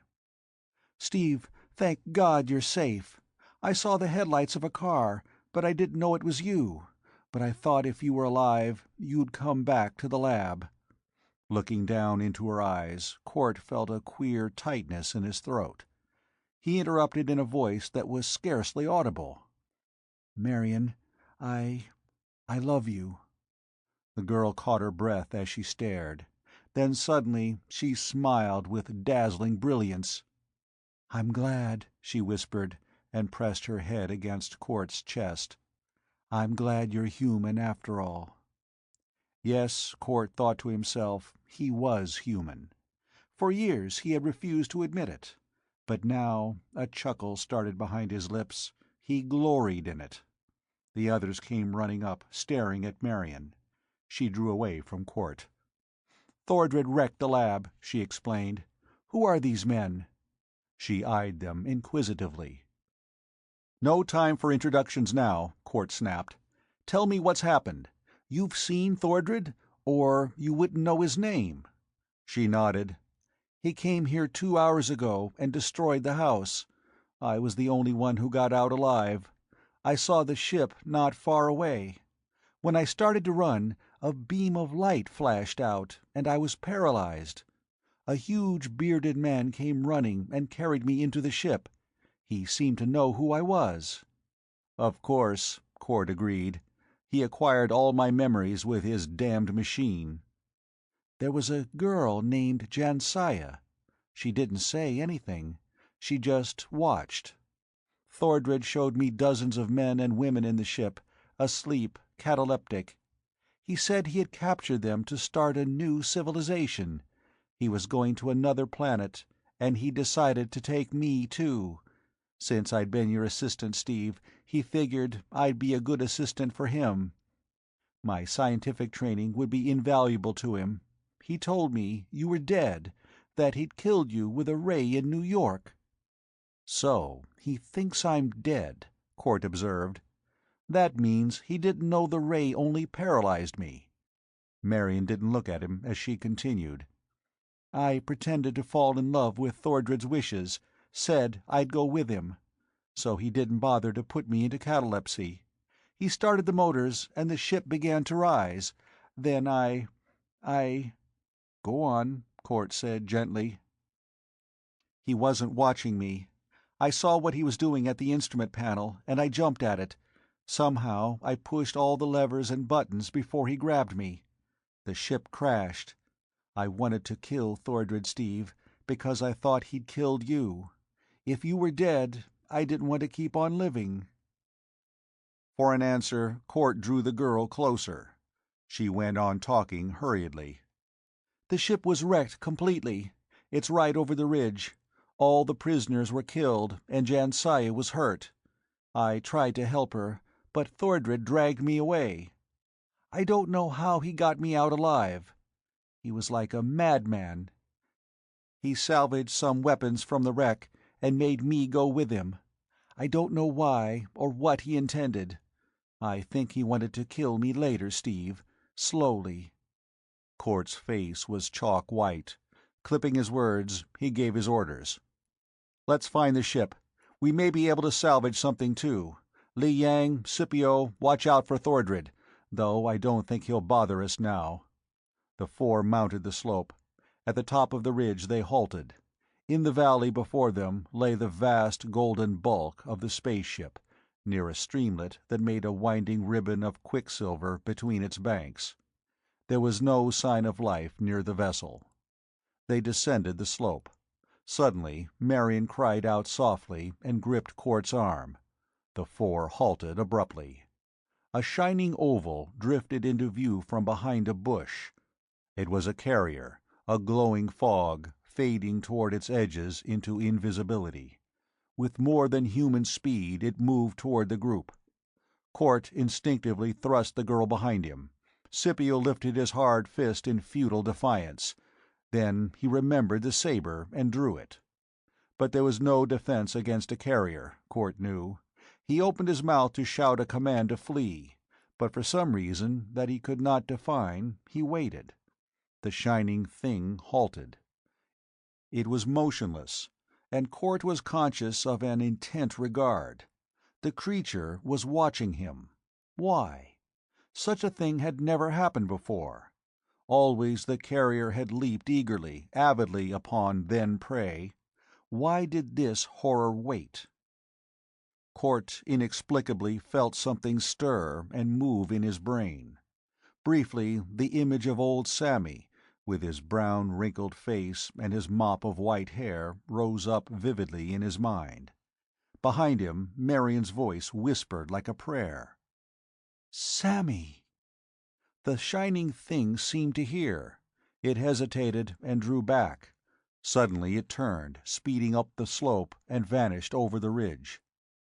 "Good God!" Cort whispered through dry lips. "Marion, do you think that was Sammy?" White-faced, the girl nodded. "Yes, Steve, and I think he knew us, remembered us. That's why—" She could not go on. "Well," Scipio broke in roughly, "why do we wait? Let's go on." In silence, Cort led the way down the slope. Presently he shivered a little, and Marion glanced sharply at him. "Do you feel that too?" "What? Wait a minute. Yes, some radiation." "There," Li Yang said, pointing.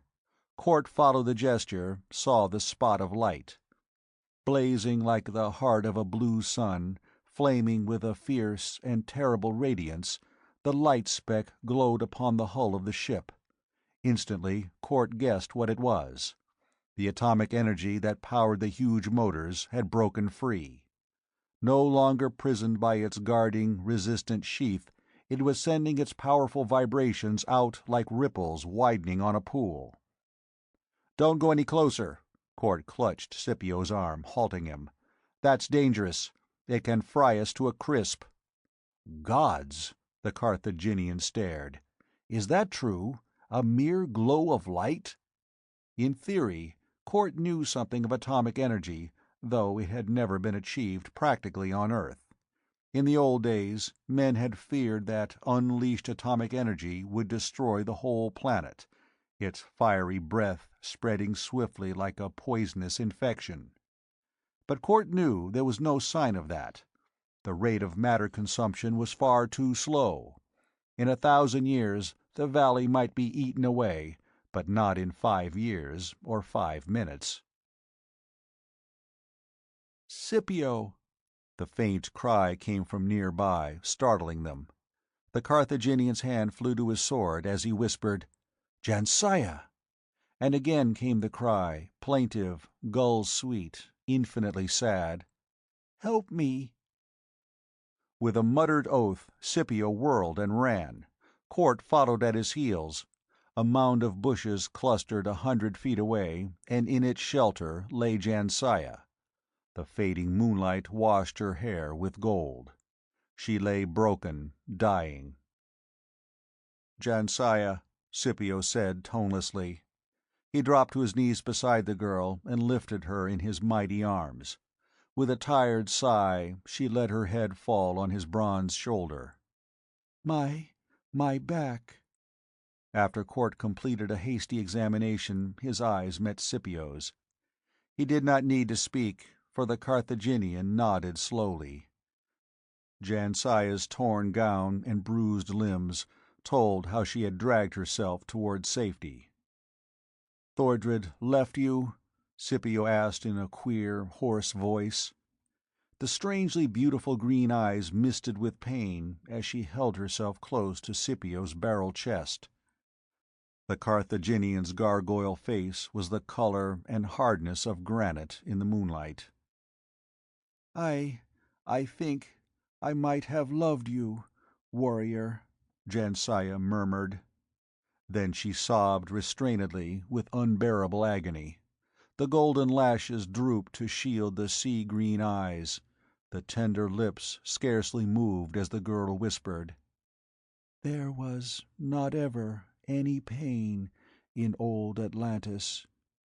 Her head drooped on his arm and was motionless. Gently, Scipio laid her in the shelter of the bushes. He touched her hair, her eyes, then tenderly he touched his lips to those red, silent ones, from which even the faint hint of cruelty had gone. As he drew back, the last glow of the sinking moon failed. The eternal dark accepted Jansaya and shrouded her.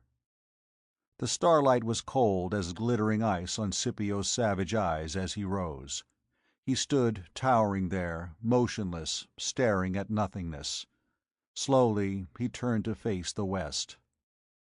"Court," he rumbled distantly, "you heard her?" "Yes," Court said in a low, tense voice. "He left her to die." Abruptly, the Carthaginian's face was that of a blood-ravening demon. The mighty hands flexed into talons. "He is mine to slay," Scipio breathed through flaring nostrils. "Remember that. He is mine to slay." But Jansaya could no longer hear. She lay limp, slim and lovely, and forever untouchable now, shielded from all hurt. She slept as a child might sleep. "You wish to kill me?" a harsh voice asked mockingly. "Well, I am waiting, Scipio." From the shadows of the bushes, Thordred's giant form rose into view. Startled bewilderment momentarily paralyzed Court. He cursed himself for a fool. He might have expected this, but finding Jansaya had made him relax his vigilance. Glaring at Thordred, he stepped aside to stand in front of Marion. Li Yang's fat yellow face was expressionless. Scipio, after one hoarse oath, had drawn his saber. He was walking forward, his eyes burning with blood hunger. Thordred's hand dipped into his garments, came up holding a lens-shaped crystal that shot forth a spear of green light. It touched Scipio. The Carthaginian halted in mid-stride, with the saber lifted, a grin of fury frozen on the gargoyle face. Court leaped for Thordred, but the green ray caught him too. The life was drained from him in a shock of icy cold. He stood motionless, paralyzed as the ray darted aside. From the corner of his eye, Court saw Marion and Li Yang stiffen into immobility. The four stood helpless, while Thordred tossed his crystal from hand to hand and grinned. "You fools," his harsh voice grated. "So I did not kill you that other time, did I, Court? Well, I shall rectify that omission now. If not for the interference of all of you, I should never have lost the ship. Yet I can still have my vengeance." He glanced down significantly at the lens he held. "You shall die slowly, in the utmost agony. You shall burn gradually as I increase the strength of the ray. After that, I do not know what I shall do. Perhaps I can build another ship. The knowledge I have stolen should enable me to do that. But that comes after my revenge." The bearded face was murderous in the moonlight. The crystal flashed a ray that struck Court on the chest. The green light turned yellow.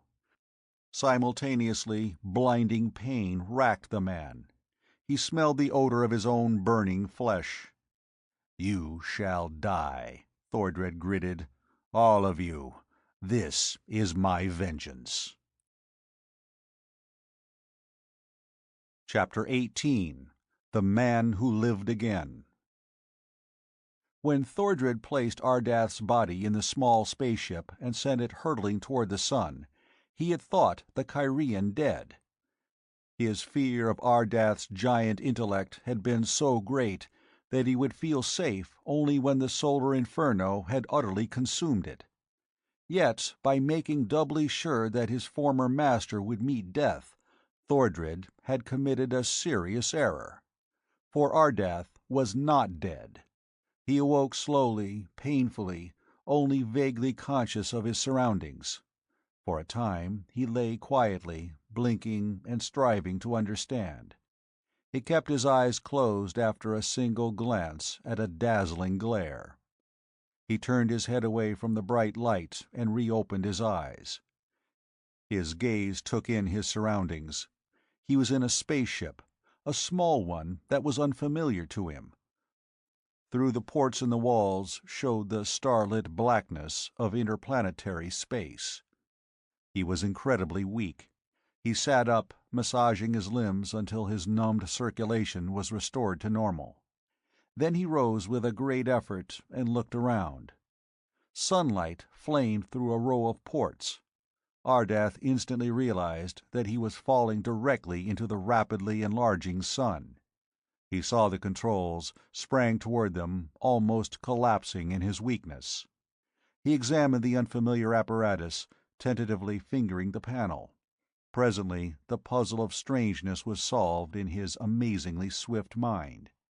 He tried a lever, then another, and knew that he was master of the unknown ship. The vital problem just now was to escape the sun's attraction. Luckily, he was not yet even close to the chromosphere. He turned the vessel in a wide arc. After staring through the ports, he aimed its nose at Earth. Then he locked the controls and searched for food. Foreseeing emergencies, Cort had stocked the little ship well. Much of the food was unfamiliar to Ardath, but he sampled it intelligently. Brandy stimulated him and gave him strength. As he ate, he pondered the situation. How had he got here? What had awakened him from his cataleptic sleep? The last thing he remembered was emerging from the laboratory in his own ship, to encounter Thordred's ruthless blow. The bearded giant had betrayed him, but how long ago had that been? How long had Ardath slept? During his last period of awakening, he had arranged an automatic alarm which would react to the presence of any unusual mentality existing on Earth. Ardath wished to take no chances of sleeping past the lifetimes of geniuses. But he had not had time to set that alarm before Thordred stunned him. Everyone in the golden ship should have slept on until infinity, unless awakened by some outside force. What had that been? Again, Ardath went to a port and studied the constellations, noting the changes that time had made.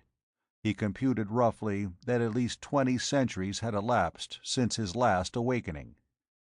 Perhaps, through his failure to set the automatic alarm, he had already slept through the lifetimes of innumerable supermentalities. Though Ardath did not know it, of course, he had not awakened to find Moses, Confucius, Socrates, Galileo, Newton, and a dozen others. The alarm, had it been set, would have aroused him when those men appeared on Earth. Ardath glanced thoughtfully toward the sun. Its powerful rays, unshielded by any atmosphere, had awakened him. He felt gratitude to the unknown builder of this ship, who had installed transparent ports, through which the vital radiations had poured. If the vessel had been on any other course, Ardath might have slept on to the end of time. But the sun's rays had destroyed the artificial catalepsy. Ardath rose and began to search the little ship.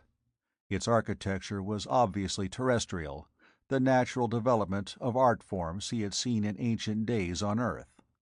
Moreover, the use of Earth metals in the construction, and the absence of any unusual ones, confirmed this theory. Certain equipment that Ardath found interested him. The mystery of a blowtorch he solved without difficulty. An electromagnet and vials of acids made him nod thoughtfully. When he measured one of the ports carefully, he realized that it coincided exactly with the size and shape of the entry ports on his own ship. The equipment indicated that the unknown owner of this little vessel had expected to find a barrier difficult to pass. The curious similarity of the ports on both ships added up to an unescapable conclusion. Someone on Earth had built this ship in order to reach and enter Ardath's craft. Obviously, he had succeeded, but without the use of atomic energy. He had duplicated the alloy that coated the hull of the Kyrian vessel, yet the energy was electrical in nature. Ardath's race had used electricity once, so many eons ago that it was mere legend when he had been born. Atomic energy had supplanted it. Yet Ardath must work with the tools at hand. He found himself experiencing difficulty in breathing. The air supply, of course, had not bothered him during his cataleptic state, but now it was becoming a problem. He examined the air renewers and purifiers, found them simple but effective. Luckily, there were the necessary chemicals aboard the ship to renew the exhausted apparatus. The names on the containers meant nothing to Ardath, but the chemicals were easily recognizable. In only one case did he find a test necessary. It would be a long journey back to Earth. Meanwhile, Ardath examined some maps and charts that had been in a cupboard, as well as a popular novel which one of the workmen who built the ship had left in a corner and forgotten.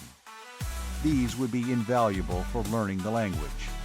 Since Ardath already knew Latin from his last period of awakening, he could learn English without too much difficulty.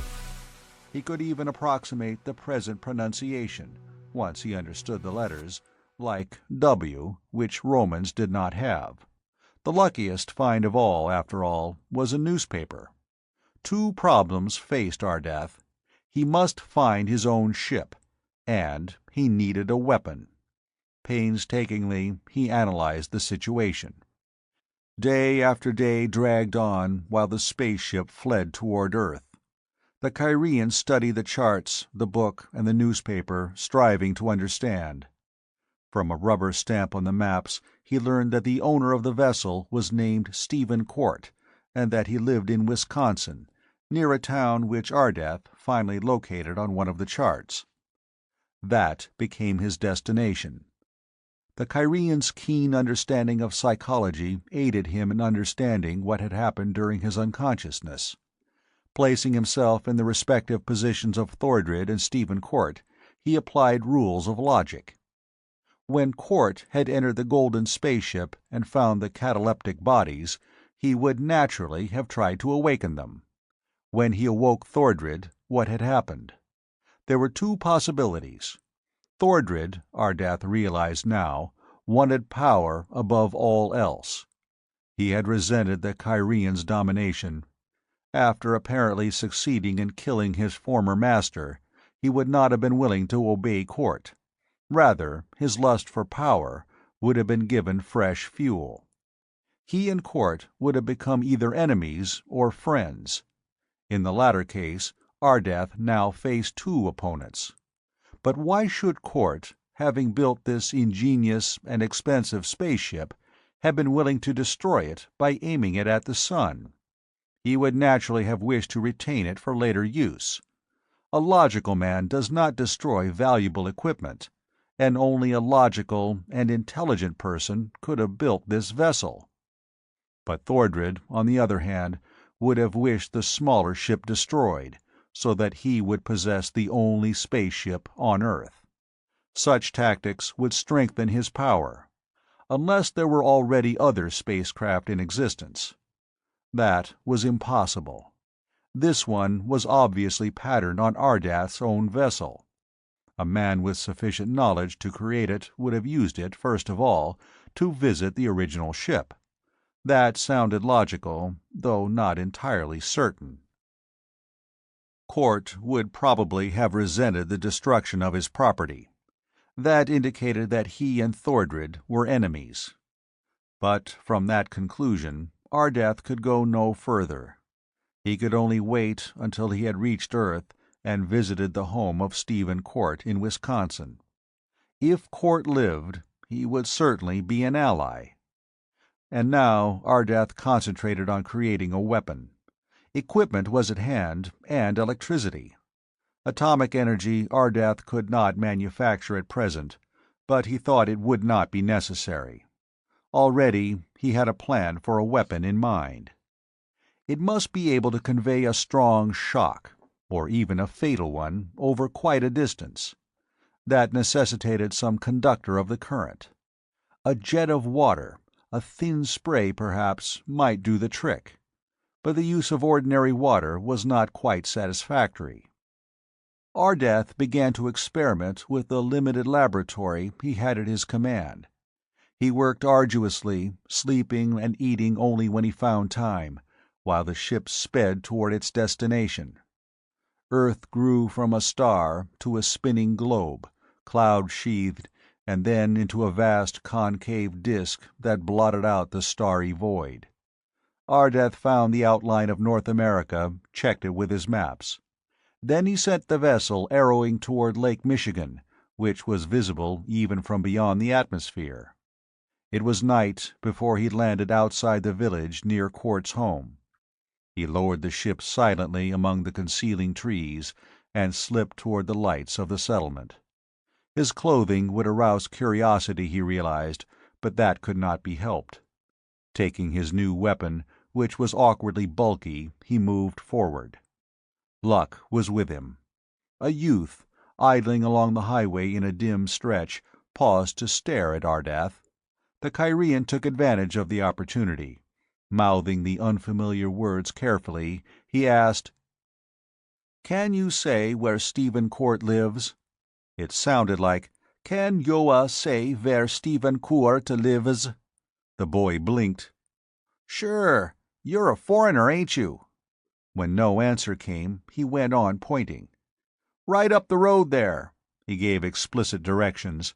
"But I wouldn't go up there if I was you. There was a fire up there just a little while ago, and folks saw some funny kind of airship hanging around. They think it crashed in the valley behind the house, but nobody's gone to look. We stay away from Quart's place, since he had a case of the plague there." Without a word, Ardath left the lad and hurried on. He had understood most of what had been said. A funny kind of airship. Could that be the golden space vessel? By the gods, if it had crashed. The ruins of the house told their own story. Ardath hesitated, then skirted it to climb up the slope beyond the charred foundations. The valley behind the house, the boy had said. Ardath topped the ridge. His thin, patrician face went cold as marble at the sight before him. The ship was wrecked, he saw at a glance. And he saw, too, the moonlit figures of huge Thordred and his paralyzed prisoners. As the ray flashed out from the lens in Thordred's hand, Ardath ran swiftly down the slope, concealing himself amid the bushes. As an odor of charred flesh came to his nostrils, his eyes were suddenly remorseless as death. At last he was close enough. He rose from the shadows and called softly, "Thordred!" The bearded giant whirled, shocked amazement in the amber eyes. The yellow ray swung wide, out of his control.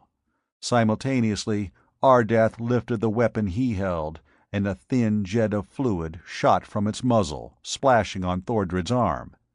The giant yelled in agony, and his lens fell to the ground. "You betrayed me, Thordred," Ardath said emotionlessly. "It is just that you die." He stepped forward.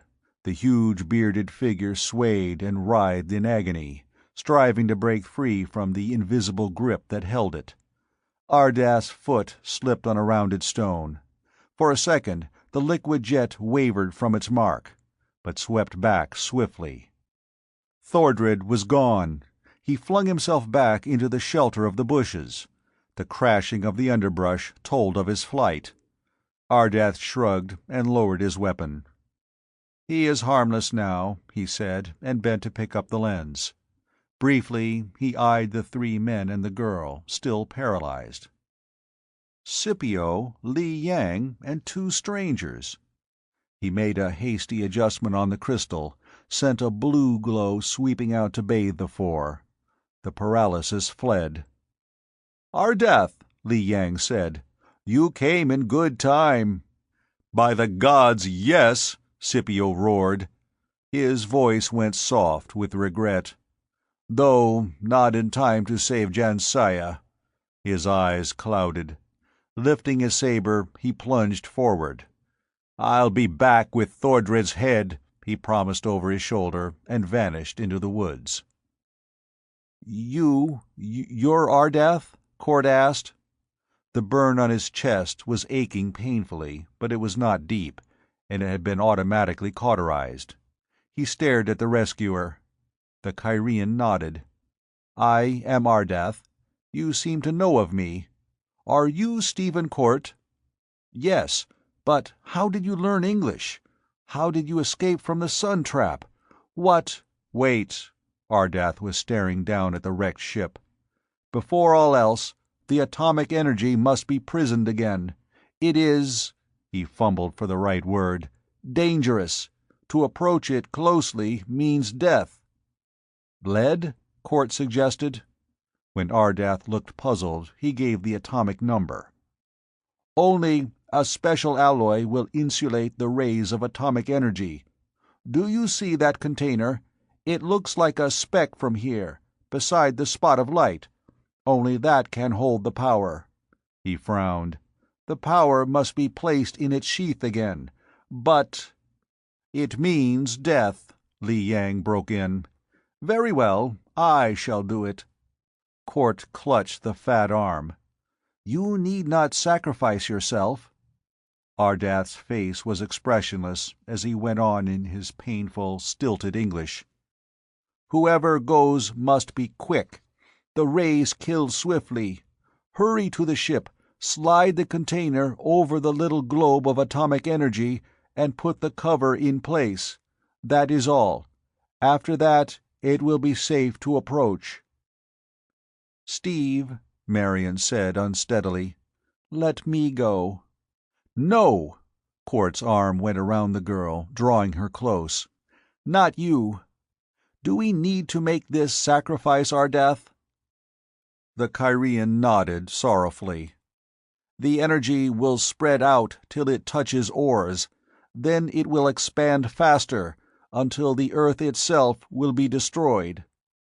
There was a sudden interruption. From the bushes behind the group a glowing nimbus of light drifted. It was a carrier, but it did not approach the three. Instead, it sped down the slope toward the ship. Ardath stared. "Marion, do you suppose—" Court said hoarsely. "Maybe, Steve. If that was Sammy, he may have heard us." They watched as the weird carrier fled toward the ship. It reached the hull, bent over, and picked up a small object from the ground. It made a swift motion, and the glare of atomic energy vanished. "He did hear us!" Court exulted. "Good old Sammy!" The light nimbus was drifting away toward the other side of the valley. Presently it was hidden from sight, but before that Ardath was striding down to the ship. He returned, holding in his hands an oval container of dark, lustrous metal. It was the sheath for the atomic energy. "We have much to talk about," he said to Court. "Your language. I must master it better." Scipio came back, cursing and swinging his saber. His deep chest rose and fell as he panted. "Thordred got away. I could not catch him." Court took immediate command. "Back to the road. There's plenty of room in the car. We'll head directly for Washington and make plans. I think you can help us against the plague, Ardath. Your atomic energy has already given me an idea." "The plague?" Ardath asked. "I'll help if I can, but I am sorry you did not destroy Thordred, Scipio. I fear he will trouble us again." The Carthaginian did not answer. He grinned unpleasantly, fingering the saber blade as he followed the others back toward the ridge. Chapter 19. The Earth Shield. 2 weeks later found Court haggard and red-eyed with exhaustion. He and Ardath, aided by Li Yang, Scipio, and Marion, had been working day and night, experimenting, testing, discarding. Court's task had been complicated by the difficulty of securing the government's backing. The president, though in favor of Court's proposal, would not give his consent until the country's foremost scientists had approved. "They still don't realize what we're up against," Court told Marion. The two were walking toward a huge white auditorium on Pennsylvania Avenue. The dome of the Capitol loomed against the blue sky. A number of cars were drawn up before the marble building. "But they know what the plague's doing," Marion said worriedly. "New cases every day." "I know. Perhaps I shouldn't have asked for as much money as I did. Yet we'll need it all. Small weapons aren't enough. We've got to build the shield to save Earth." "Well, today's the day," she mused. "All the scientists will be there, with lots of Army officials and Washington bigwigs." Court smiled. "Yes, I hope." He turned into an alcove and picked up a phone. Presently he asked, "Scipio? All set? Good. Be careful now." He turned back to Marion. "This may be dangerous, but I think it'll do the trick." Before long he was on the stage of the auditorium, a lithe, well-built figure against a background of sable curtains. The room was nearly filled with a crowd of men, scientists, uniformed army men, politicians. A rustle of expectancy went through them as Court appeared. Without preamble, he began. "I am going to ask you to witness—" He paused as reporters' flashlight bulbs popped and glared. "All right, boys, save some of your plates till later. You will need them. To resume, I'm going to perform an experiment for you today. Most of you are already familiar with my proposal. I have found a cure for the plague, but it is an expensive one. On the other hand, it is the only possible way to save the human race from extinction." "Bunk!" a voice yelled. "Prove it!" Court lifted his hand. "One moment. You have all read about Ardath. Some of you, I think, have seen my colleague. His strange history has become familiar to you. Let me introduce him now." Ardath walked out on the platform. His antique clothing had been replaced by a well-fitting suit of light flannels, and his slim figure went over to stand beside Court. The lean patrician face looked out over the audience without expression. "Fake!" a cry arose. It was echoed by others. A gray-haired man stood up. "If you have found a cure for the plague, prove it. This Ardath may be an impostor. He probably is.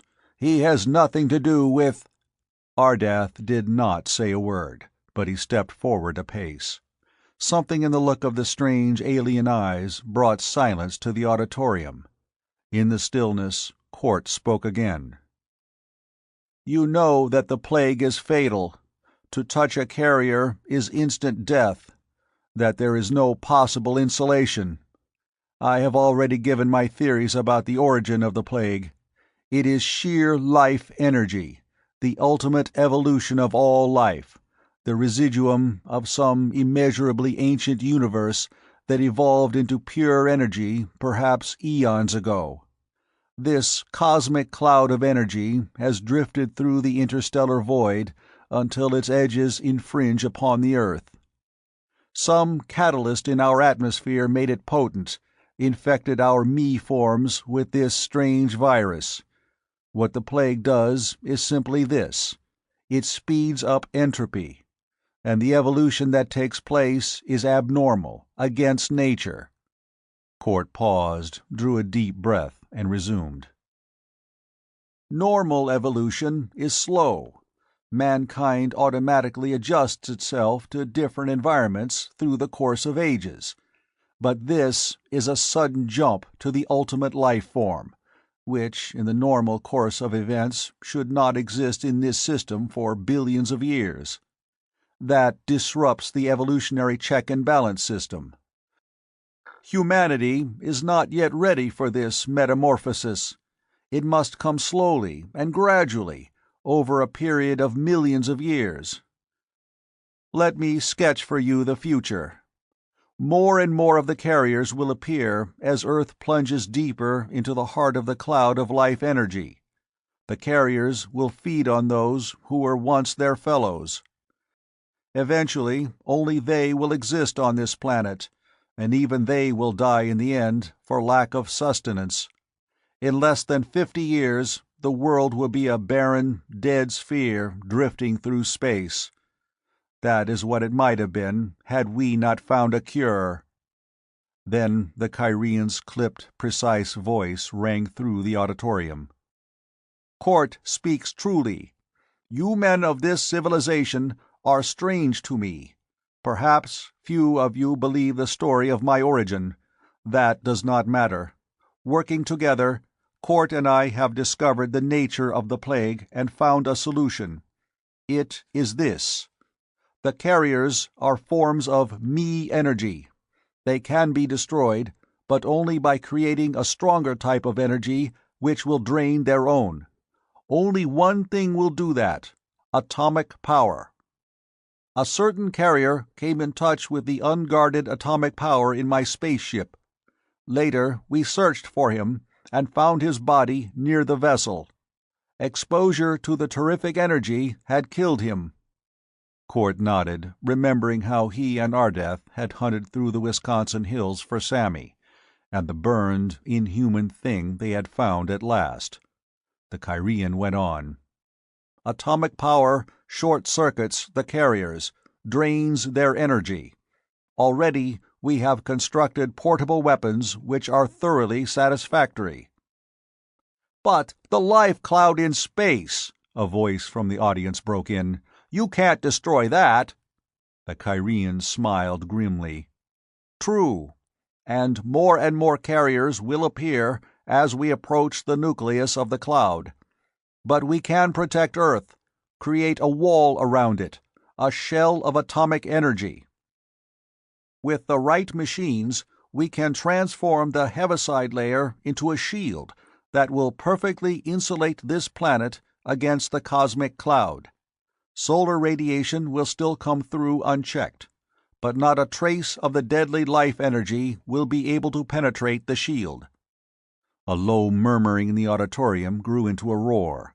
Men rose and shouted questions, challenges at Ardath. A shield around the Earth? Ridiculous. Such fantastic pipe dreams belonged with perpetual motion and other exploded theories.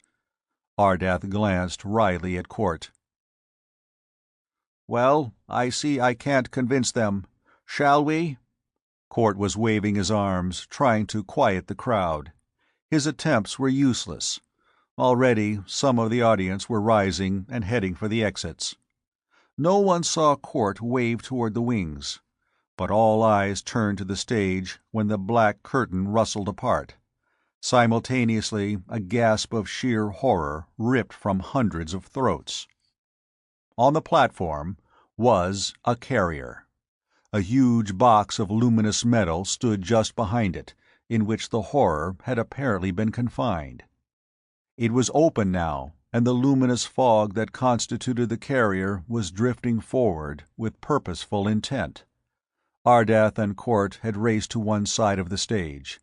Scipio appeared, wheeling a small contrivance no larger than a dictaphone. A conical tube topped it, ending in a translucent lens. "Good," Court snapped at the Carthaginian. "But for God's sake, be careful now." The giant nodded with a flash of white teeth. Court turned to the paralyzed audience. "Stay where you are. There is no danger unless you get hysterical and riot." A uniformed man in the aisle shouted an oath and whipped out his revolver. He pumped bullets at the glowing creature. Naturally, there was no result. Court waited till the echoes had died. "No one will deny that this is an authentic carrier. Watch." The creature was at the edge of the platform when Scipio swung his weapon to focus upon it. The result was unspectacular. A ray of intense white light struck from the lens, and the glow surrounding the carrier merely began to fade. The thing remained motionless, all its glory dulling. At last there was only something like a mummy collapsing to lie motionless on the stage. Scipio switched off the light. "Take your seats, please," Court said. "I have no more surprises for you. I shall welcome a committee to examine the body of this carrier." The first man to hasten down the aisle was a strongly built, handsome man with grizzled gray hair. He went directly to Court. "Mr. President," Court cried, "I didn't know you intended to be here, or I wouldn't have—" "I'm glad you did make that experiment," said the President of the United States. I doubt if the scientists will fail to approve your plan now." There was a little twinkle in the level gray eyes. "Even if they do, I have authority under martial law to order you to build your Earth shield, and to give you every assistance you require." The big figure turned toward the audience, and the President waved at the group of reporters. "Put that on your front pages, boys. Stephen Court's in charge." With silent, incredible speed, Earth swung into action to fight the cosmic menace. Stephen Court was in charge. Beside him, Ardath worked, untiring, unsparing of himself. Li Yang, Scipio, and Marion Barton lent their aid. Staffs of trained scientists gathered from all over the world. Factories were hastily commandeered and their machinery altered so they could turn out quantities of the atomic energy portable guns. From San Francisco to New York, from New Orleans to Chicago, trained men went busily to work. Production of the guns was left to subordinates. Once provided with the plans, they executed their orders with swift precision. Troops of militia were armed with the weapons and sent into plague-infested areas. New York was cleared of the carriers, and the other cities as well. Dozens of the guns were stored in airports, ready for instant transportation whenever a case of the plague was reported. Such reports were constant these days. Earth was approaching dangerously close to the nucleus of the cosmic cloud. Ardath flew to China with Li Yang and 200 famous scientists. A job had to be done there. 2 gigantic towers had to be erected, on each side of the Earth, one in the Orient, one in America. Court was in charge of constructing the latter. He remained in constant telephonic communication with Ardath. Speed was essential. Every resource of the country was turned to building the Earth shield. Business was neglected. The government issued their orders, delegating certain jobs to certain groups. The people had to be fed, of course, but every capable man was mustered to the task for which he was best fitted. Factories worked day and night. Every other country lent its aid. Canada, England, Germany, France, Italy, Japan all forgot their imperialistic and trade quarrels in order to battle the common enemy. There was no time for war. Build the towers, create the Earth shield, these aims were foremost. Slowly, the mighty obelisks rose. They resembled the Eiffel Tower, but were far taller and larger. Immense girders buckled huger beams together as the monoliths rose against the sky day by day. Faster, faster the men worked. At night, searchlights were used. New roads were built and old ones widened, all converging on the towers. A railroad was laid to each one from the nearest line. Nearby towns found themselves incredibly augmented in populations. Emergency barracks rose. Dapper physicists and chemists slept side by side with burly roustabouts and riveters. No thought of class, and few quarrels rose. Each man knew that the plague might strike his own family next. Under his breath, he whispered, "Build the Earth shield. Hurry, hurry." 2 towers loomed at last, visible for many miles. Each one was topped with a shimmering, bright sphere of metal 50 feet in diameter. From these globes the atomic energy would flame out, to encircle the planet and transform the atomic structure of the heaviside layer into an impregnable barrier. Chapter 20. Thordred Returns. Court had little time to rest. He had frequent reports from the chief of the FBI, whom he had requested to track down the vanished Thordred. But the bearded giant had disappeared without a trace. His continued presence meant danger, however. Thordred possessed the knowledge he had stolen from the minds of both Ardath and Court. The dragnet searched for him vainly.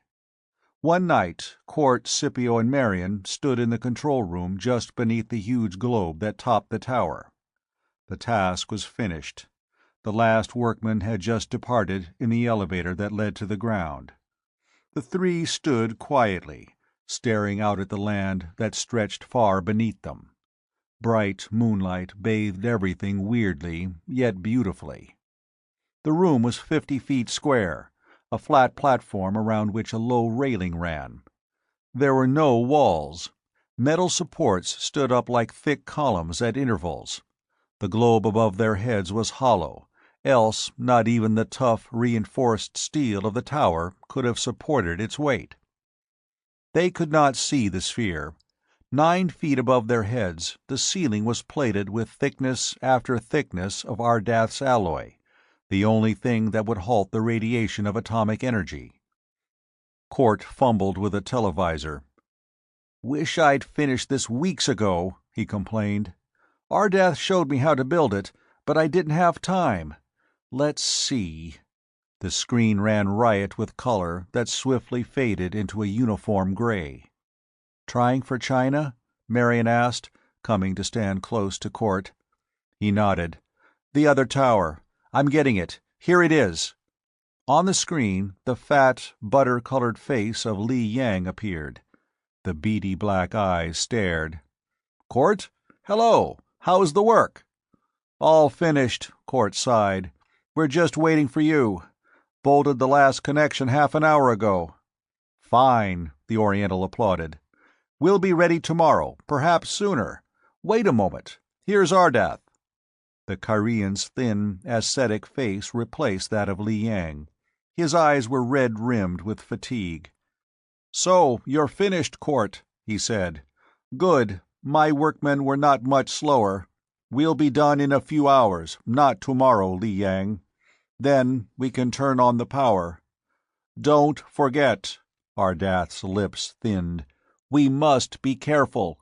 Both of us must turn on the switches at exactly the same moment, otherwise there will be disaster.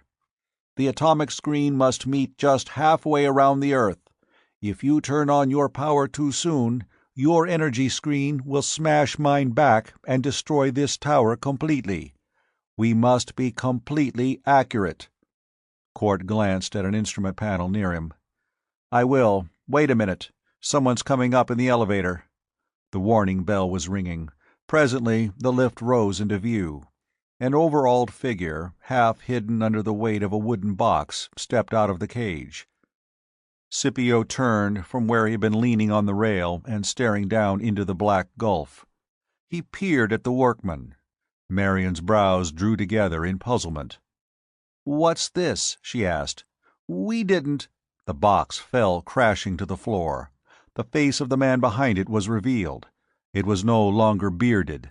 Clean-shaven now, and with the hair bleached yellow, yet the arrogant mouth, hawk nose, and the tawny amber eyes could belong to only one man: Thordred.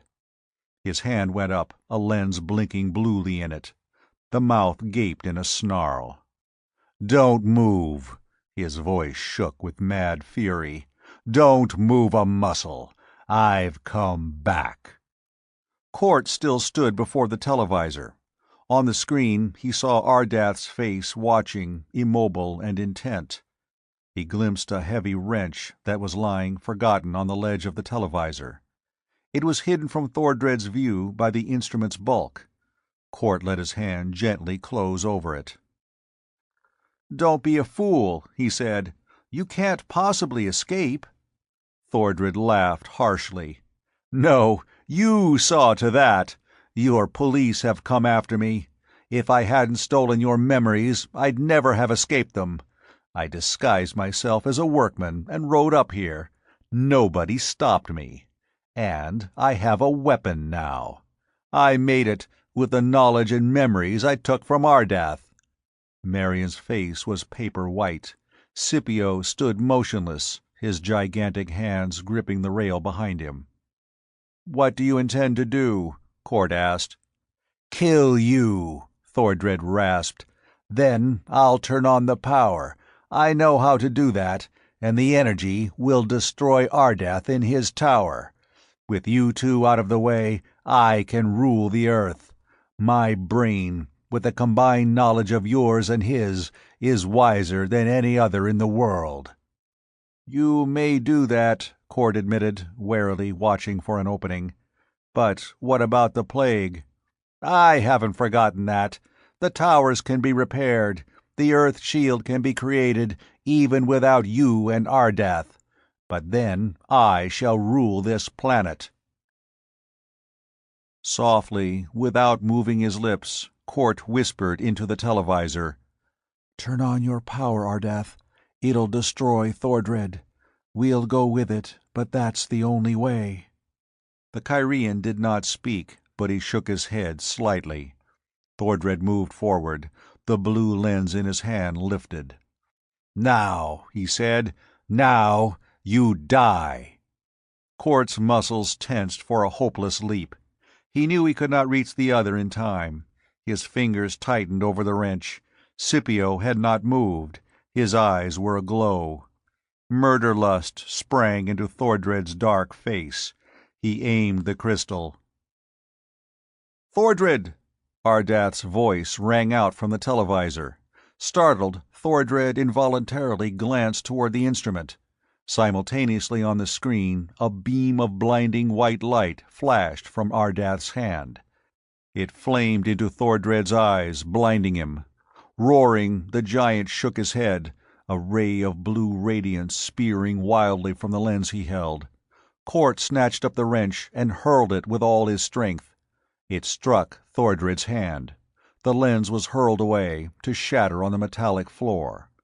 Ready to hurl himself at Thordred, Cort was halted by Scipio's bull voice. The Carthaginian roared, "Back, Cort! He is mine! Mine to slay!" No longer blinded by the ray, Thordred turned to face this new menace. With the snarl of a cornered beast, he closed with his attacker. The mighty, hair-covered hands closed about Scipio's throat. The Carthaginian tore them away, and the two men gripped each other about the waist. They reeled back and forth, each striving to throw the other. To and fro on the platform they wrestled, hundreds of feet above the ground. Staggering to the railed brink and back, Thordred bellowed with insane rage. His mouth gaped open as he sought to sink his teeth into Scipio's throat. The Carthaginian swung his fist in a short arc. The power of the blow brought blood gushing from Thordred's cheek. Cort and Marion, and on the screen Ardath and Li Yang, watched the two titans battle. The men were well matched. Thordred was taller, but Scipio seemed to weigh a trifle more. Yet the raging, murderous frenzy that filled them both was exactly equal. Abruptly, Thordred drove a foul blow at Scipio's middle. The Carthaginian grunted, and his guard dropped for a moment. Instantly, Thordred hurled himself upon his opponent. The two went down, Thordred on top. The hairy hands again sank into Scipio's corded throat. Cort sprang forward, the wrench in his hand. Scipio turned his head slightly. His deep voice roared a warning. "Back, Cort! He is mine to slay!" Then the iron hands of the gladiator from Carthage found their mark, the throat of the savage from the Earth's youth. And they sank deep, deep. All the tremendous strength in Scipio's muscles seemed to flow into his arms. Cords and knots stood out under his bronze skin. Thordred's face was suddenly gorged with purple. Blood stained his shaved chin, began trickling down. Desperately, he strove to throttle his opponent.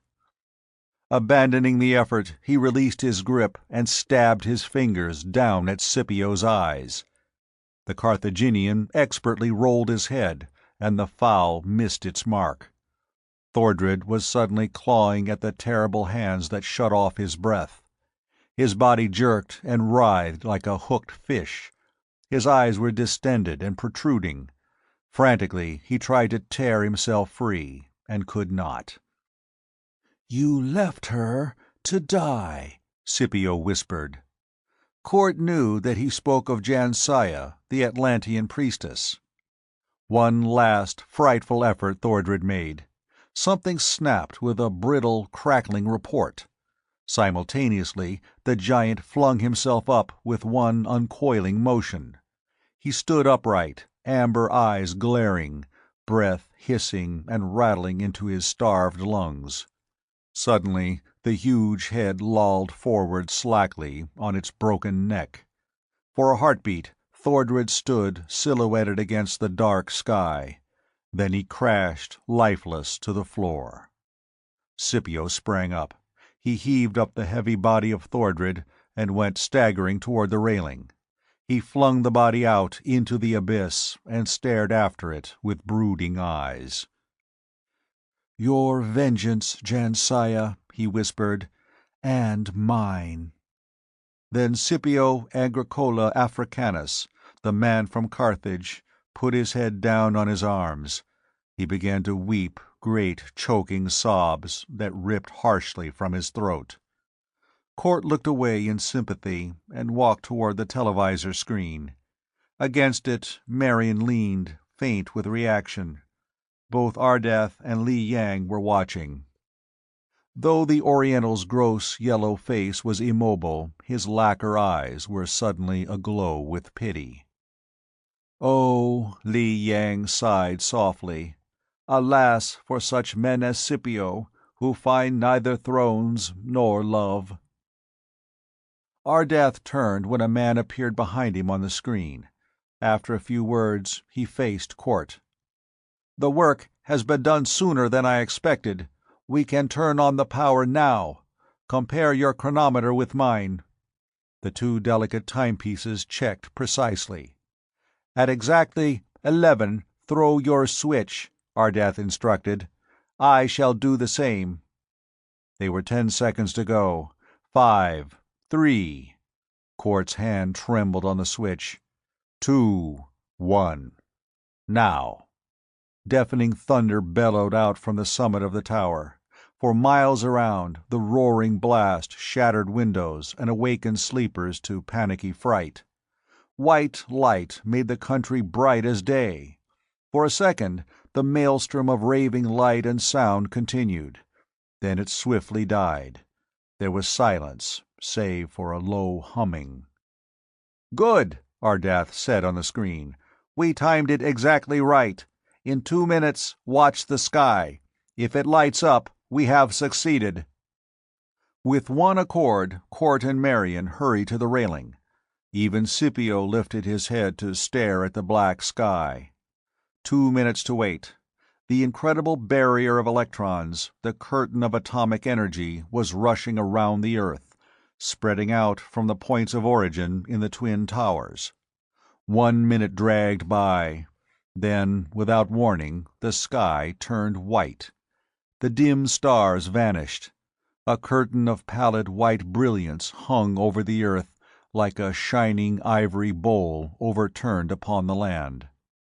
A single heartbeat it remained, and then faded and was gone. But Court knew that the Earth shield had been created. That barrier would forever safeguard mankind. "We've won!" His voice was hoarse with triumph.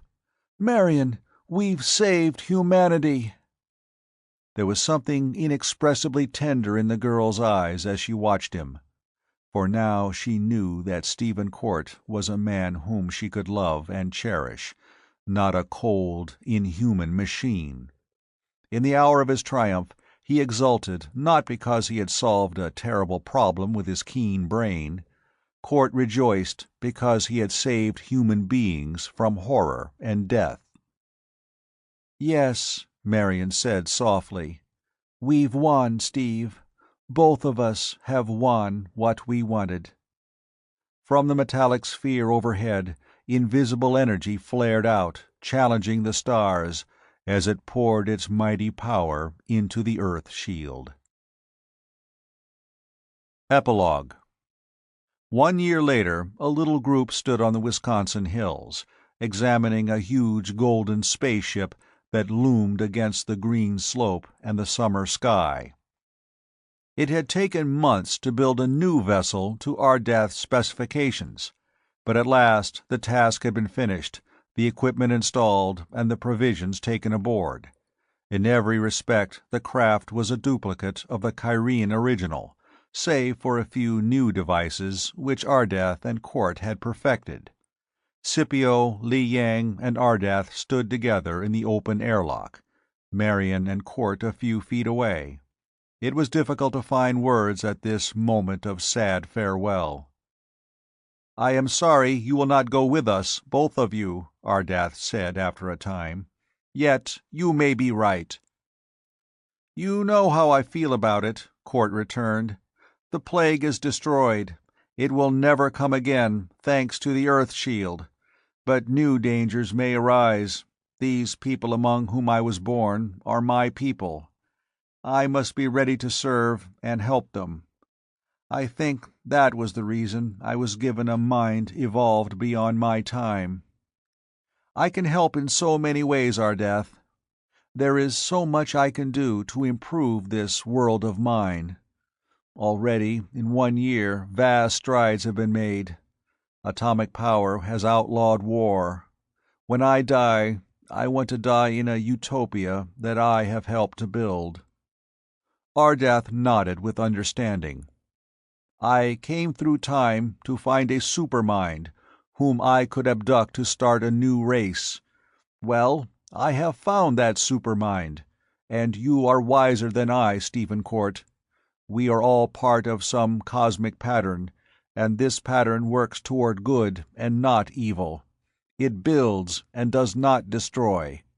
So I shall go on in my search for a race where I can find kinship and happiness. Perhaps 1,000 years from now I shall stand beside your grave, Court." "I, too," Scipio broke in. "Your world is a fine one, Court, and some of it I like. But I follow a dream. Mayhap I can carve out a kingdom in some distant future." He did not finish, but his face was suddenly somber. "I cannot stay here," he said at last. "Jansaya died here, and that would always be an aching pain in my heart." "Nor will I remain," Li Yang murmured. "Perhaps it is merely curiosity that impels me to go on with Ardath. I do not know. But the unknown has a certain fascination, and I am anxious to know what will exist 1,000,000 years from now. So farewell, and—" the tiny mouth twisted grotesquely, "and do not forget fat old Li Yang." The gross figure turned hastily and disappeared into the ship. Scipio bent and touched his lips to Marion's brow before he squeezed Court's hand in a mighty grip. "The gods watch over you," he rumbled, and was gone inside. Now Ardath's strange, alien eyes dwelt on the faces of Marion and Court. "There is nothing I can say," he whispered. "Only farewell." Some indefinable bond of kinship between minds flashed for an instant as Court and Ardath gazed into each other's eyes. Then the Kyrian stepped back into the ship, and the port swung shut. The vessel lifted. It rose silently and dwindled against the blue, a bright, golden ovoid that faded to a speck and was out of sight. It sped toward the orbit it would follow around the Earth, perhaps for thousands of years, until Ardath and Scipio and Li Yang awoke to follow their strange destiny. 2 figures stood close together on the slope. Marion and Court looked up until all trace of the golden ship was gone. There was only the blue sky then, and the green hills of Wisconsin. Still silent, and with the man's arm holding the girl's slim form close to him, they turned to retrace their steps to the highway where a car waited. There was nothing they could say, and no need for words had they found any.